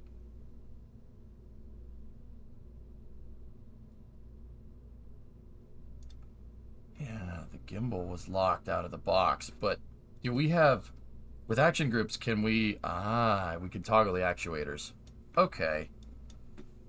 Okay. I just want to see what this does, because these engines stayed more or less fixed on my old shuttle until separation, and then they really started to do work. That's when I really got a good separation in there. I saw somebody say we got to work on the SRB separation. Yeah. That's not even close to being right. Heck, the SRB tail off isn't even right. It's not correct. But we'll get it. We'll get it. I'm not worried about that. That's an easy one to dial in.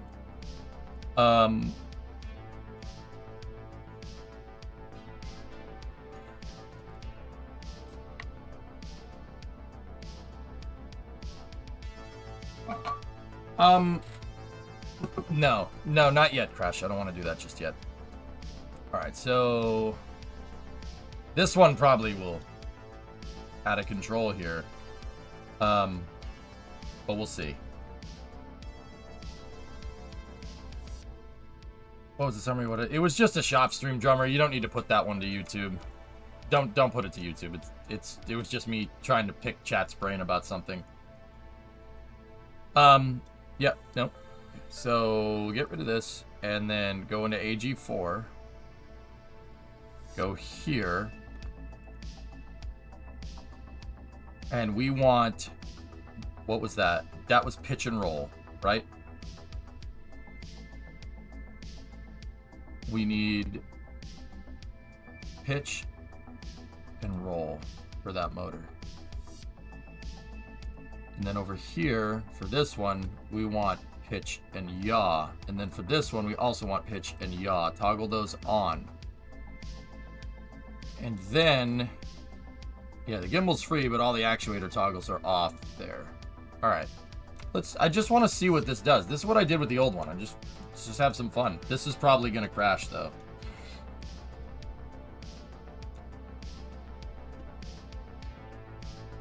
Who's Pepsi Max? An old friend? If you want to, Spacophobic. Is there a craft file of the shuttle somewhere? It's so much prettier than yours. Dan, I don't release my shuttlecraft files. But the last couple of VODs that were uploaded to YouTube shows in detail how I made everything on this shuttle. Actually, the last 5 or 6 VODs show that, dude. So if you want to build one this pretty, I showed you all. I pretty much showed everybody the tricks on how to do it. Yeah, I don't release it because I want people to learn how to make shuttle stacks because I really like the space shuttle.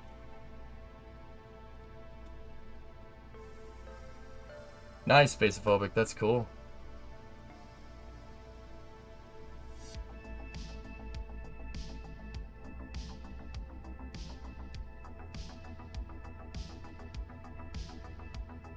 Oh, thanks for the playlist link, Epis. All right, let's go. Let's see what this does.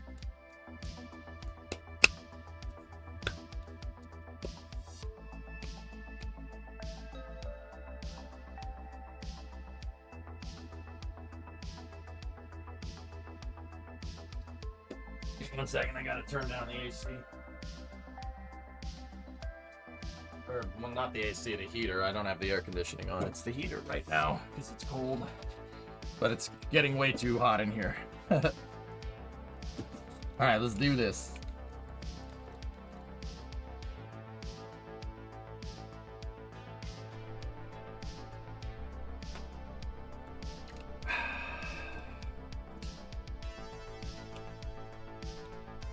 Alright.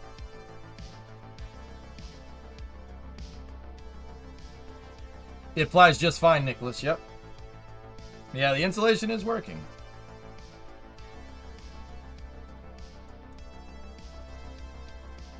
T-minus 10, 9, 8, 7, 6, 5, 4, 3, 2, 1. Ignition.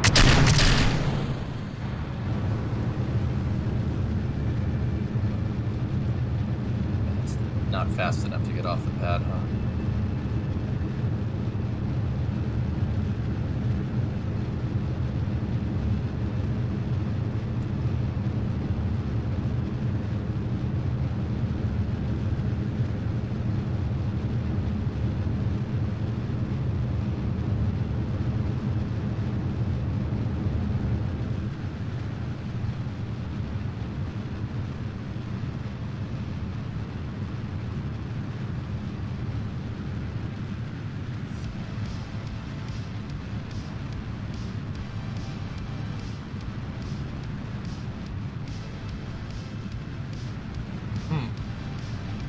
Yeah, okay.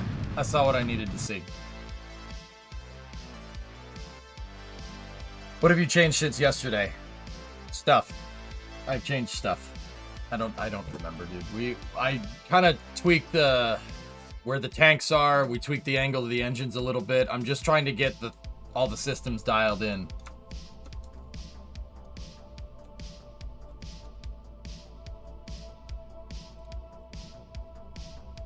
You know what we could do? We could do that. Align the engines to the control point. Those ones don't really matter. But it's no secret that we don't really have good yaw control here. You know what? Hold on. Let's get rid of them. Get rid of the verniers. Just out of curiosity. Let me see something.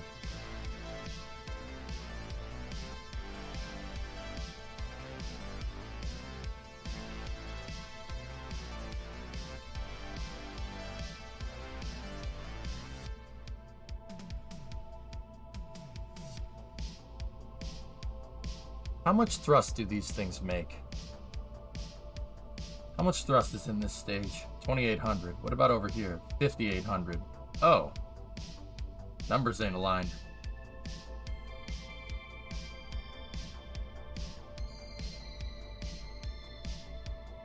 Hang on. Let me check something here.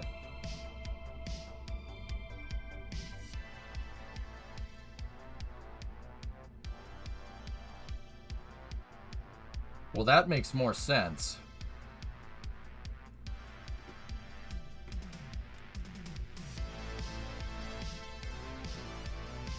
Well, Shutzy, that's what we were changing. That's what we were fixing before.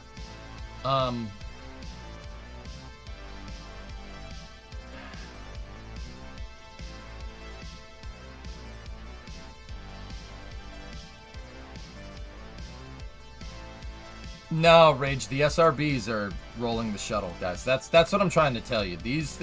Making these things move during when the SRBs attach, making the engine swivel, except for like maybe a little minute correction. And even then, it's more like all the engines are pointed in the right direction. Making those move even a little bit throws your center of thrust. Yeah, no, it'll make the vehicle unstable and get it to fly. It won't fly right. I'm telling you. It won't do it. It won't fly. Do you see these engines moving around when the shuttle flies into space, like in the real footage? No, they're kind of more or less fixed. They do make small, minute adjustments, but it's not enough to be able to see it right. But, dude, those engines definitely don't swivel as much as they would after the SRBs separate. And that's an important thing to understand.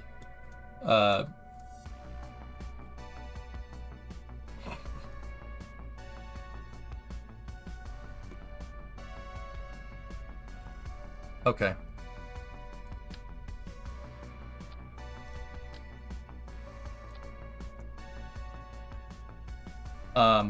Let me do something here.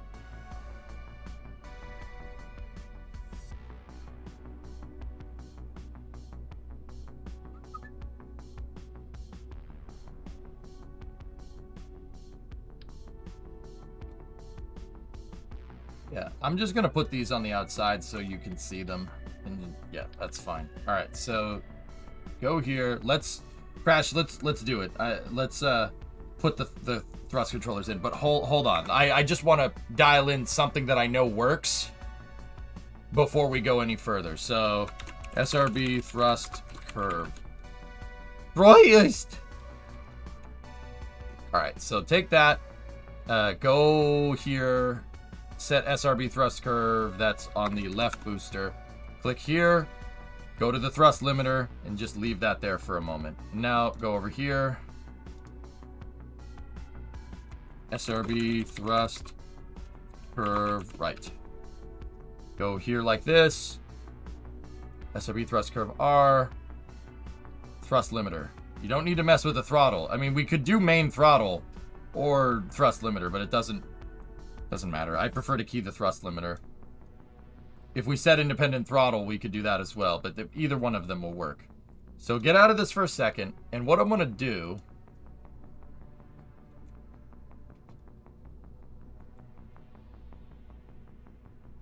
I'm not going to use differential throttle for control here, Rocket Guy. What I think is going on here is... You did kind of hint at this the other day. What's going on is... my SRBs aren't producing enough thrust at liftoff. Our TWR is nowhere near it needs to be. That's the reason why, like, it's so hard to get this thing to kind of roll into position, because these things aren't doing enough of the work. They're not doing enough work. I mean, it's that and the stupid gimbal range. But here's what we'll do. Go in here like this. Let me get Jebstone block 4, right? And I know you can do this. This is a trick. This SRB does throttle, right? So if we open up the editor, there's the thrust curve. And this is dialed in for a 100-second thrust curve. Just copy that curve. Literally copy it. And then go back to our stack prototype. Right? Back to liquid rocket boosters? No. No. We don't need to do that. Open up the editor. Click here. Paste the thrust curve. Open up the editor. Go here. Click there. Paste the thrust curve. Good. So now the play position needs to be on 100 seconds because that's what our burn time, that's what we dialed in the burn time to be. So open the editor, set these to both 100 seconds, and this will tail off the SRB thrust. It's based, Crash, I already kind of had these programmed from Jebstone 4. I'm interested to see if Jebstone 4 is similar. This will give us a lot of lift right at the, or a lot of thrust right at the start. And then they'll tail off for, and then they'll throttle down for max Q, and then they'll go up again to boost us out of orbit, and then they'll tail off until they shut off, right? And they'll gradually move the center of thrust more in line with the shuttle engine, so the shuttle engines will end up doing more of the work.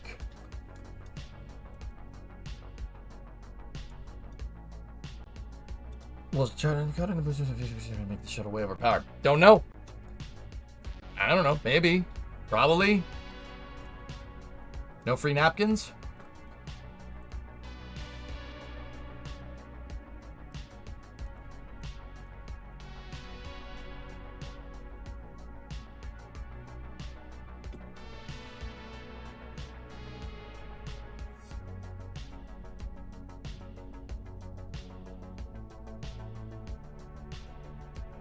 Which doesn't hit peak thrust on liftoff. Got it, Crash. Yeah. Yeah, Rocket, I know. That's what I'm worried about. That's why I think we're having control issues. Now, I think we got the control issues figured out when we get up there, right? I think I got that one situated.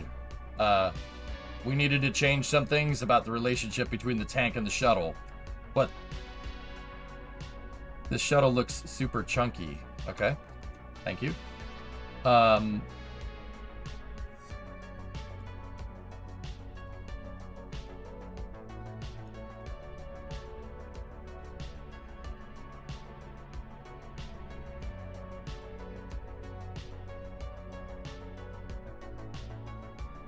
Actually, we don't need to...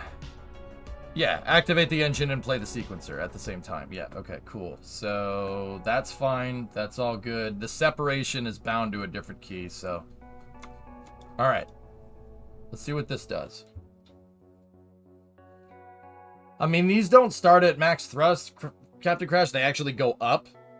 They start at, like, close to 100, and then they go up, and then they go down, and then they tail off. That was a bit late on max Q, something to keep an eye on. Yeah, it was late on max Q for Jebstone 4, which is a completely different rocket. Yeah, I know.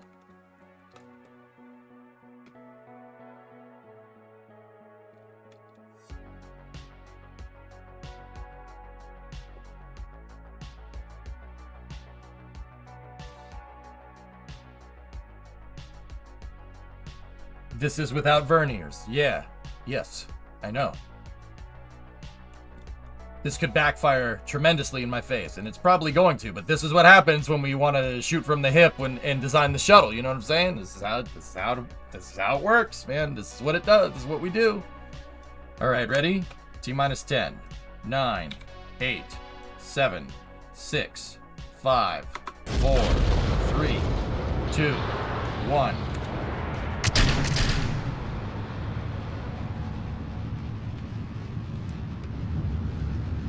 Oh boy.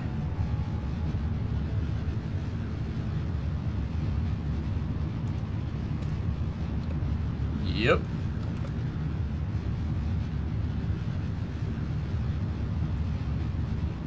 Oh boy.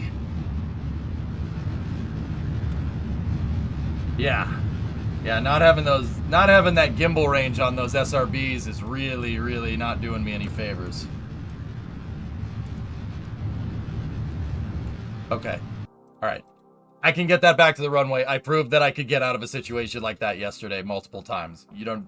It's funny, but Watch yesterday's VOD if you want to see me get it. I got the shuttle back to the runway in a very similar scenario.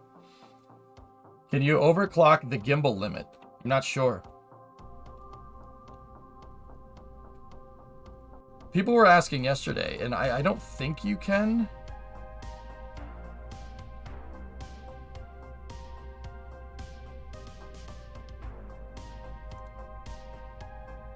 No, no axis field. Okay.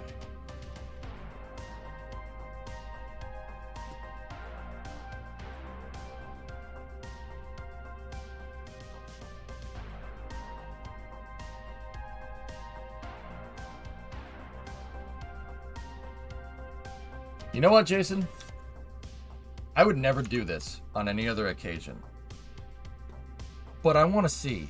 I really want to see if that's the problem that we're chasing. I think it is. So, stack Proto 3. Let me just make a backup of it. And let's go in here. Oh.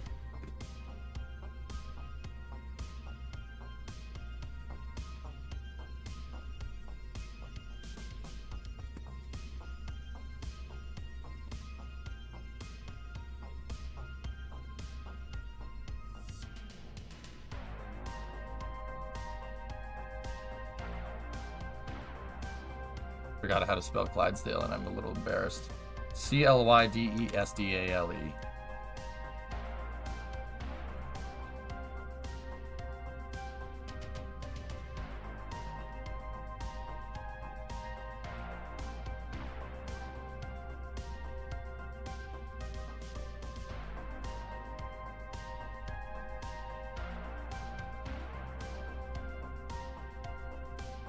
Too bright. Here. Then you can just watch me. You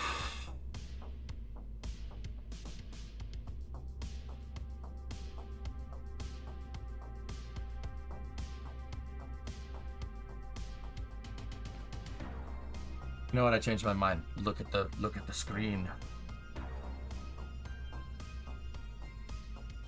Engine. Here's the engine module. Thrust percentage.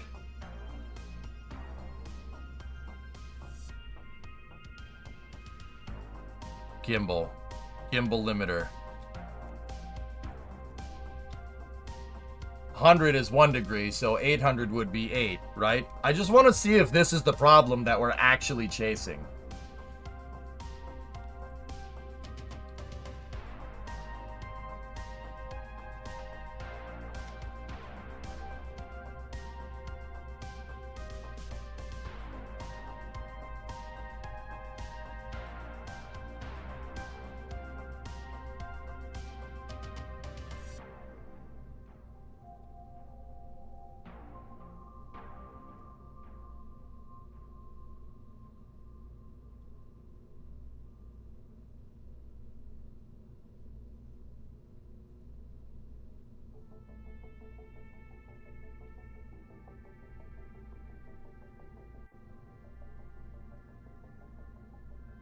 All right, Jason. Let's see what we got.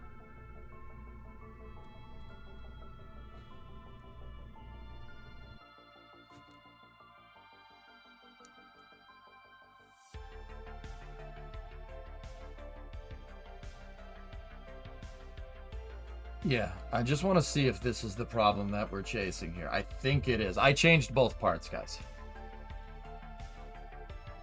And if I didn't, well, we're going to have a little bit of fun here. The thing will just twist out of control. It'll be great.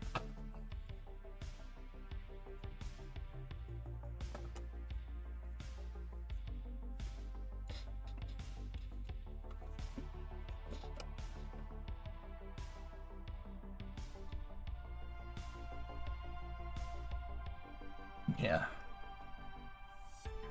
I don't know, Wheat. I'll think about it.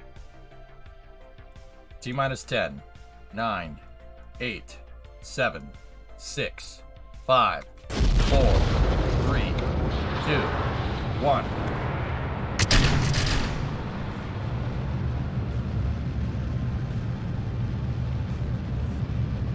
Oh, yeah.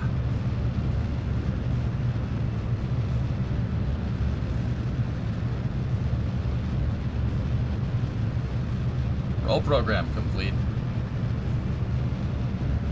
Roger, roll.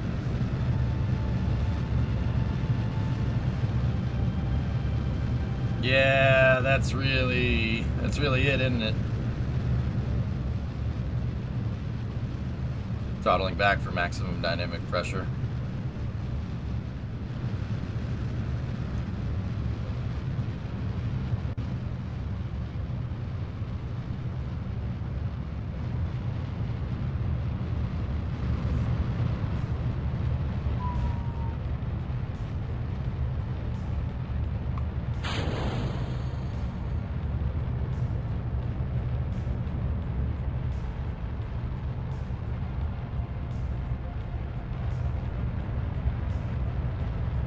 Oh, that's nice, dude.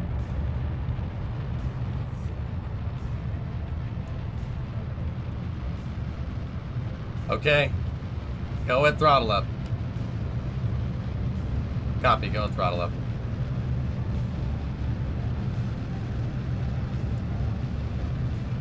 Yeah, that was the problem we were chasing, dude. It's the gimbal.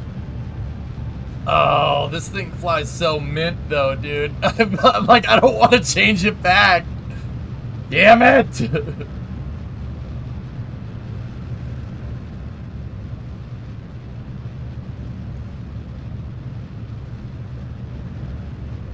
Oh, look at that. Oh, that's freaking great, man.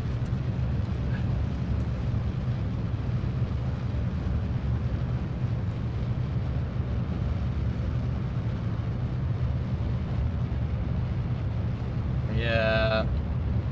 Think about it.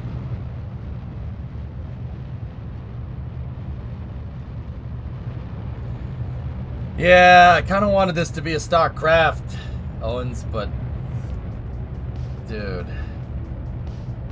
Oh, man, our staging velocity sucks. Thrust tailing off and SRB standing by for separation.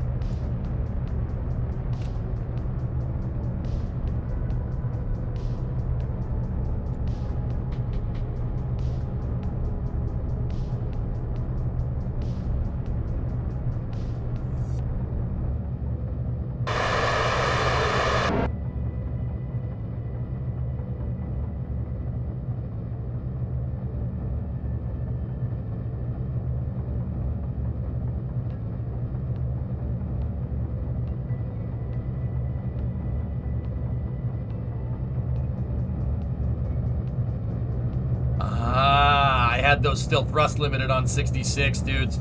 Can you guys, I want to revert. That wasn't right. That wasn't right. Our staging velocity was bad. This is a bad test. I left the thrust limiters on 66%. That's not what I want.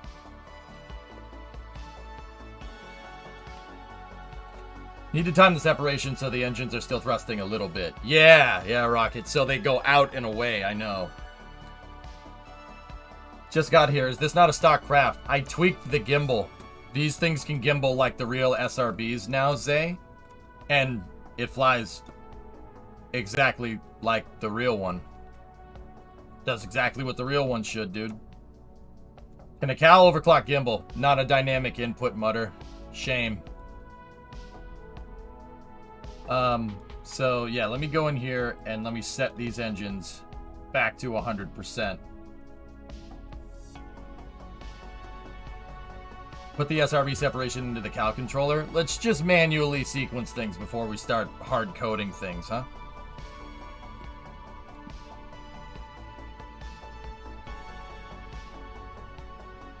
Alright. Engine thrust is high again. Let's see what this does. Come on. Come on.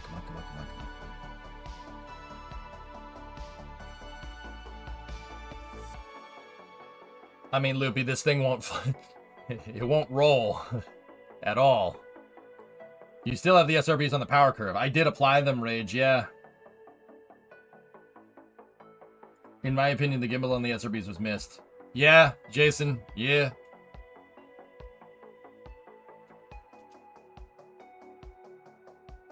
Yeah, I suppose as long as it's a craft file edited thing, I really don't... Let's just roll with it, man, because that... Oh, did you see how good that was? And that was with the engines not working correctly. The thing was so stable. It's so easy. Like, guys, that's the trick. That's the real trick. And that's the reason why I opted for liquid fuel boosters in the first place. You don't have any gimbal here. What are you supposed to do with that? Right? Like, it's not going to work. This thing, though. Ready? T-minus 10, 9, 8, 7, 6, 5, 4, 3, 2, 1. Booster ignition. And liftoff. Oh.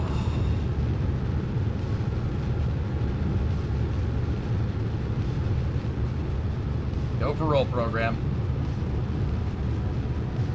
Roger, roll. Vehicle's pitching downrange.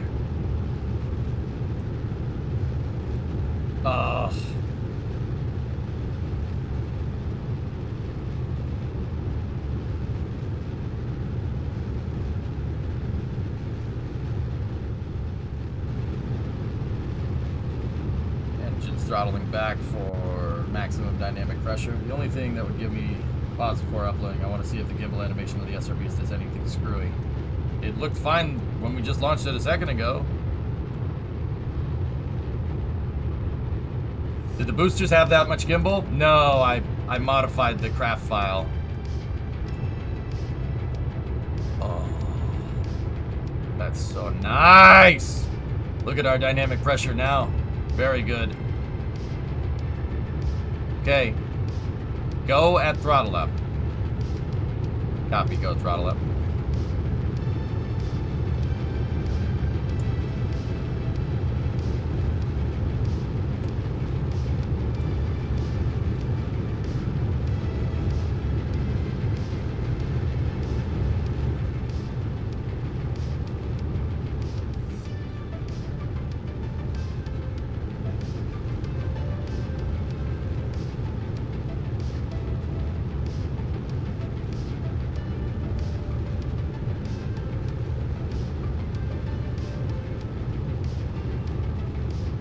White peepo duck. Indeed. Gives me the peepo hands, man. That's what we needed to do, man. Oh, got it now. She is dialed. What's the advantage of having the thrust curves? Not advantages. You need it for the thing to fly right. It's basically so the SRBs throttle back for max Q. They need to slowly move the center of thrust by ramping down in their thrust over time. They need to slowly move them over to the shuttle engines. Your center of thrust during this phase of ascent needs to just slowly creep more and more towards the shuttle engines until the SRBs flame out. Or get very close to flame out. Some residual thrust is going to give them some stuff there, but... Alright, here we go. Oh. Onboard computers commanding the main engine nozzles to swivel, aiming the shuttle for its precise target in space for main engine cutoff.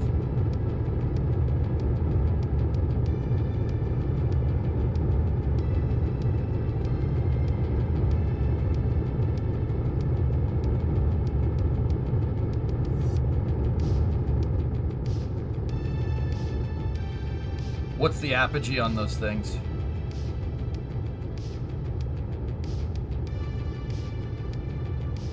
$45? Might be able to get him back.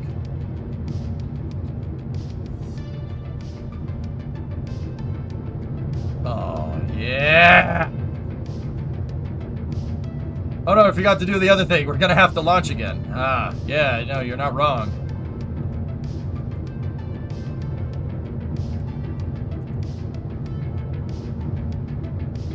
Orbiter 2 engine, kRPC. Copy 2 engine.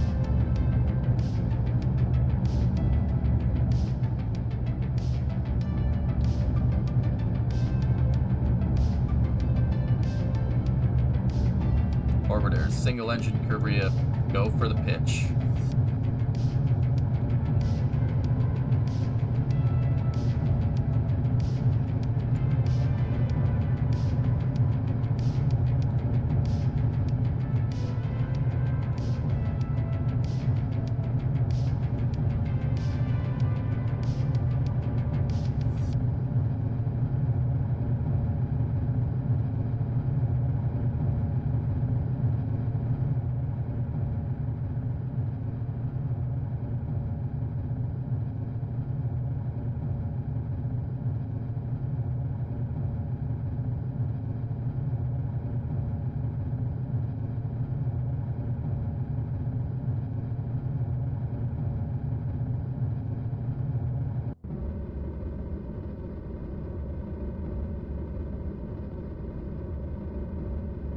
And we could do that, Zay. I never really even thought about doing that.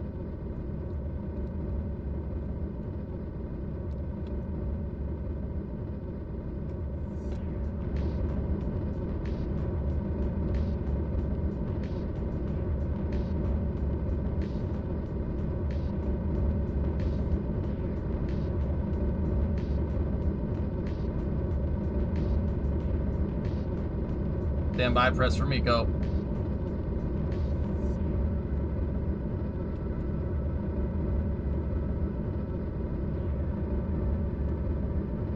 Mark, press for Miko.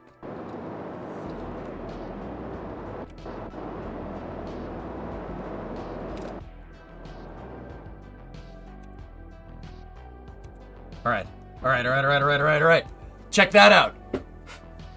Dude, with this ascent profile, with the SRBs, the way it flies and the way it kind of rolls, we have time to go and get those SRBs back. We're going to need some parachutes on these things, huh? Check that out. There's enough time. Oh, look, there they are. Oh, that's pretty neat. I mean, these ones don't have chutes, but look, there's the other one right there. See him? Something's wrong. They're coming back down. Oh, this one's going faster than the other one. What's the mass of this? 22 tons? Easy parachute. How are they recovered in real life? Parachutes.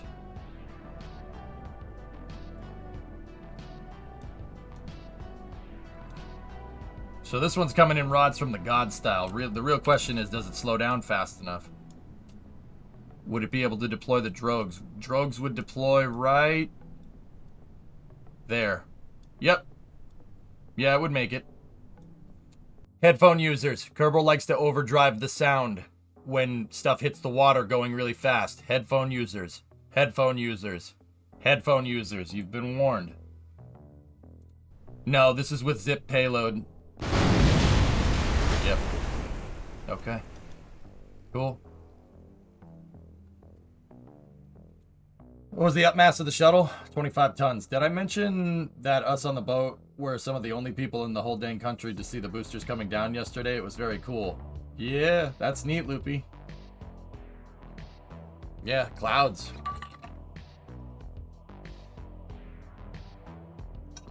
Maybe too slow with the payload. It's possible, Rocket. Think we got what it takes for 18? Well, that's what we got to check. Think this could do 25? Maybe?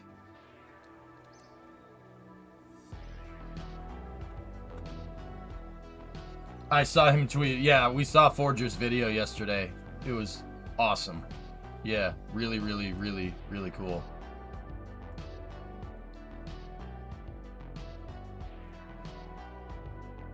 Dude, I'd watch the landings from there.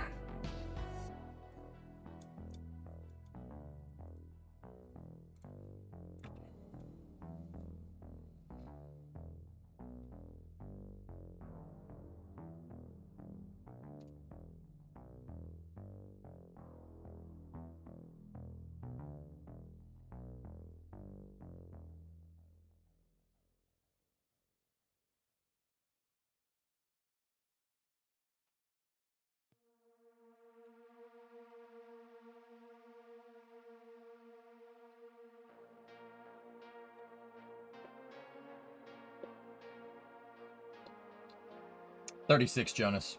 Yeah. I don't need 36 tons to orbit. No, that's a little silly.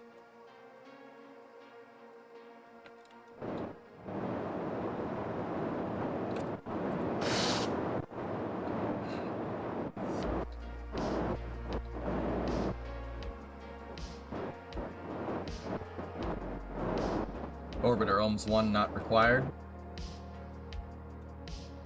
Welcome to space.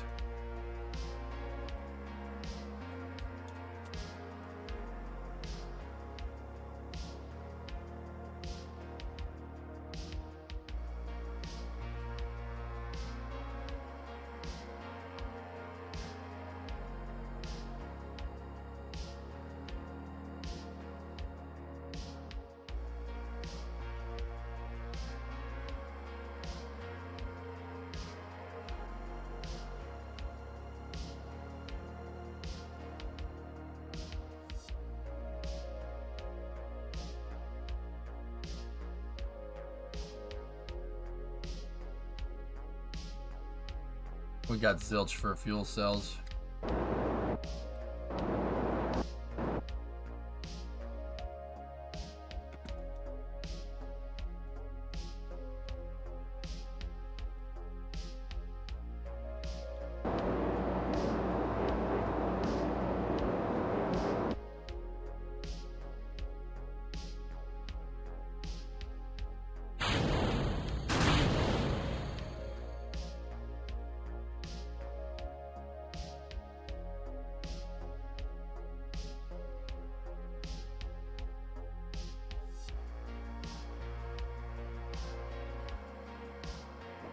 Stand by for ohms 2.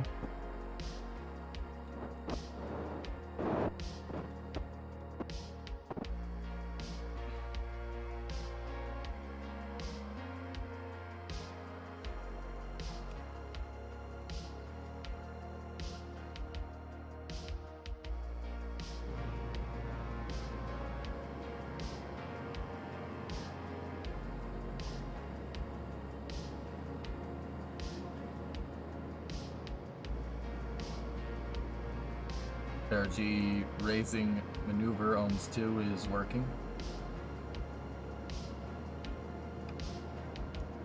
Where did the ET come down? Indian Ocean, near Diego Garcia.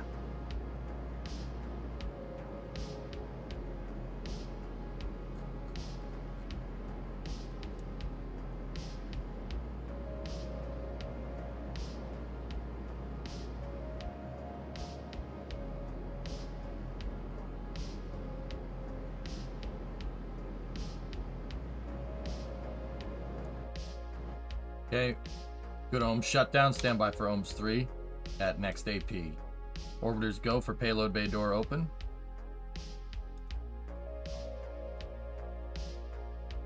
Showing diff fuel loads in the, yeah, okay, cool.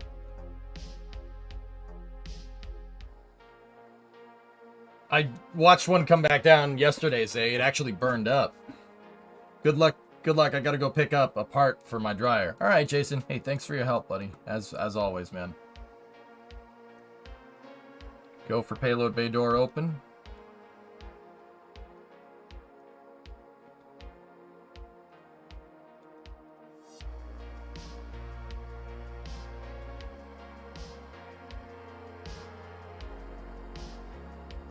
We didn't put a payload in, but I can't revert this, so we'll fly her back down.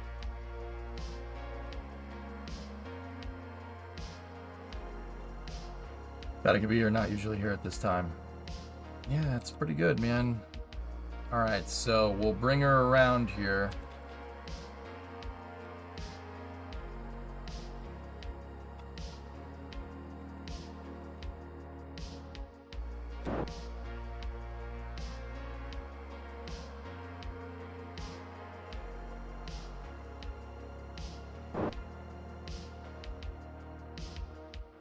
Oh no, we're gonna have to land at Shucks. I know, man, I know.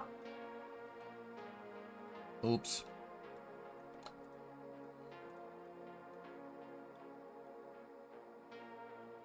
So we're just gonna circularize it up here.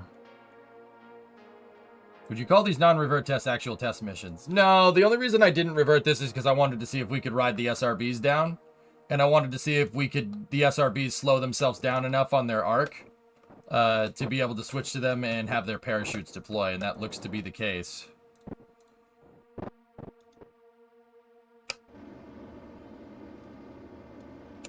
Okay, ohms 3 is good. We are on orbit. Money. Which single engine is active in the stack? It's just it's a UI error.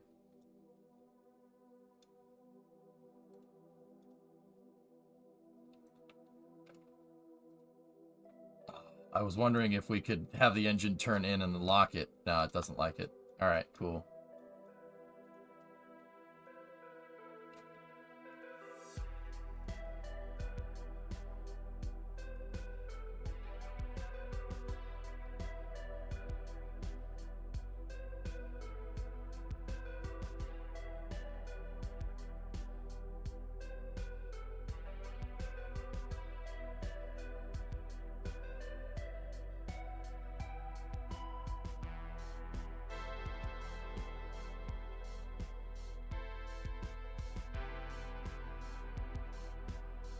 Hey, he came up the right way. Yeah, I know, right?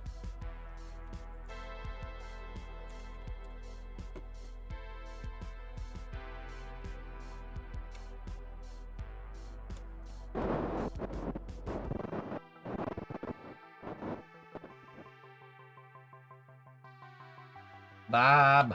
Bob. There we go.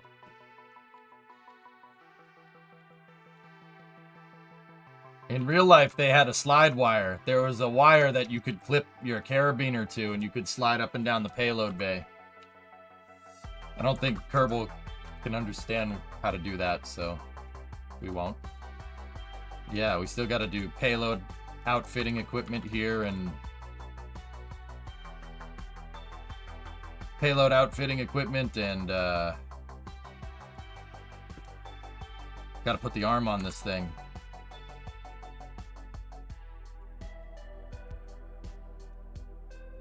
Okay.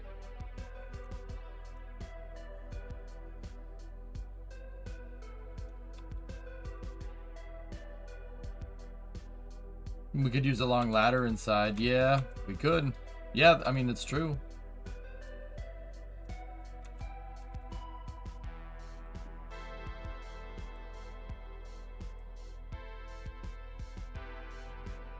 Let's bring her down. Yeah, because we needed to switch to the SRBs, that means you can't revert from this launch. I should have quick saved, but I hate quick saves. Quick saves really screw things up. Don't load quick saves in Kerbal. Your vehicle will break. You're almost guaranteed to put your vehicle into a failure mode.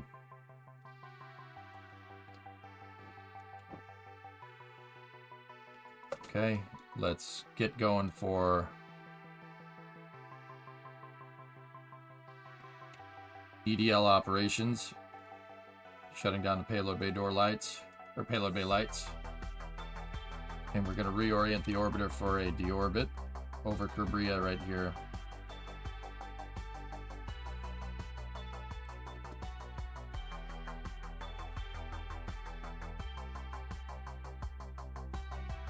(101,282). Argument of perigees 282. That's the magic number for our deorbit burns.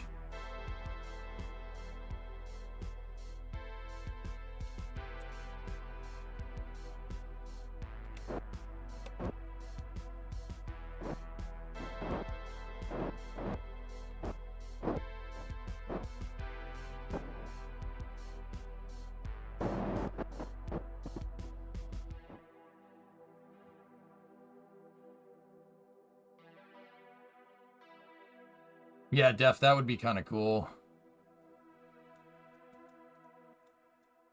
Yeah, it changes a bunch of things. So it turns out that EJ hates you.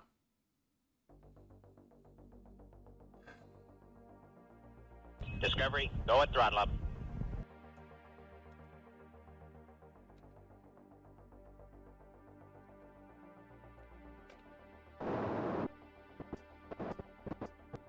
Hey, twitching.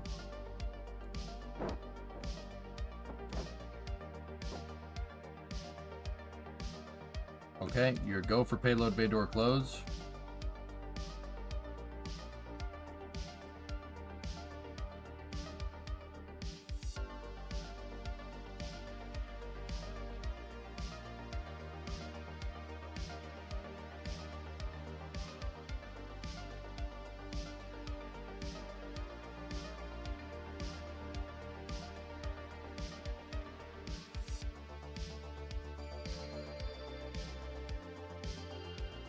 Okay. Stand by for the deorbit burn.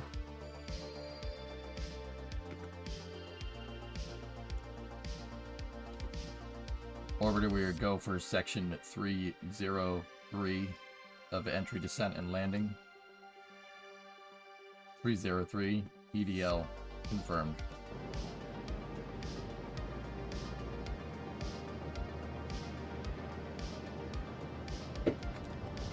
Deorbit burn has begun.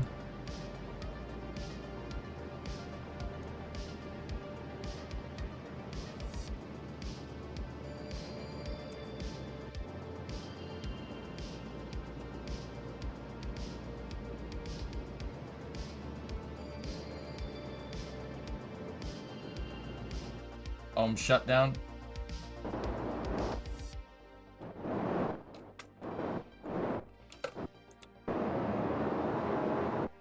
Okay.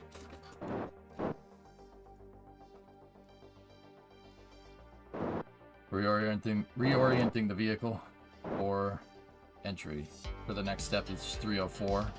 Step 304 in the shuttle operations manual, or section 304, is entry, descent, and landing. Not very long, Jonas. Couple, like 100 meters a second burn. Not it. You don't need much.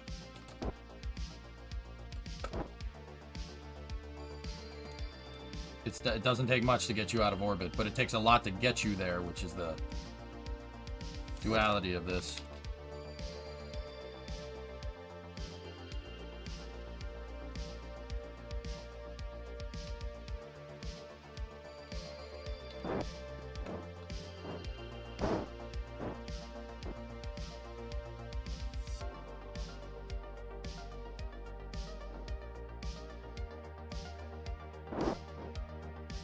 Okay, we have EI.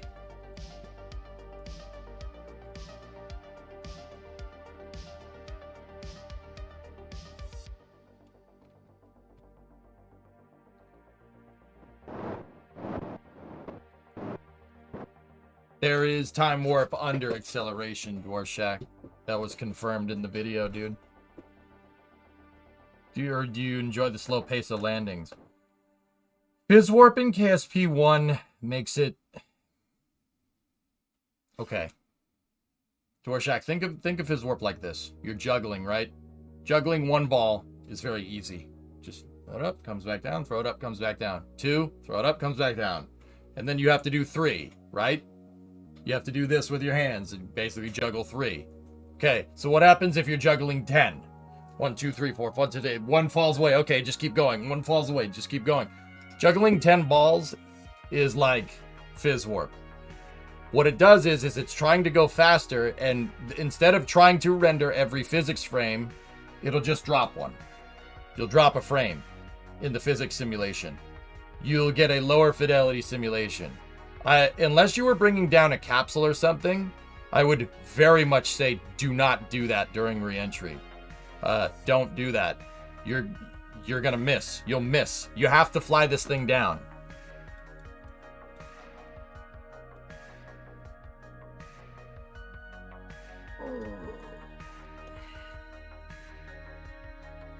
I wonder if the payload was fuel. Could it be connected to the shuttle? Would it be capable of getting to the moon? Even if you could fill up the entire payload bay with fuel quite, and that would be fuel for the OMS thrusters, because these are the ones that it uses when it's up in space.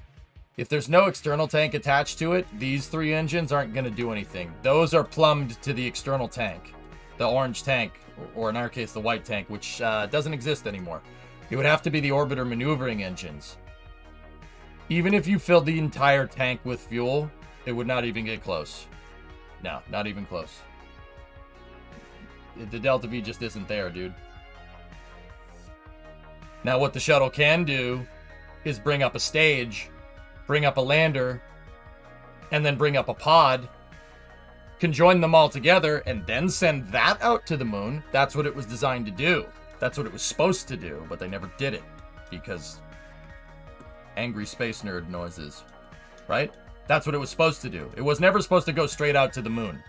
Nah, it's not designed for that. That's like saying, hey, can I take my Cessna and break the sound barrier? Nope, not designed to do that.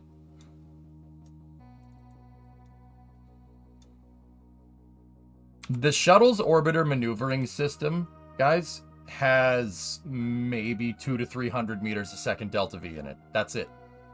These things don't carry a lot of fuel. It's just enough for the shuttle to maneuver around in low Earth orbit and go to a space station or build something or service a satellite. That's all it's designed to do.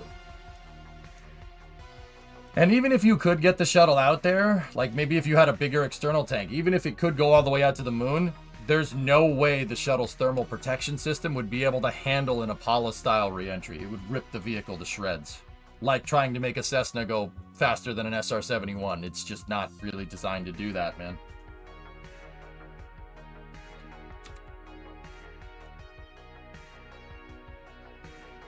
Yeah, opposite. The shuttle is much better as a truck to assemble vehicles that are designed to go out to the moon. That's what it was supposed to do. That's what they wanted to do with it when they first proposed it. So take what a Saturn V puts into space. The Saturn V puts the S4B, the third stage, the lander, and the CSM into space.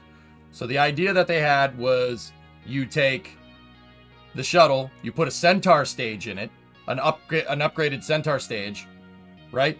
And then the shuttle can move a lander to land on the moon, because the LEM could almost fit inside of the shuttle bay. It wouldn't take much to make a new lander, right? So take the Apollo CSM and the Apollo LEM, launch the CSM up in one shot, put it up there. Lander can join them together with the shuttle's robotic arm. Shuttle Centaur comes up, grab the stack with the robotic arm, move the stage up like what they did with Hubble and during the ISS assembly missions, connect the whole thing together, and then release it, and then have the shuttle dock to it so they could load crew onto it. That was the whole idea.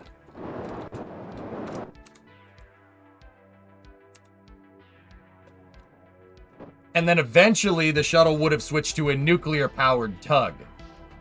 And then the crazy part is that the Centaur, unlike the S4B, the Centaur could go out there, circularize, they'd land, right? Leave the lander there, just like Apollo did, and they'd reattach to the stage, and the whatever command service module could push the thing back, right? And then the Centaur, provided they could figure out boil off, would circularize back in low Earth orbit, and the shuttle would go pick up the transfer vehicle, put it in the payload bay, and then another shuttle would go up, grab the Centaur, load that into the payload bay, and come back down with it. That was the idea. Sounds cool, huh?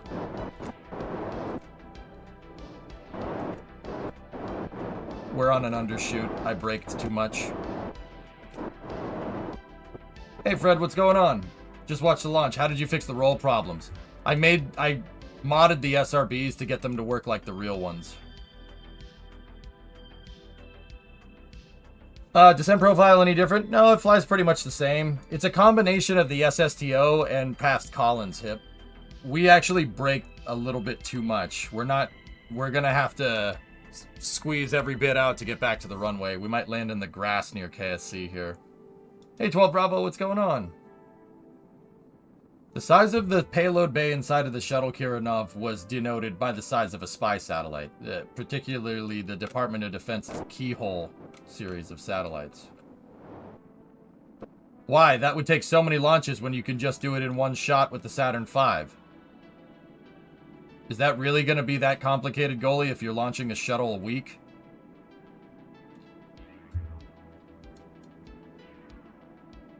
The whole thing is predicated on the shuttle being reusable.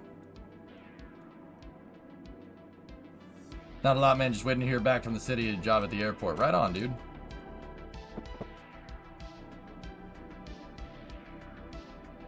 And if you're reusing the shuttle and you employ it in mass, especially that second part is really important. If you're using the shuttle and you launch it a lot, cost goes down. That's what they wanted to do. It's not that the shuttle is a complicated vehicle, and it did take billions of dollars to make, and it was expensive throughout its whole tenure. The reason why it was expensive throughout its whole tenure is because the vehicle was designed to launch once a week, and they ended up launching it once every 4 months. So all those systems that you engineered for the shuttle that are built around making the shuttle launch once a week, now you're stuck maintaining them. You're stuck footing the bill. That's why the shuttle got so expensive.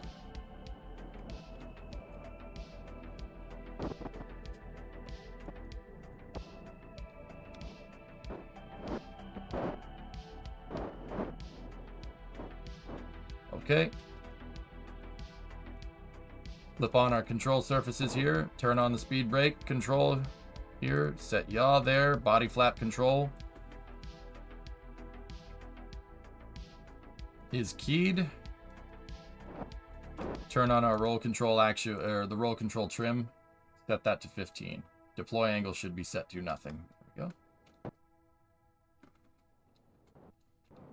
Just finished my degree and this could be a new beginning for you. Awesome, man. That's great.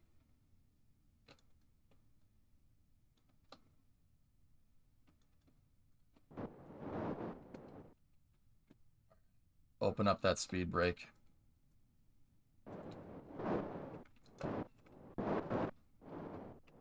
Is the bill of materials for the shuttle also expensive, or was the most of the cost due to R&D? R&D, man. That's awesome. 12. Very good.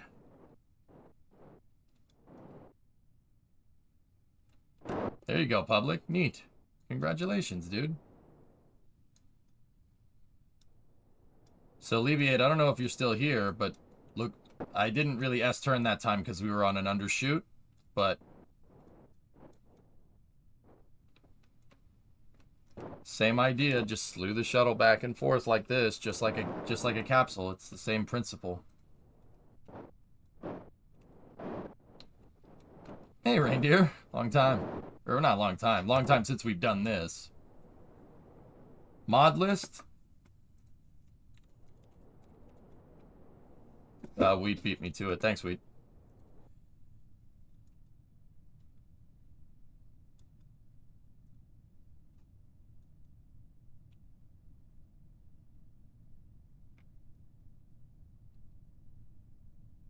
Okay. Let's bring her down. Hey, come on now. Go getting into trouble there, shuttle.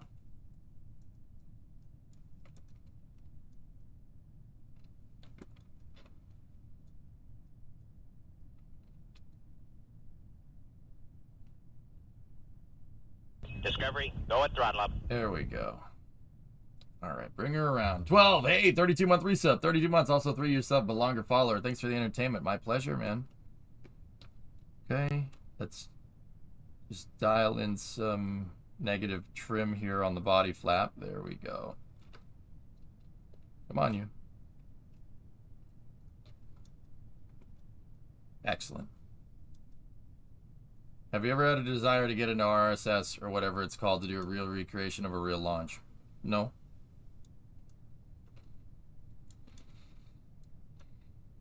I already take a long time to build something for stock KSP Dwarshak. What do you think?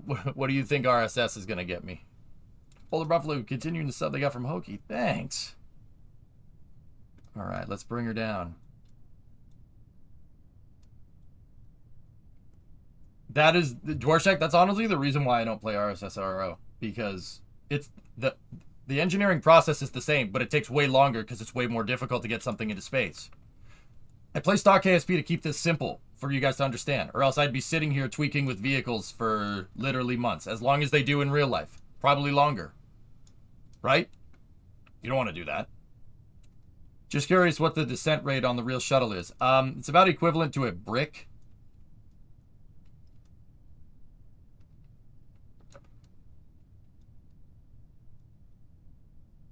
Yeah, Blue. No, believe me, I know.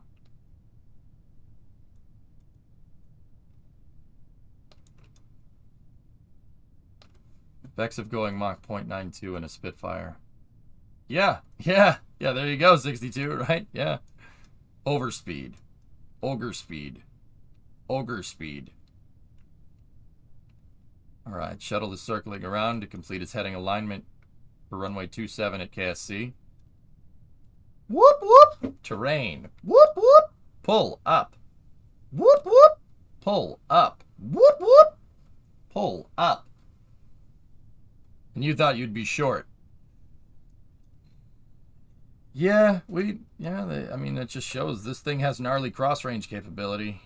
Just like the real one did. We can push the trajectory out, we can push it back, we turn it left, we can turn it right. That's what happens when you have a lot of wing on your re-entry vehicle.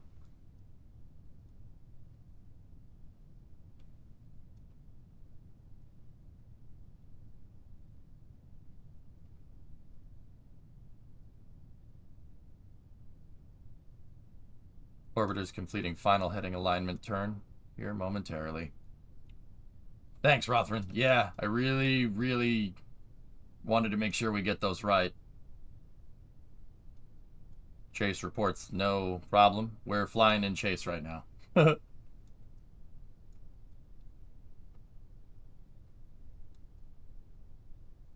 If you get it right, Phoenix, I should just be able to let it go at entry interface, and then it should slow down enough.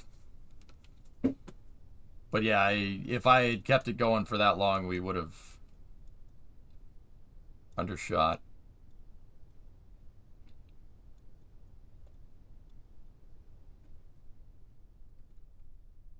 Okay, ground altimeter is on. Gear coming. Oh, hey now. Gear down.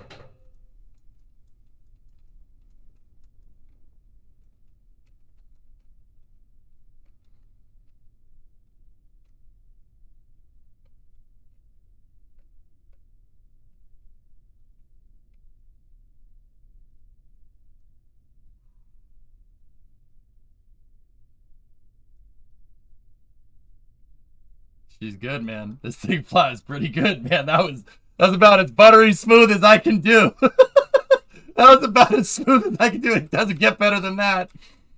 Man. The orbiter's on the rollout. You want to take us up the hangar, chat? We got to dust it off first. You need to redesign it. It flies way too good. It's only designed to fly good for a second there. If I had kept that any longer, we would have fallen and we would have cracked the gear. Convoy is one. The convoy's on its way. That's the world's greatest flying machine. I'll tell you that. It was super.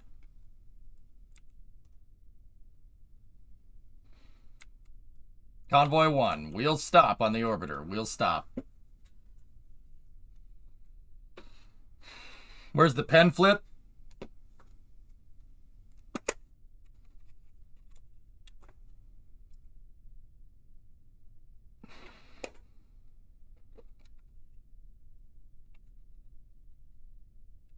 I'm mighty proud to be associated with folks like that. I can't tell you what a tribute that is to the American working man, the American working woman too. You can't imagine the kind of people that came together to overcome this obstacle. From all walks of life, all capabilities and limitations. It's all due to their individual efforts. They proved that they could do the job. They proved it for the world to see. And I'm mighty proud to be associated with folks like that.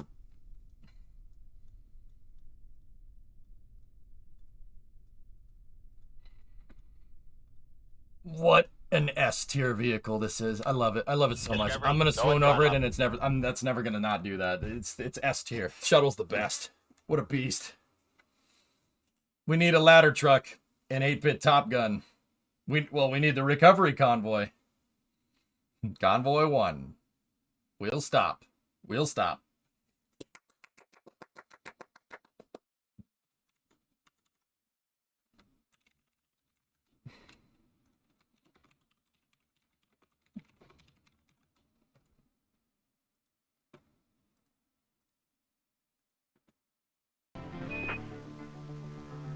The astronauts are making the final turn to line up with the runway.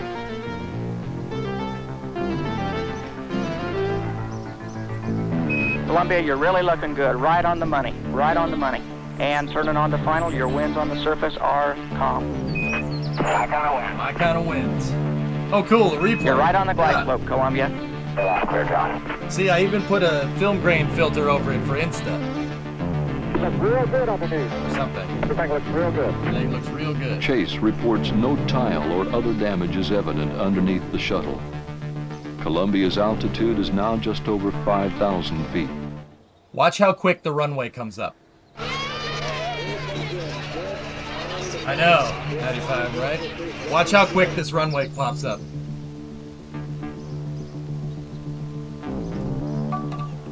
Right here. Look at how quick the runway's popping up. You think my nosedive is not real? Look at that. Woo! Without That's fast, power, man. Columbia must land. It cannot make another attempt.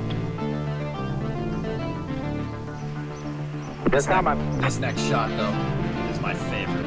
You're down. 50 feet.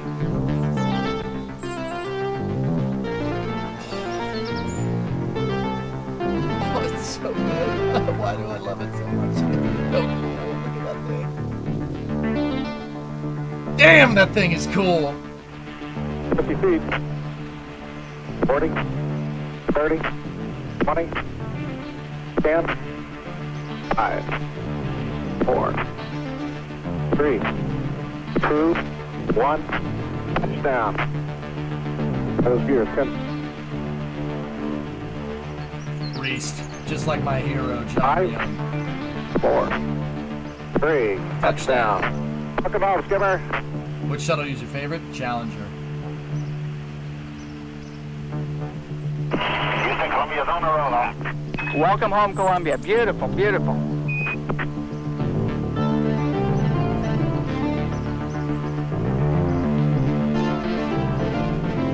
So how's to take it up for hangar, Joe? We're gonna dust it off first. We're gonna dust it off first.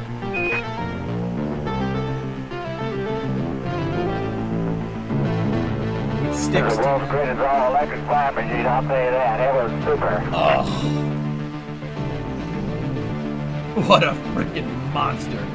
I love that thing. Convoy 1. Convoy's on its way. Convoy 1. We'll stop on the Columbia. We'll stop.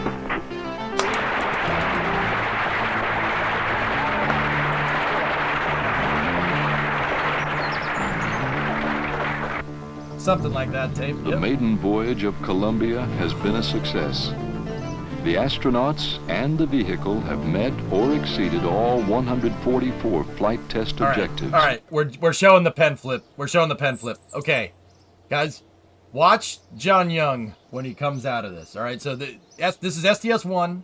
It's the first flight of the shuttle. The commander was John Young. The pilot was Bob Crippen.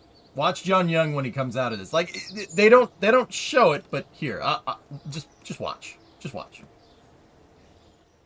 Oh man, did you see that thing? Did you see me flying that thing, man? You see that thing coming in? What a beast! Did you see this thing? I want to thank you, sir. Come on over here. Come over here. Let me shake your hand. Let me shake your hand too. Did you see this thing coming down? Holy crap! Look at this thing. Oh, man, this thing's cool. Where's other people? I gotta find other people's hands to shake. You see that? Yeah, I saw it. I was flying it. It was great. Let me shake your hand, sir. John, you gotta come back to the recovery truck. No, I'm good. Good. Whose hands can I shake? This is amazing. Look at this thing. Let's go shake people's hands. Nope. Those are the hydrazine guys. Never mind. You did good. Yeah! Well, shake your hand, but you are handling toxic chemicals right now. I won't go over there. And now, Crib, look. What'd you think of that? Boy, I tell you, that thing was super. He's like, man, what a ride. That's the best, man. That's my favorite. And then the pen flip. Did you see it? Did you see the pen flip? Beast. I swear you've given this exact same commentary before. Many times, Kyron. Many times. It's one of my favorite, like my favorite NASA footage. John, okay, all right. What makes that footage so cool, John Young he's very stoic. He's very stoic. Never really smiled about nothing. Look at all the interviews that he's in. Everything. Heck, even the shuttle launch. Even STS-1, when it launched, he was just like, this is all right. This is pretty neat. The guy was stone cold all the time. To see him, like, super hyped up about it, like, that should tell you just how awesome the space shuttle actually is. Yeah, dude, he was just poker face all the time. Even when he walked on the moon, he's just, I would know. I'd shook the guy's hand that went to the moon with him. It's just stone cold. All right, let's just do this now. Okay, time to do this.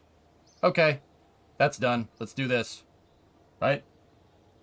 So to see him, like, fired up and just wanted to shake everybody's hand, that should tell you how awesome that shuttle is. Is the split rudder what's holding up the nose during the flare? The speed brake. Yeah, it can do that. Mm-hmm. Oh. Dude, he's like, oh, man, you got the fist bump. The double fist bump. Damn. The guy was like, he's like the Kimi Räikkönen of astronauts. He was just totally stoic the entire time. So to see him, like, super fired up, that's why it's my favorite footage. Yeah, exactly, Bandit. That's why it's freaking, dude's just completely pumped. I mean, you saw the space, you've seen the space shuttle. I totally get it. Totally get it. Can you imagine being the first guy to bring that thing down and then greasing the landing? Just, oh yeah, yep, I'm pretty awesome. Right? That's pretty cool, huh? How does this shuttle size keep surprising you? It's... An update package is available? No, go away.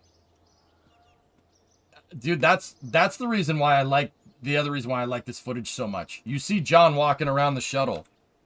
And, dude, look. That conveys... This picture, for whatever reason, it must have been the focal length on the LEDs or something. This conveys the size of the shuttle. It is absolutely huge. It's bigger than you think it is. Let me look at it. Look at it compared to the trucks. And those are F-250s. Those are not small trucks. I know. F-250s are bay. Now, can the Kerbals repeat it? We just did. And yes, also, somebody said, in Kerbal multiplayer, if we bring shuttles back down and stuff, I need people to fly chase. We need people to fly chase. How cool would that actually be? Is that a windmill attached to the truck? Yep, for power. How many F-250s could the shuttle carry into space? 6,000-pound truck, give or take. Maybe 5 to 6,000. So that's 3 tons. 13, 10, 11, somewhere in there. If you could fit them in the payload bay, you could probably move 10 of them all at the same time, and then leave them up there, dock them to the station, and then bring them back down. Yeah, you could do that.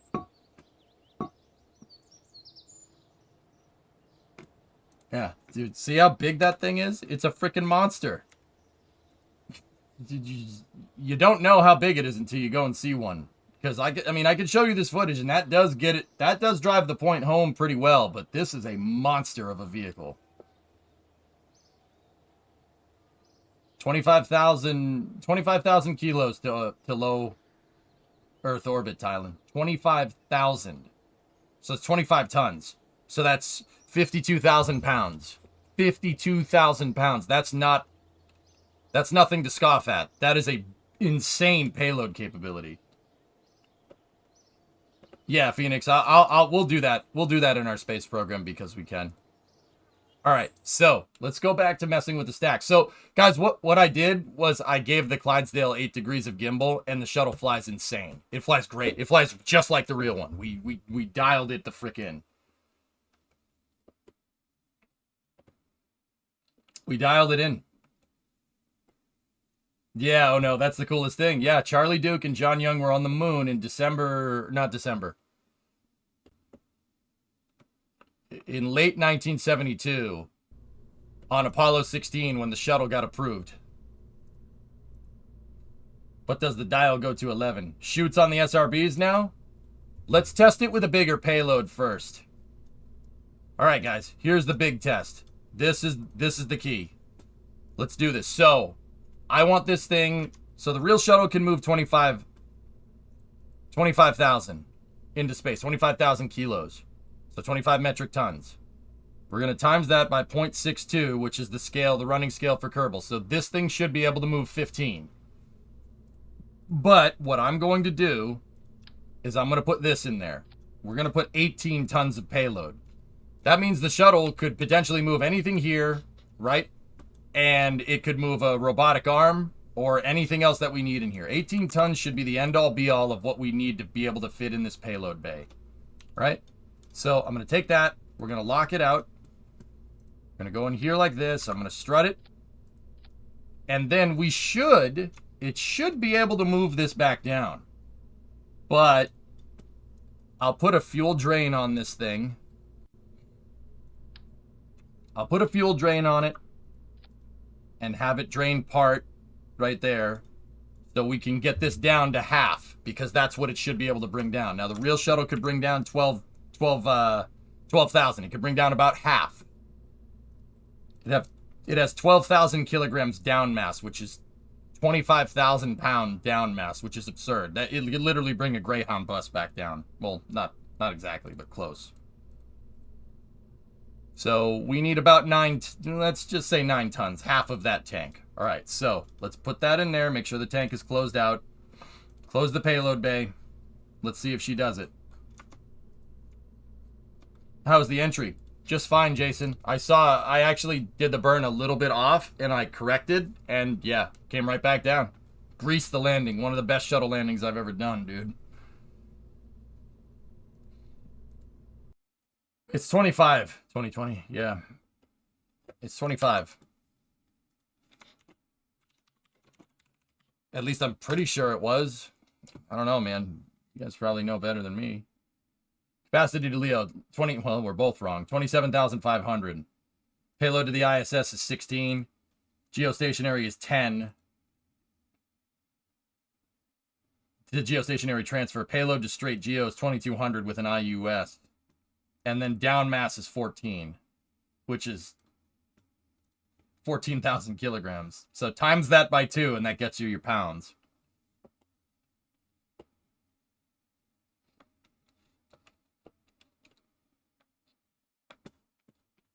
Well, 50s, what about the Chevys? You need a couple of those for your payload bay. Look at that thing, Jason. That's ridiculous. Dude, you even nailed the Kerbal textures. It looks hilarious. That looks awesome. All right, here we go again.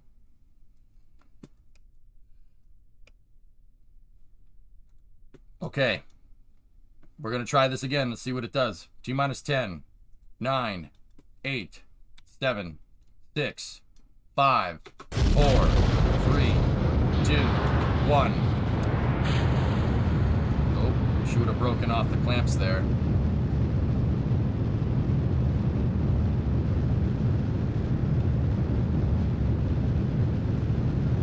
Roll program complete. Roger, roll. So this is with 18 tons of payload in the payload bay. So far, she flies pretty much exactly the same. Vehicle's pitching over.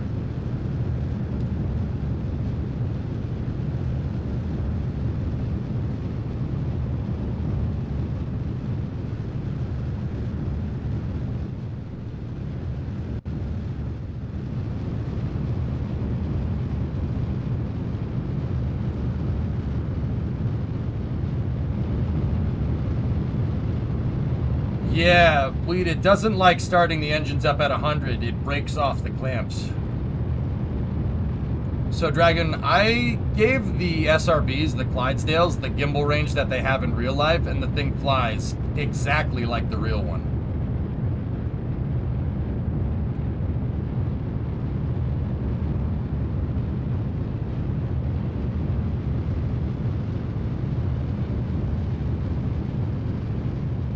Yeah, I've really been against doing that in the past, but dude, it flies so good, I think I'm just gonna keep it. It's localized to the craft file, which is fine, but man, does this thing boogie. Guys, it's flying, so here's the thing, man, this is why we took the time to dial this in this afternoon and why it was so important to get it right. It is flying exactly the same. It flies exactly the same no matter what payload you put in. We have 18 tons. 18 tons of payload in the payload bay. It's flying fine. It flies exactly the same. We'll see what happens with SRB separation, but it's a delight to maneuver, very easy to fly. That's not the most stock solution. I mean, the other solution is just to put a bunch of cubs on the thing, but yeah.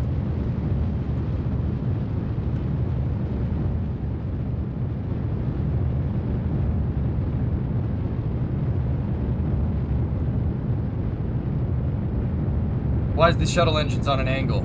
It's to point through the external tank's center of mass after SRB separation. And they're there to make sure that the thing doesn't fly sideways off the pad.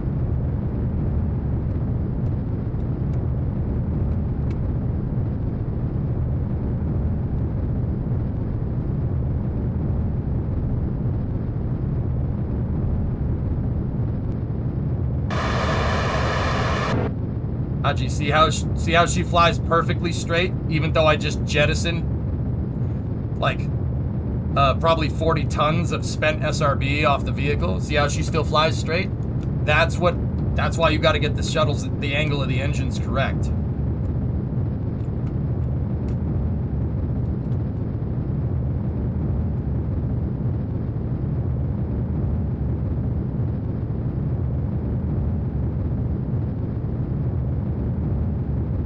What's the apogee on those? 47. Might be able to get them back.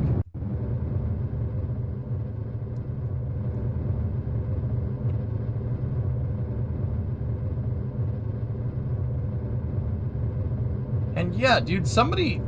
Was it Phoenix in chat? Hey, Red, what's going on? How you doing? I didn't even see you in here. Clearly it needs more canards. I'm really upset that I saw you in here now. Because I don't want you to be here because I don't like you anymore. That was a joke. I was kidding. But also...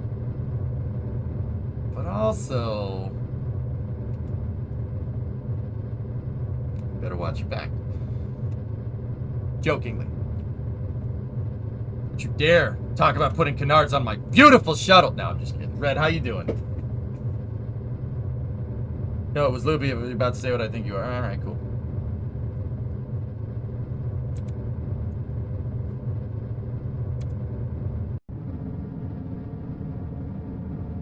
So yeah, she's flying great with 18 tons. Flies perfect. Got no complaints here. Last plus, check your Discord DMs. Yeah, I saw it. I read it, but I didn't. Mouth didn't do good. What is on your mind? Oh, yeah. I don't know, Zay. To be 100% honest with you, I don't know yet.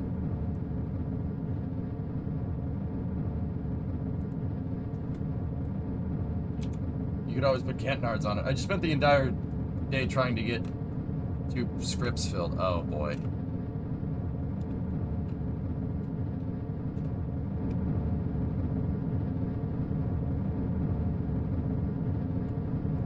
We have to circularize before those get below 25. I won't switch to them just so we can revert if we want to go put parachutes on this thing. But we also should really mess with the down mass as well. Stand by, press for Miko.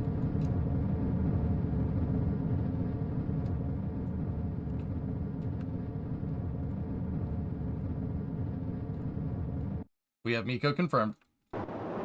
Yep. We can get our SRBs back. We can at least recover them. Sweet. I didn't do the pitch over that time. But see, I could switch to them. The Kraken will eat them at 25. It'll delete the debris.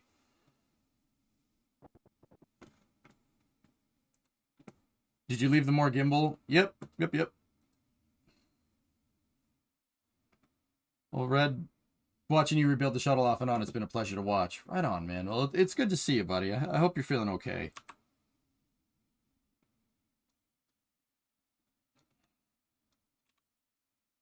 Yep, Kraken ate him. 89? That's actually really good, man. Really good. Plenty of extra margin. How much fuel is left in this thing? 495. Yo, our payload capacity could go higher than this. We could get it up to 20. It'd fly fine. Yeah, she's good, man. Perfect. Actually, you know...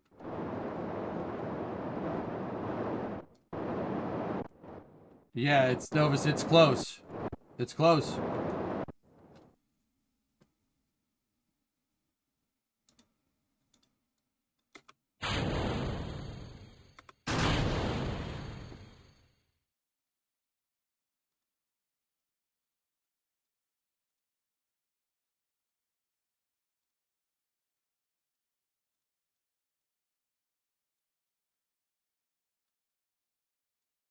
Let's see if we can...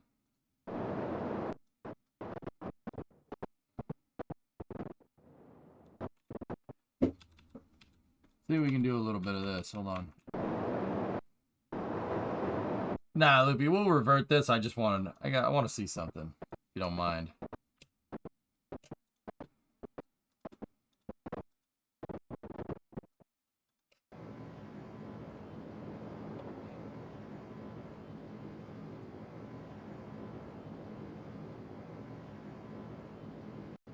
Yeah, Phoenix, I thought that would be a good idea. I thought it would be a good thing to do. Too bad you can't take those huge tanks up, then build a station with them like the plan with Space Lab. I'm sorry, what? Oh, Skylab. Yeah. No,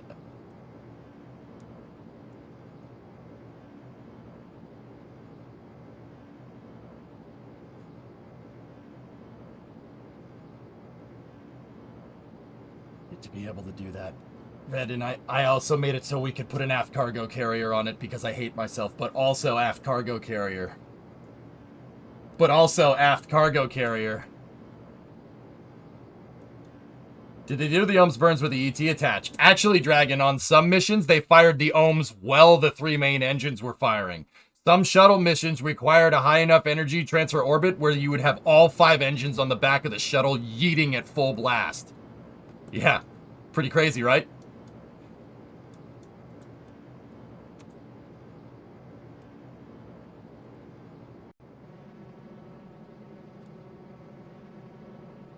So, Red, I did a thing, and Red, I know you'll get this, dude. And this is why I'm kind of pumped to see you, because I know, A, you're an old school viewer, B, you're an old school Kerbal streamer, and C, I built this tank to drain fuel like the real one. So, meaning you got a bigger hydrogen tank, right? Smaller LOX tank. But you can't really do exactly that with KSP, right? So what I did with this is the fuel tanks are kind of, I have 2 sets of fuel tanks here, right? So we have 2 S4 128s, right? And then that's the fuel tank for the forward ohms pod, right? Then we have an S3, S4, and an FLTX 800, right? So these 6 tanks right here make up the external tank. But that gives us a lot of extra volume in here, right? We have a lot of extra volume inside of this external tank for wet workshop activities. I could put station modules in this. And then with the aft cargo carrier, we could put an airlock on the back of this thing. Yeah, kind of a byproduct of how this was designed. So, guys, there were plans for the shuttle to take the ET into space and use it as a space station. That's what I'm showing. We could do that with this shuttle. And you know what the craziest part about this is? We're still carrying 18 tons. We did that with 18 tons in the payload bay, by the way. Yeah. So the shuttle could take this sucker all the way up into space. And then we can undock this thing. And there was another plan, because this is dead space behind the external tank on the shuttle. It's dead space. There's dead space back here. It does nothing. You could put, there were plans for the external tank called the aft cargo carrier. And the aft cargo carrier is basically a bow tail fairing that goes on the back of this thing. And that gives you additional payload volume at an 8.4 meter diameter capacity. Basically gives the space shuttle Starship payload bay. A Starship payload bay down at the bottom, or something similar to it, right? So what they wanted to do was launch this thing up here with the aft cargo carrier and have a docking port module here, similar to the docking ring that you would have found on like Skylab, right? The Skylab was like a dry workshop, which was made out of an extra S4B stage. And then there was a docking ring on the front for multiple capsules to get to, right? So we could do that right here and build an airlock and a docking port for the space shuttle on that. So the idea was that the space shuttle would ride this thing all the way into space, right? And the external tank would have solar panels coming off the back with a docking port. So the shuttle could undock from it and then dock to the bottom, and the whole tank becomes a space station that the shuttle can dock to. And I wasn't 100% sure we had the capability to do that, but now that I just basically showed that we can move 18 tons of payload into space, have... how much fuel do we have left in the ET?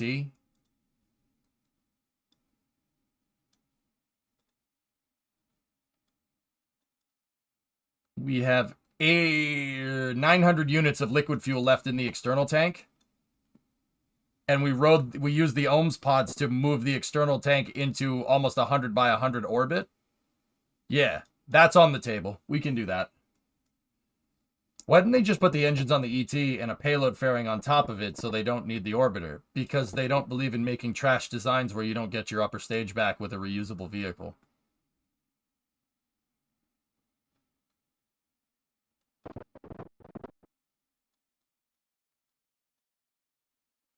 Didn't they want to add deployable wings to the external tank to RTLS after launch? No, I don't think so, Midget. I think that was our idea. I found some neat pictures if you want to expand your research folder.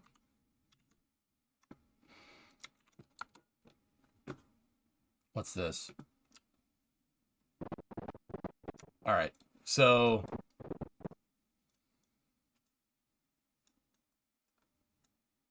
I brought the thing all the way in because I said we were reverting. I'm confident that I can bring down 18 tons, guys. I don't think we really need to test it per se, but I'm confident that we could do it.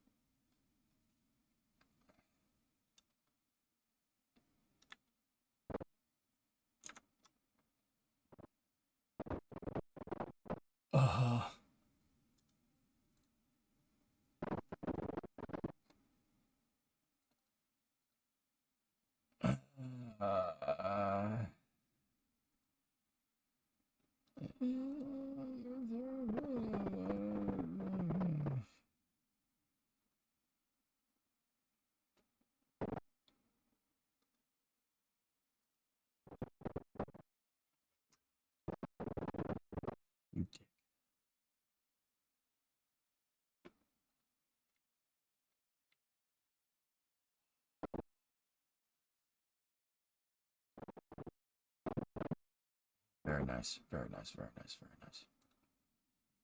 External tank.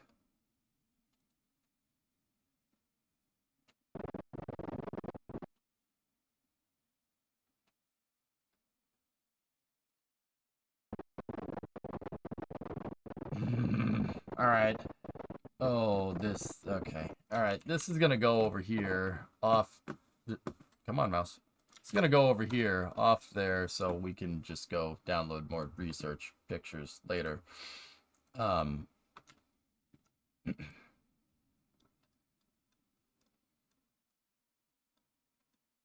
right, so it's good to know that this can do that. Okay. The Space Studies Institute made a wild 171-page list of all the wacky things you could do with the ET in 1985 if you're looking for ideas. Fearless, I have a theory that I've probably heard a good deal of those. Yeah, aft cargo carrier was smart. Look at all the dead space right there. See all the dead space? Yeah, you could pull something there and it would work. What's happening here? That's a stir welder. That's how they weld the segments of the tanks together. So tanks are put together by making a bunch of bent pieces of metal, similar to the fairing right there. See how the different pieces? They got to weld those together somehow. They use a stir welder. I'm personally still a fan of the hammerhead tank the DoD wanted.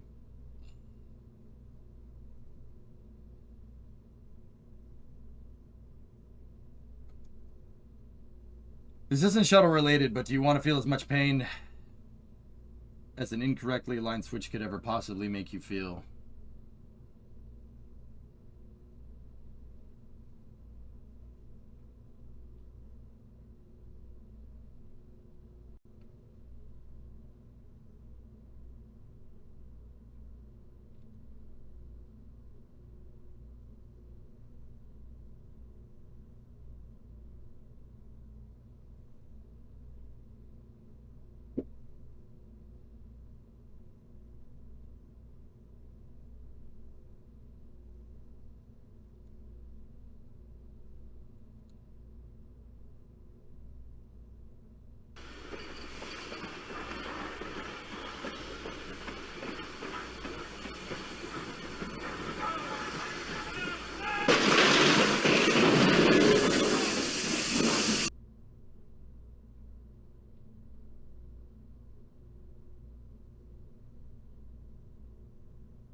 Zero days since last accident.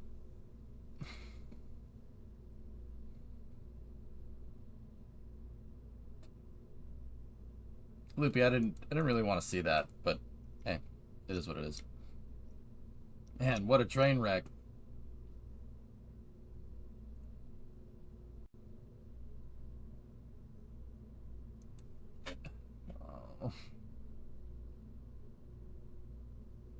That looked expensive. Yeah, the front plate on the boiler is not there anymore because a crane punched through it. Ugh. All right. Well, she's good. This thing is good. Now, shuttle's flying great, actually. Honestly, we got to sit here. We got to put, I got to figure out some fixes for the back of the shuttle. We should dial in the RCS on the orbiter and stuff, and then we should actually make solids that don't suck like that. Call us. Oh, God. I mean, that was hard to look at.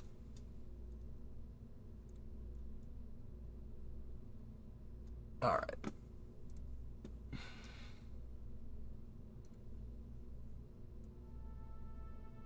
I want a steam locomotive with a friction stir welded boiler. That bad?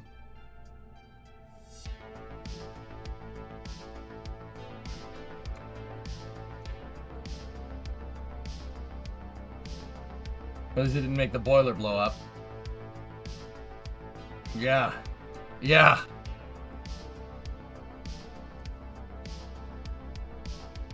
I don't want to watch this crash.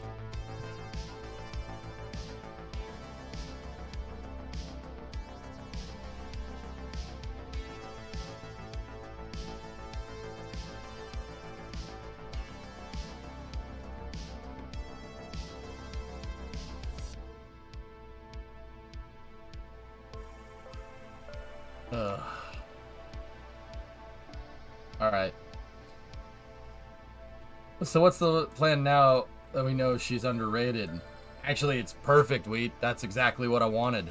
To know that I could put 18 tons of payload, a robotic arm, an airlock module in this thing, and it'll make it into space just fine. Is actually really good.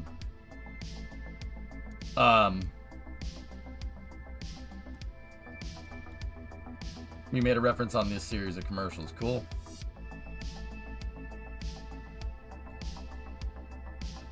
So these SRBs were, believe it or not, placeholders, and we should probably dial in the thrust curve a little bit. I want a COPV for scuba diving too. Can't we just get space gear into everything already, right? These for nitrous. Nitrous. COPVs for nitrous, Gary. How much nitrous do you want? Yes.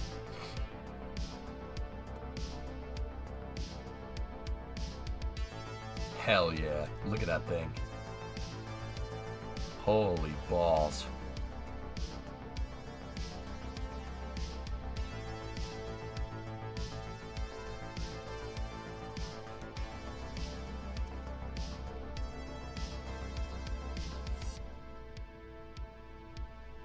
Do you already make an arm for it? No, we still have to shore up the back end of the orbiter, dude. You ready for rollout tomorrow? Ready to roll out! I think it's on the 4th, 12 Bravo, yeah. I'm not gonna be here for it, guys. I have a wedding to go to. Alright, so this stack prototype is working. The 14th, Dukas.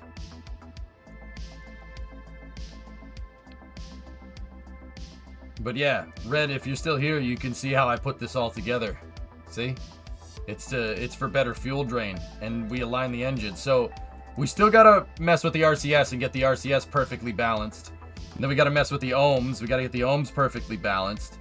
And then I need to disable the crossfeed on this by attaching a panel. We gotta attach a panel and then an FLT, and then the FLT 200 fuel tank. We gotta do that. That's so it locks out the ohms pods and the forward RCS, and then I need to do it with the fuel cells too. That makes it lock everything out so the main engines will not be able to cross feed from the fuel cells. They only pull from the external tank. So, and then with the orbiter, I gotta finish the bottom of the thing. The external tank, I should fix the front bipod strut. That looks very strange. What we could do with it is this.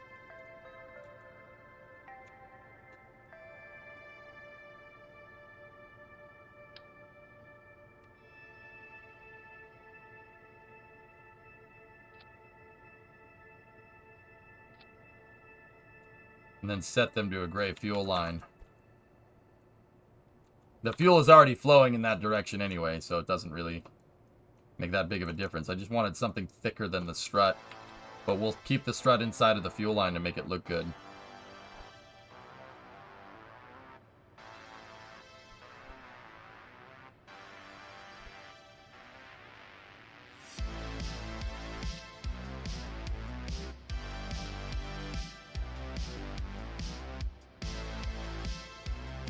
Yeah, dude, lots of weddings, man. Lots of weddings.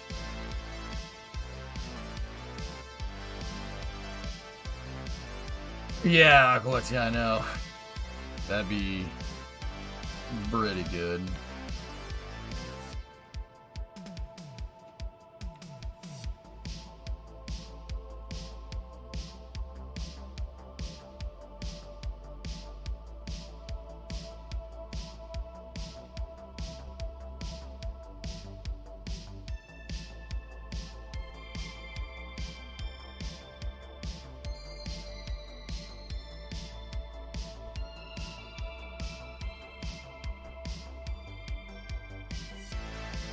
That shouldn't screw with the fuel crossfeed at all.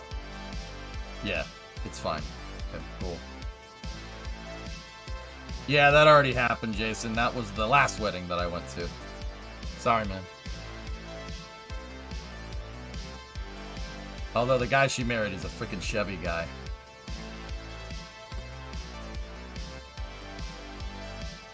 Could be worse. Not sure how, but...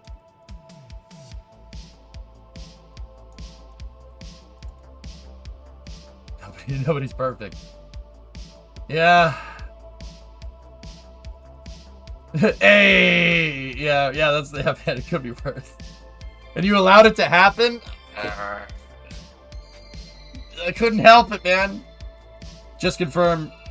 Locked and loaded this morning. All-American lineup in a GT3R for the Dubai 24. You're the lead driver. No way.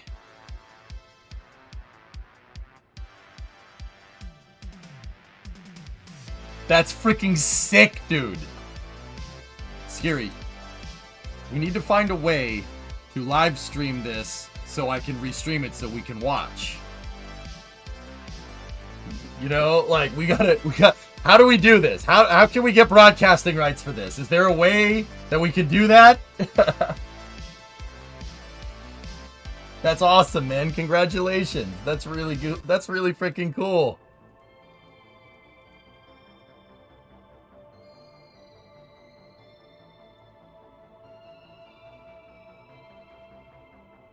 Going to be mental, dude. That's wild. That's wild, man. Put an EJRA logo on the car. People be like, what the hell is that? You know what? Maybe we can... Rocket Guy was talking about using these guys right here.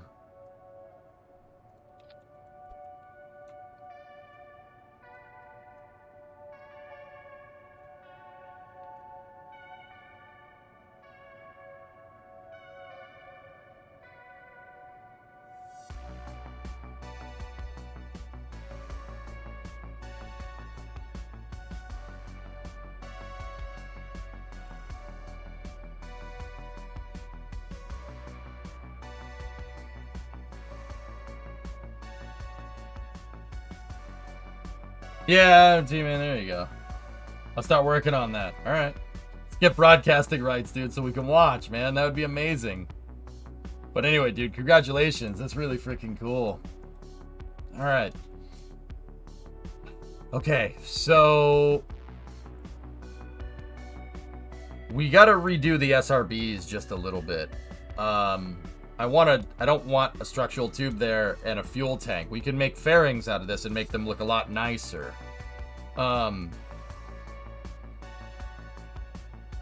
We also got to mess with the aft SRB strut here to make sure that this is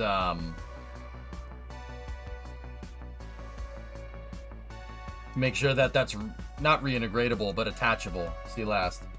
I do have an important question for you. Have you heard about corn? It has the juices. I mean, look at this thing.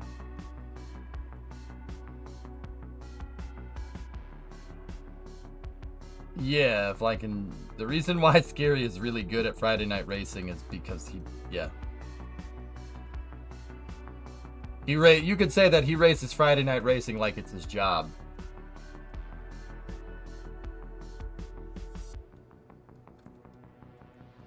Have Kerbal engineers attach the strut there? We would have to make an alignment pin to hang the external tank, Ren. We've been over this, but I'll still make it so it's attachable. We just got to figure out a good way to do it.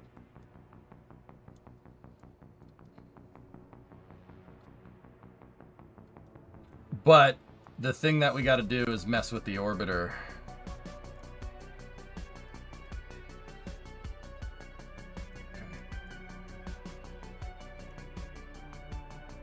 All right, so let's load up Proto 7.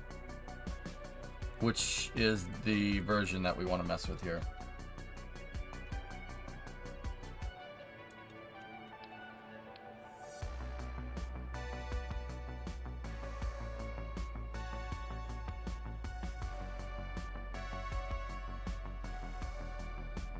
All right.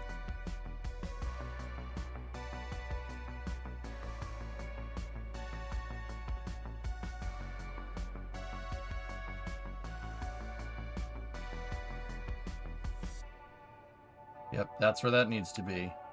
All right, now let's redo some of this back here. How are we gonna mess with this? And how we actually what we have right there is pretty okay.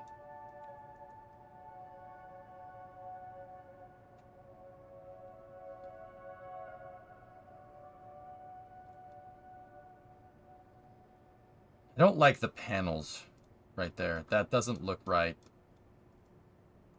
We're allowed as Net Friday at midnight, so really tomorrow night. Yep. For Artemis 1. Got it. Yep.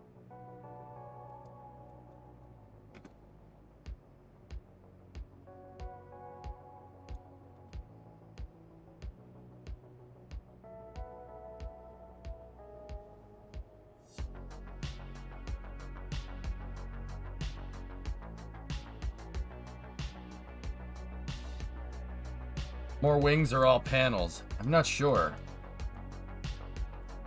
Man, I might just keep it. I might just keep it the way it is. Put a wing back in here. That's not going to make that big of a difference just to make it nice and uniform. I'm serious.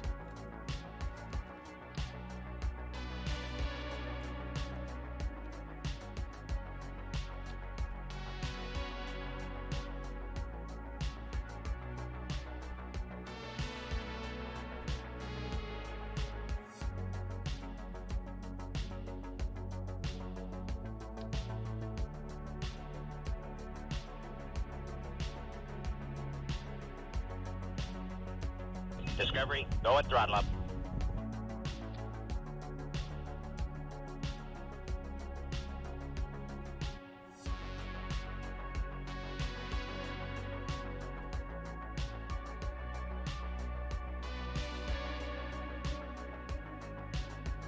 Pizza King! 28 months. Thanks, man.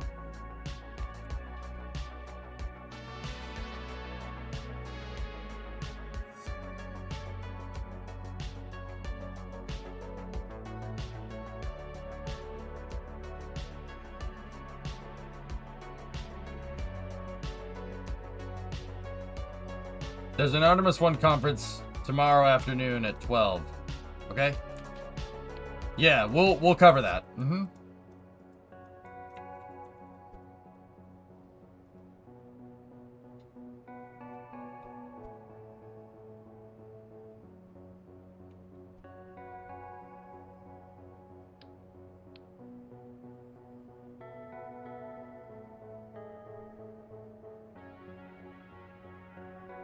Are there any flat flags with that are paneled out that could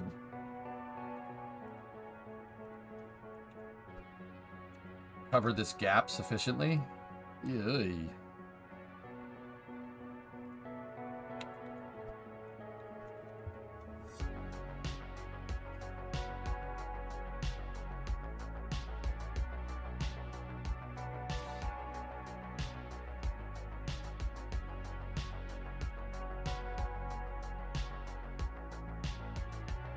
Yeah, Scary. Yeah, I remember. Yeah, that's a good call. Or we could just, you know, Scary. You know what we could do? I got a new plan. I'll hit the power ball, and then we could just do both of those things. Are we, you know, we good there? Like I think that would be beneficial.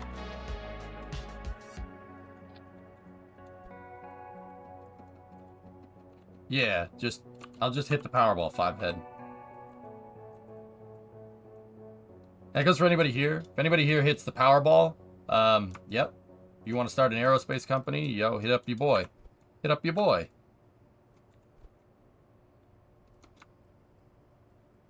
You know, your boy.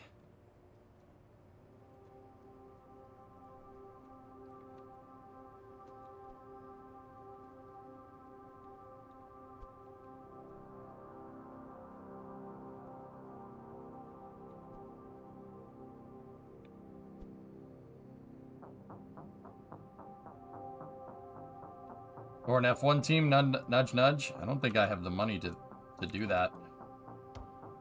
Dude.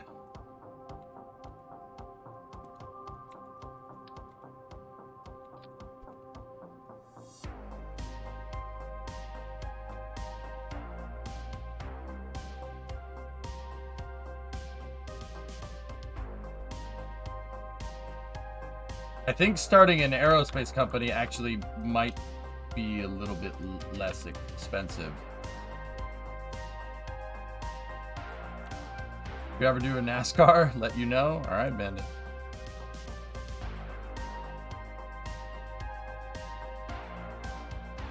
Yeah, probably. It's probably not. Probably wouldn't be the worst idea, dude.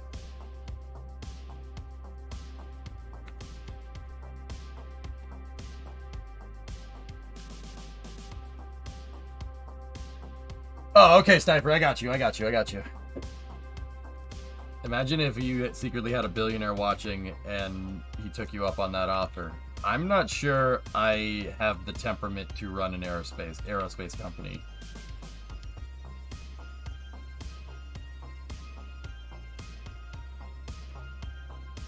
To be 100% honest with you, but yes, that would be really cool.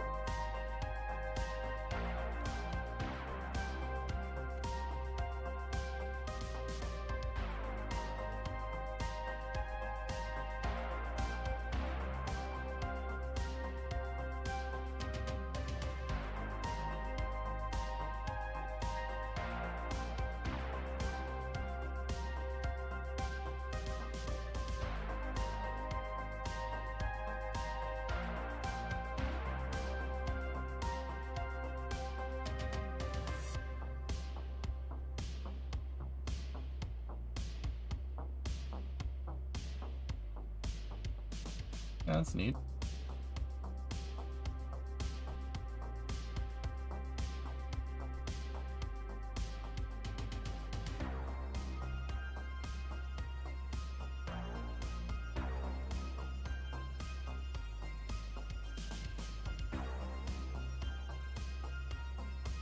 So a cool thing that we figured out the other day, guys, while I'm fixing up the back of the orbiter, while we're here, a cool thing that I figured out is that the orbiter, not the orbiter, about flags. Flags, when you set them in panel mode, actually work they are not a physics-less part. So they generate body lift when they're in panel mode, but they turn physics-less if you put them in flag mode. So putting these back here is like the equivalent of putting like lightweight panels back here, which is actually, I think that's pretty neat. I think that's pretty cool. There was a patch today for KSP.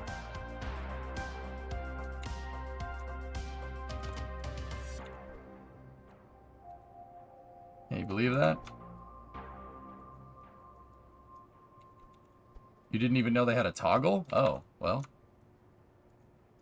Now you know.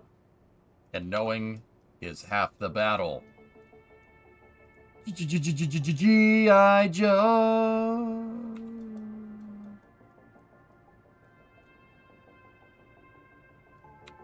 Wait, there's a panel mode? Oh, yeah.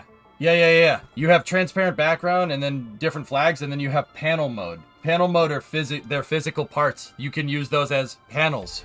Yeah, and that's what I'm gonna make the, you know what? That's what I'm gonna make the bottom of the orbiter out of.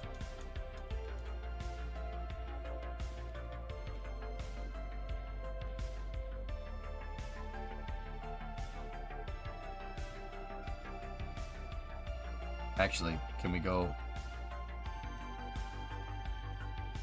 Yeah, and they are not physicsless if you they're not physicsless if you if you set them to panel mode, dude. So you could use them as wings if you really wanted to. I like the gray. The gray looks fine. Looks like fine, worn tile. You ever ride motorcycles? Nah, P-Call. Me with a bike is probably not a good idea. I got this thing about death. It's not me.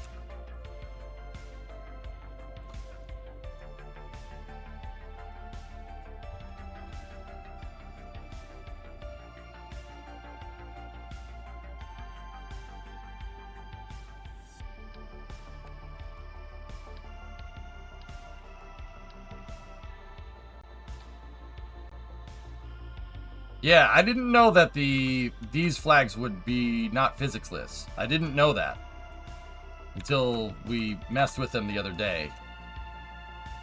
Okay, Barf. Nah, that's my name, Barf. Not in here, mister. This is a Mercedes.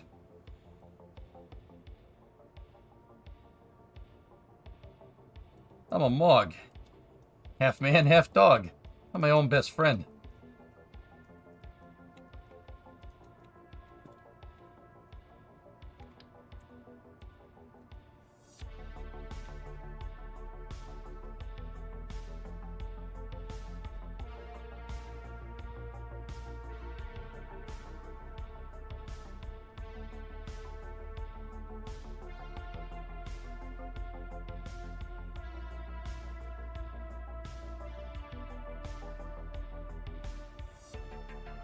Can you build your craft out of flags and apply custom graphics in stock KSP?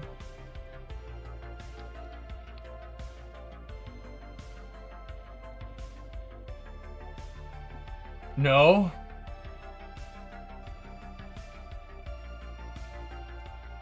Yes.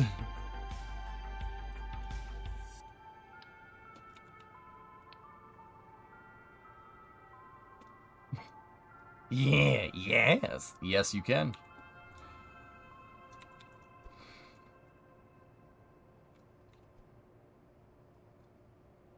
All right, so how do we have this set up? Oh, ebos.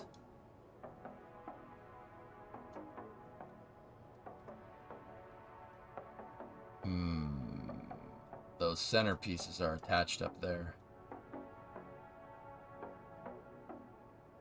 Alright, take those off for a second, and then those pieces are attached up there as well. So get rid of those.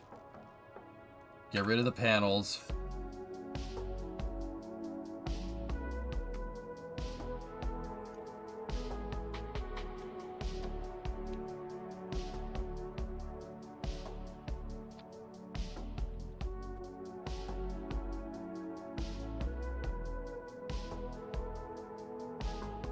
So what I'll do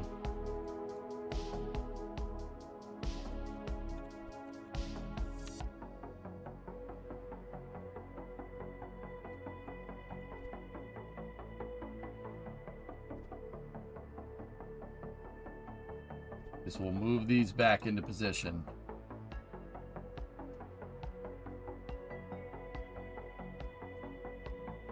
And make sure that they're in the exact same spot.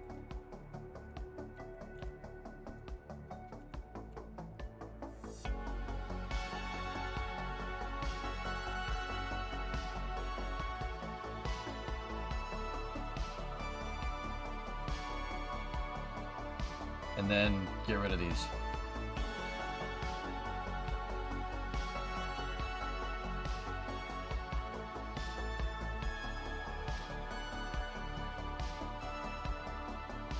Okay. I had that wing up there? Oh, I guess we did have that wing up there.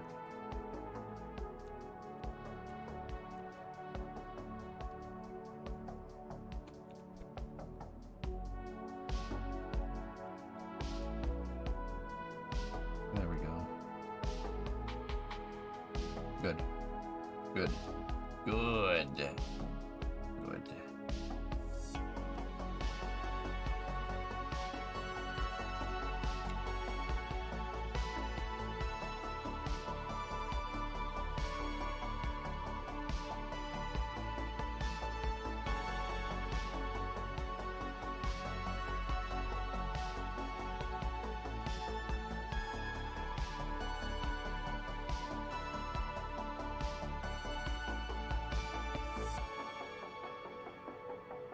So I'm just replacing these wings, and we're messing with the hierarchy just a little bit to get this more exact what we want here. There we go.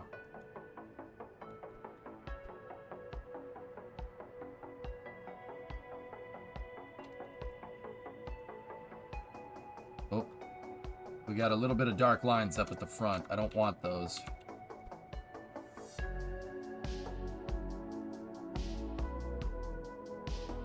Come on, hand.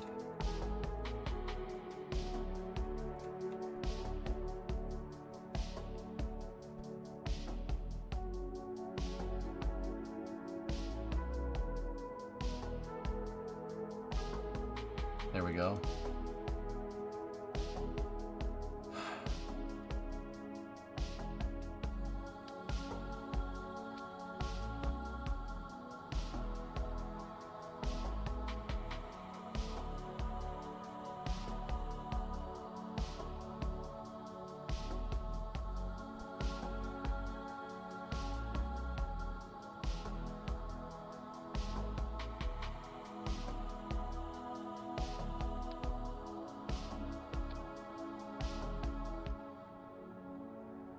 Maybe we can use... I'm trying to see how we can position these to use, like, the least amount of panelage.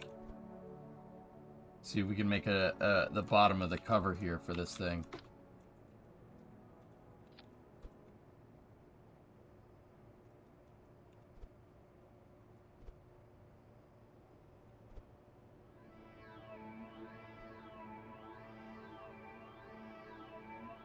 You know what the problem here is?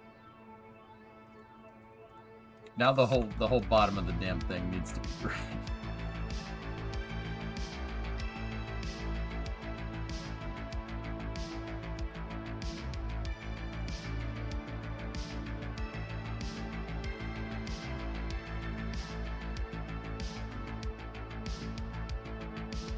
Hi, isn't a single wing gonna make unbalanced force? A single wing. As long as it's symmetrical on this axis, Orions, we should be fine. I needed to clean up this spot, Loopy, on the orbiter. So, yes, I am.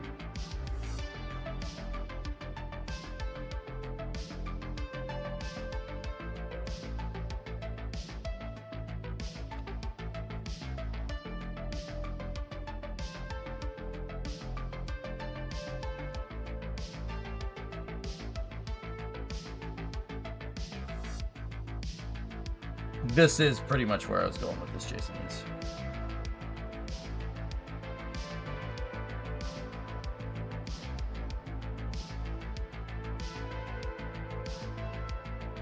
But you know what I want to do? Go out here like this and set it to a flag. No, we can't do it over on that side, over on those parts of the shuttle because it's too concave.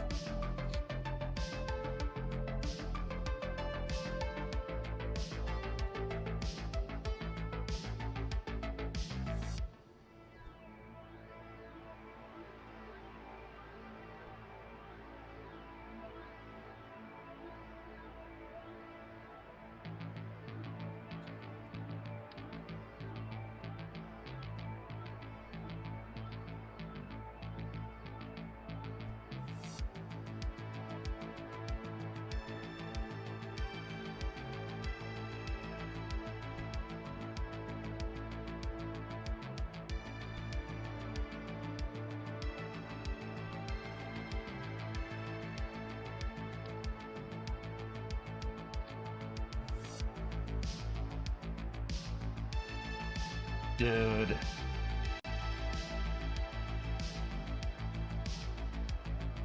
I don't know how we're gonna fix it. Fit in the rest of the shape. We could fill it in with a bunch of small flags, but I don't think that's a good idea. I'll just leave that like that for now.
You like the white belly? I mean, I have something that's very similar to the wing shapes. If we wanted to just make some contrast there.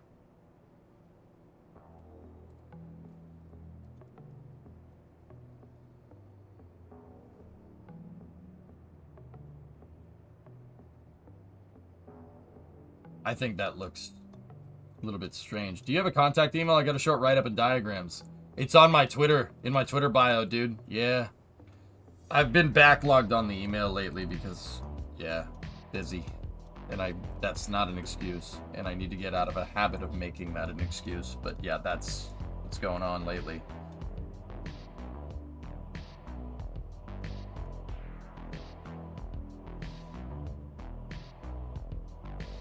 I think the gray just contrasts it and makes it look right, but yeah, it's not, you know, it's not exactly what we're looking for a hip, but it's good enough to get the point across. And once again, fellas, I think this will fly just fine. I'm kind of wondering how the flag is going to work through re-entry, but I have other flags on this thing up here. Got flags on it. There's those flags back there survived re-entry just fine, so don't see why it shouldn't be an issue. You know? We'll see.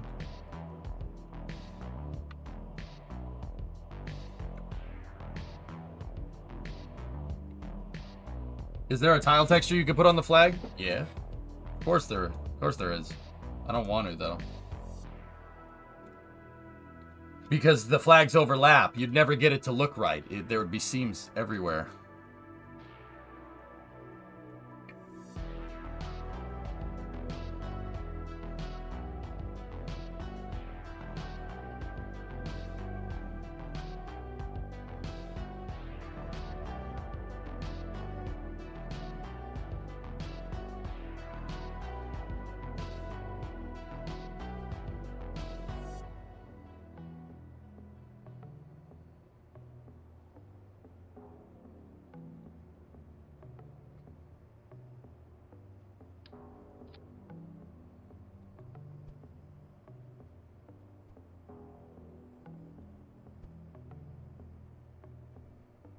Finish this up, dudes.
I'm almost wondering if this ended up being more parts. 2, 4, 6, 7, 8, 9, 10, 11, 12. And we had 4 panels there. Or 5, row 5 panels before. 6, 7, 8, 9, 10, 11, 12, 13, 14, 15, 16, 17. Oh, wow. It's actually going to be less parts. Okay. Sounds good to me.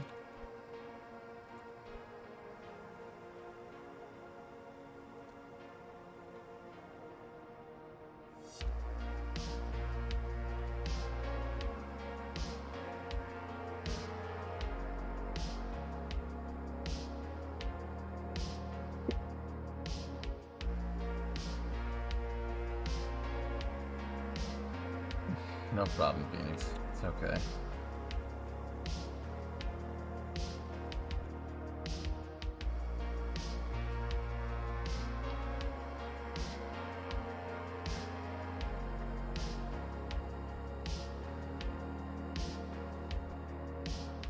Hey, Tron, what's up, dude?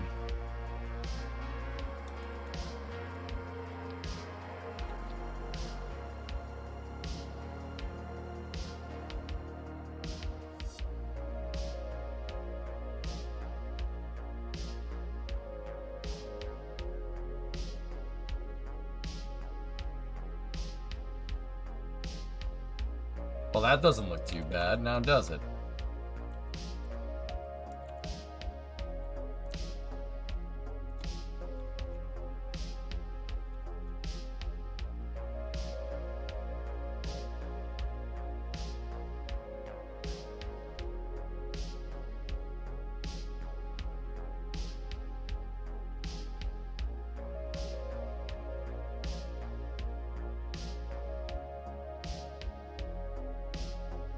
Okay, so now what I need to do is take those control surfaces that I had back here to cover these things up.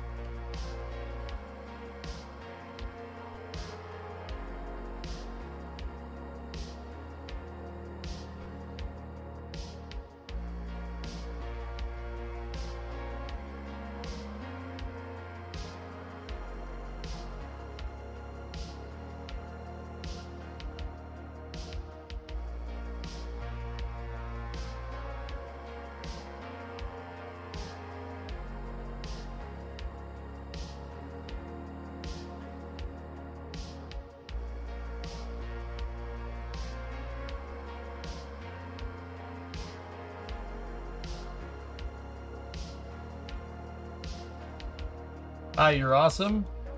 Thanks, Fire. Good try.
Has to be right there.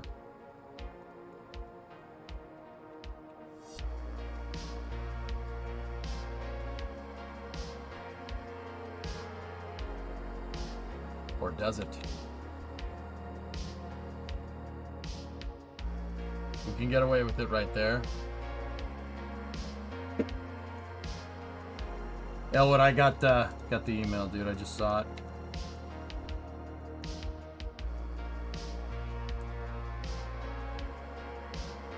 There we go. Neat tile texture if you want to use it. I don't think it would look right, but that is cool.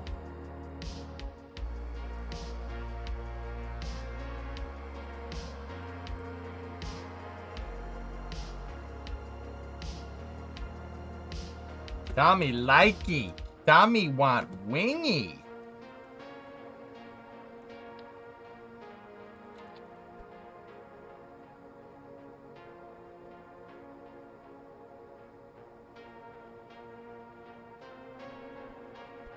Chad, I want to tell you why I suck as a salesman. I'm like Jojo, the idiot circus boy with the pretty new pet.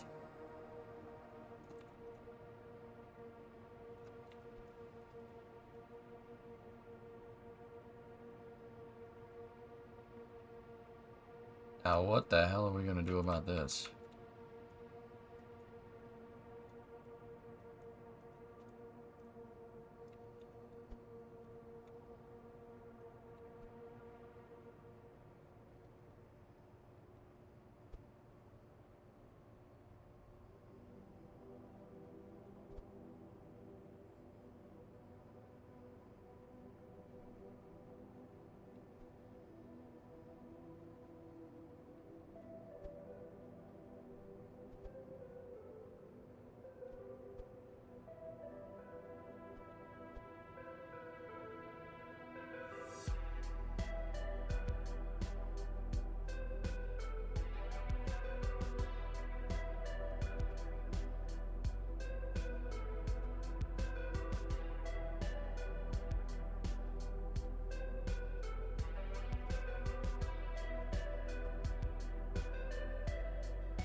Those don't work. We can get rid of that.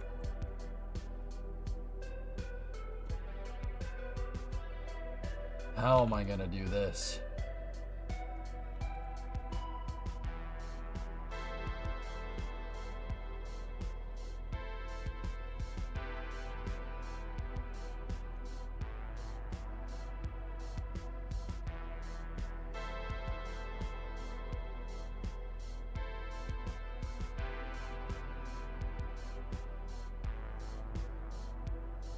This aft orbiter segment is a very weird shape. It's like if you had a barn and one side of the barn has a bigger face than the other, so it's kind of like a cone almost.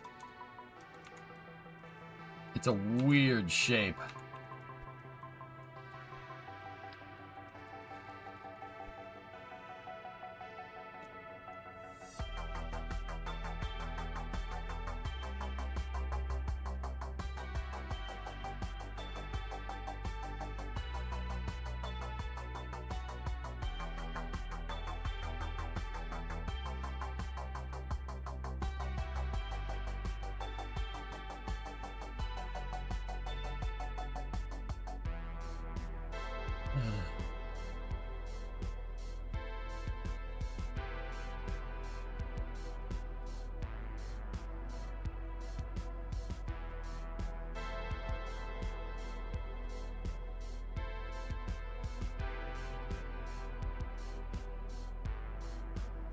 Yes.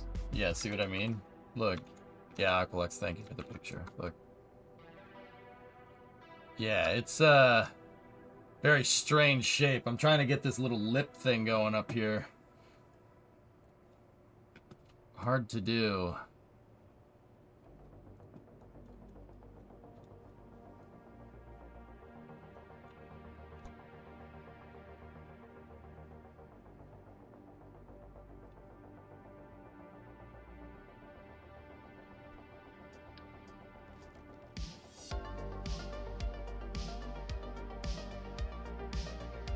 Yeah, I see what you're saying. That seems to be angled up in there, but yeah, I'm gonna leave it for now. We'll see.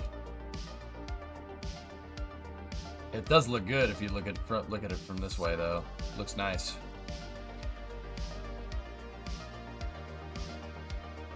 Aqualex, what I think I'm gonna do. This shouldn't screw with the center of lift at all.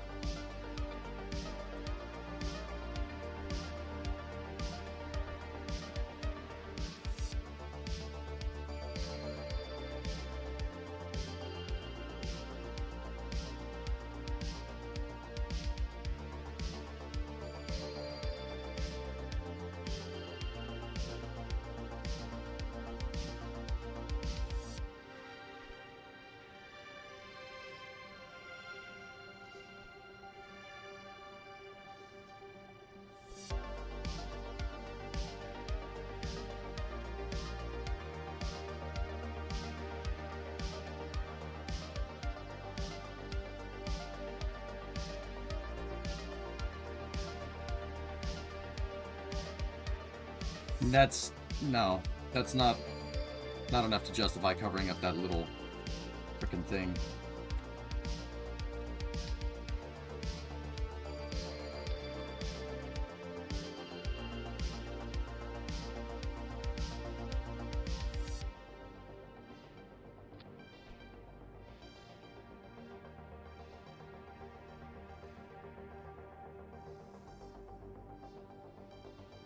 Just got a little seam right there that we gotta just fix up, man.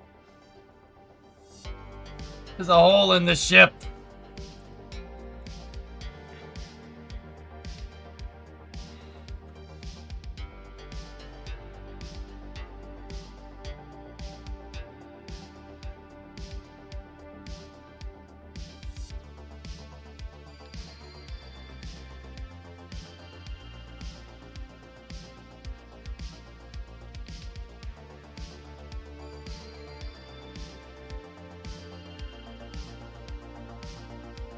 Discovery, go at throttle up. Hey, Skydrift.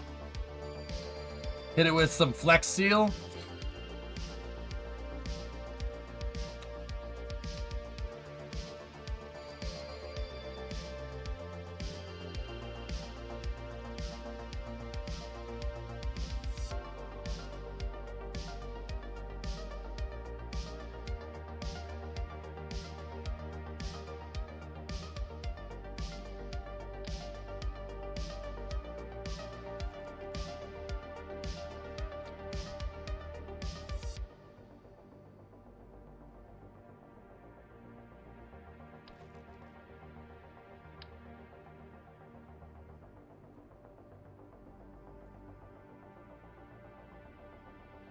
That's not where the chutes are on the real one, though, man. I don't want to do that. We went this far to make this thing as high fidelity to the real thing as possible. I don't want to screw it up now.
I just moved the wing down and changed the angle back slightly to where it was.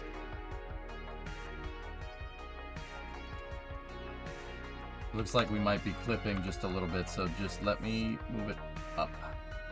Let's give it a little peek up like that.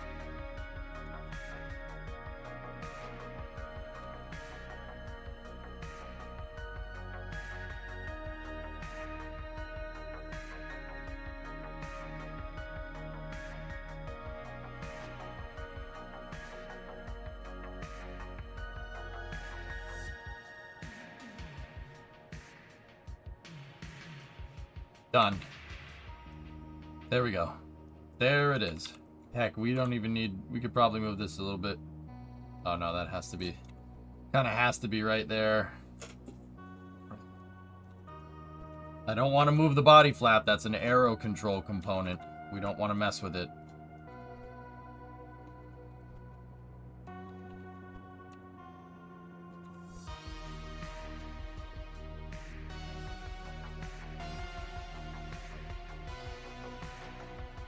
No. Oh, why?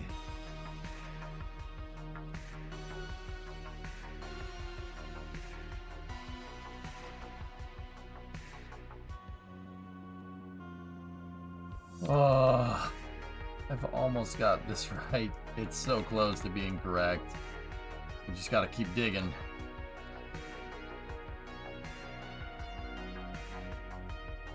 No, it doesn't matter if that thing sticks out just a teeny bit. That's okay.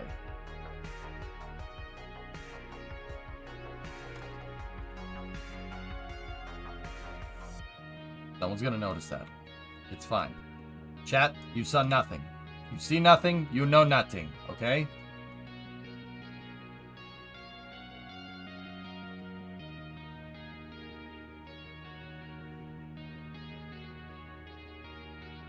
I'll notice. I see nothing. Nothing!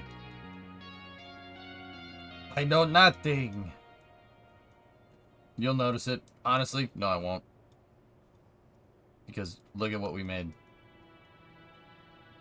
There's a little bit of a seam right there. There's a little thing peeking out, but it's fine.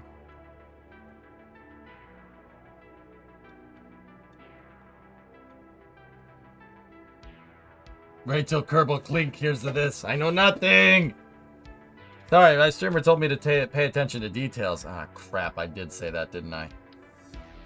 Damn. Damn!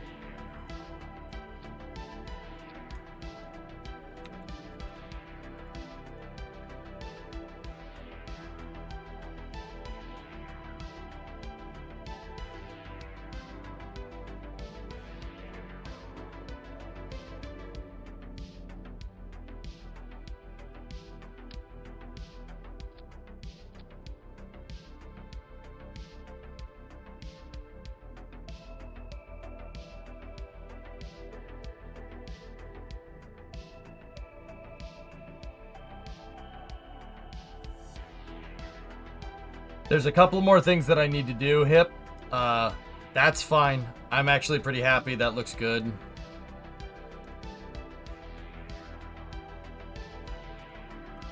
No. I'm almost wondering if we should...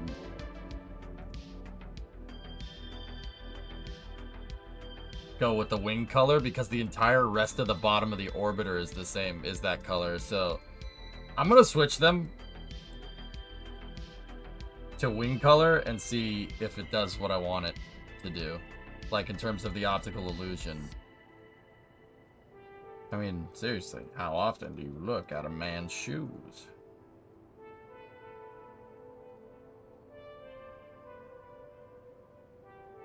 The gods simply didn't notice.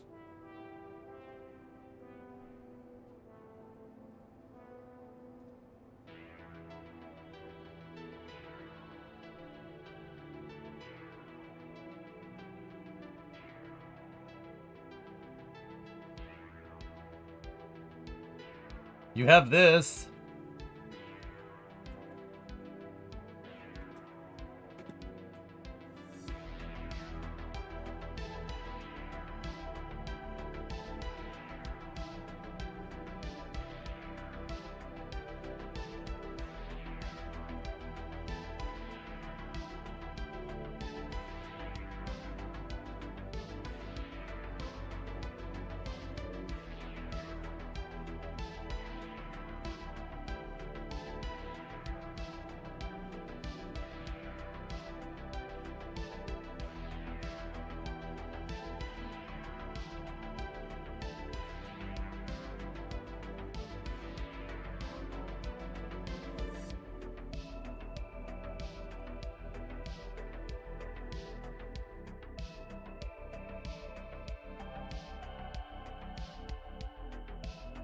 Look, the one you posted earlier.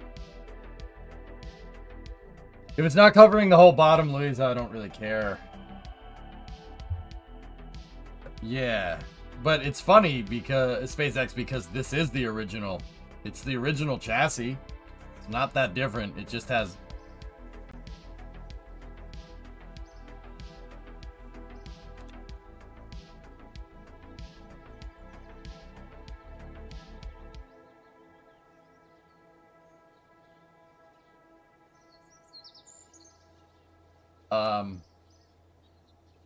It's the same orbiter chassis. It really is the next level of NG because it's the same thing. The crew tank, the payload bay, the aft tanks, and the engine section are all in the same spots. They haven't moved. They haven't moved. Even the attachment points are in the same spot.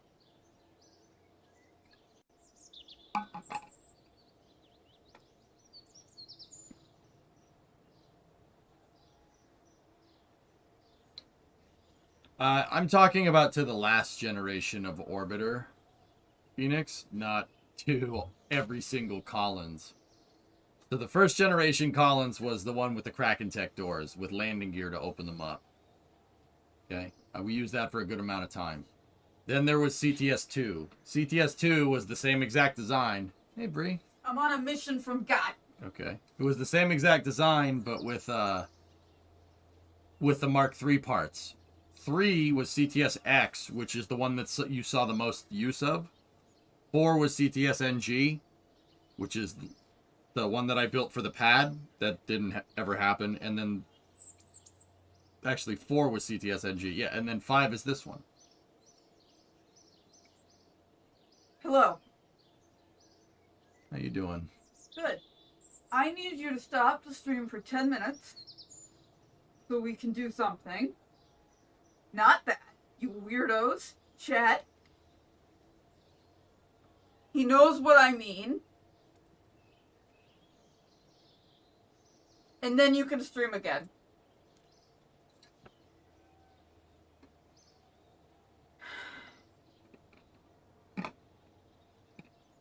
Is it that thing for the thing? Yes. Oh. You're in mode. Let's do it. But that means I gotta shut the stream off. Don't care. 10 minutes, chat. We need 10 minutes. We need to disconnect from the internet? Yes. Disconnect? You're not disconnecting from the internet. You're disconnecting from the stream. You need 10 minutes. We could record it on the other computer. That's fine too. This might be more professional, but whatever's gonna get you to do it.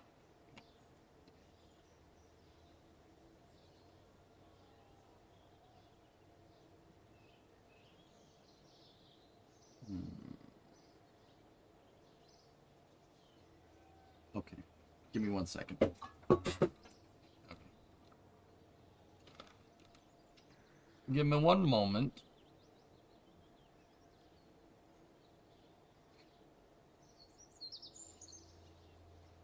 Brimo's here. Hi, Brimo. Hi. Say hi to chat. Hi, chat. Boop. Boop. You've been booped. This is recompiling. Give me 1 second. I swear to God, if you tell me you're tired.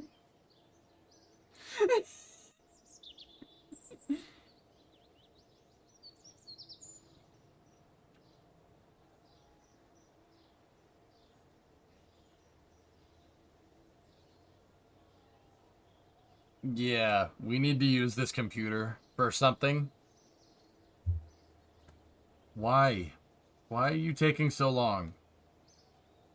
It's compiling. Yeah. Isn't that a meme? Well, it is compiling. I reloaded the Kerbal database. It's just literally restarting Kerbal would have been faster than doing this, which is very annoying. All I wanted it to do was pick up a new flag.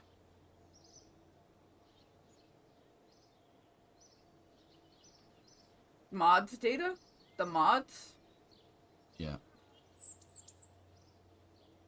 Oh my goodness. Okay, Dama. Digital wedding invitations. Sure.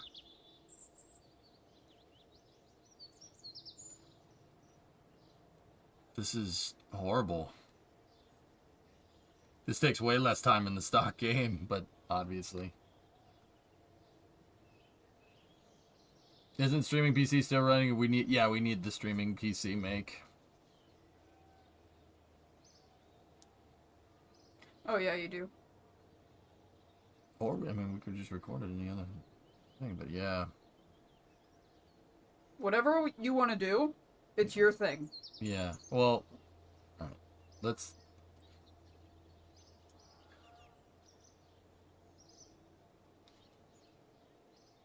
What? It's this. I want this to be done so I can finish my train of thought so we can do this. But Kerbal just decided to take its sweet time. You posted up in the hospital now, had a major lymph node dissections on Halloween. Preliminary pathology looks really good. Okay, plus. There you go.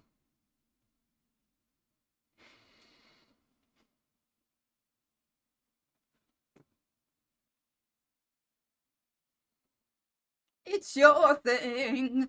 Do what you want to do now. Somebody in chat said that. What? What?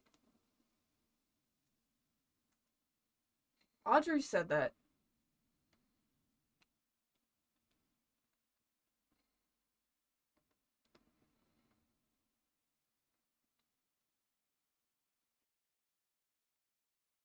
It's your thing. Kerbal! Come on! Thank you.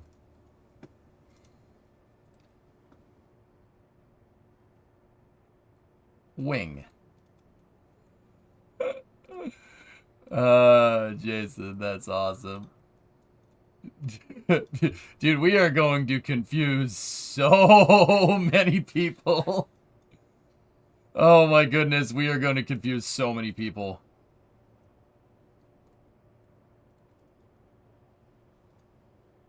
That's so confusing. Oh my goodness. Why are you doing this? So the textures match. Because it looked weird.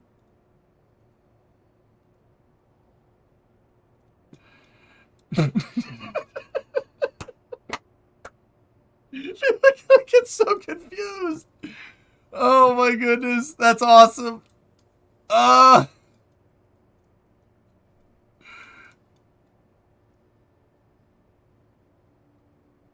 That's not how water works.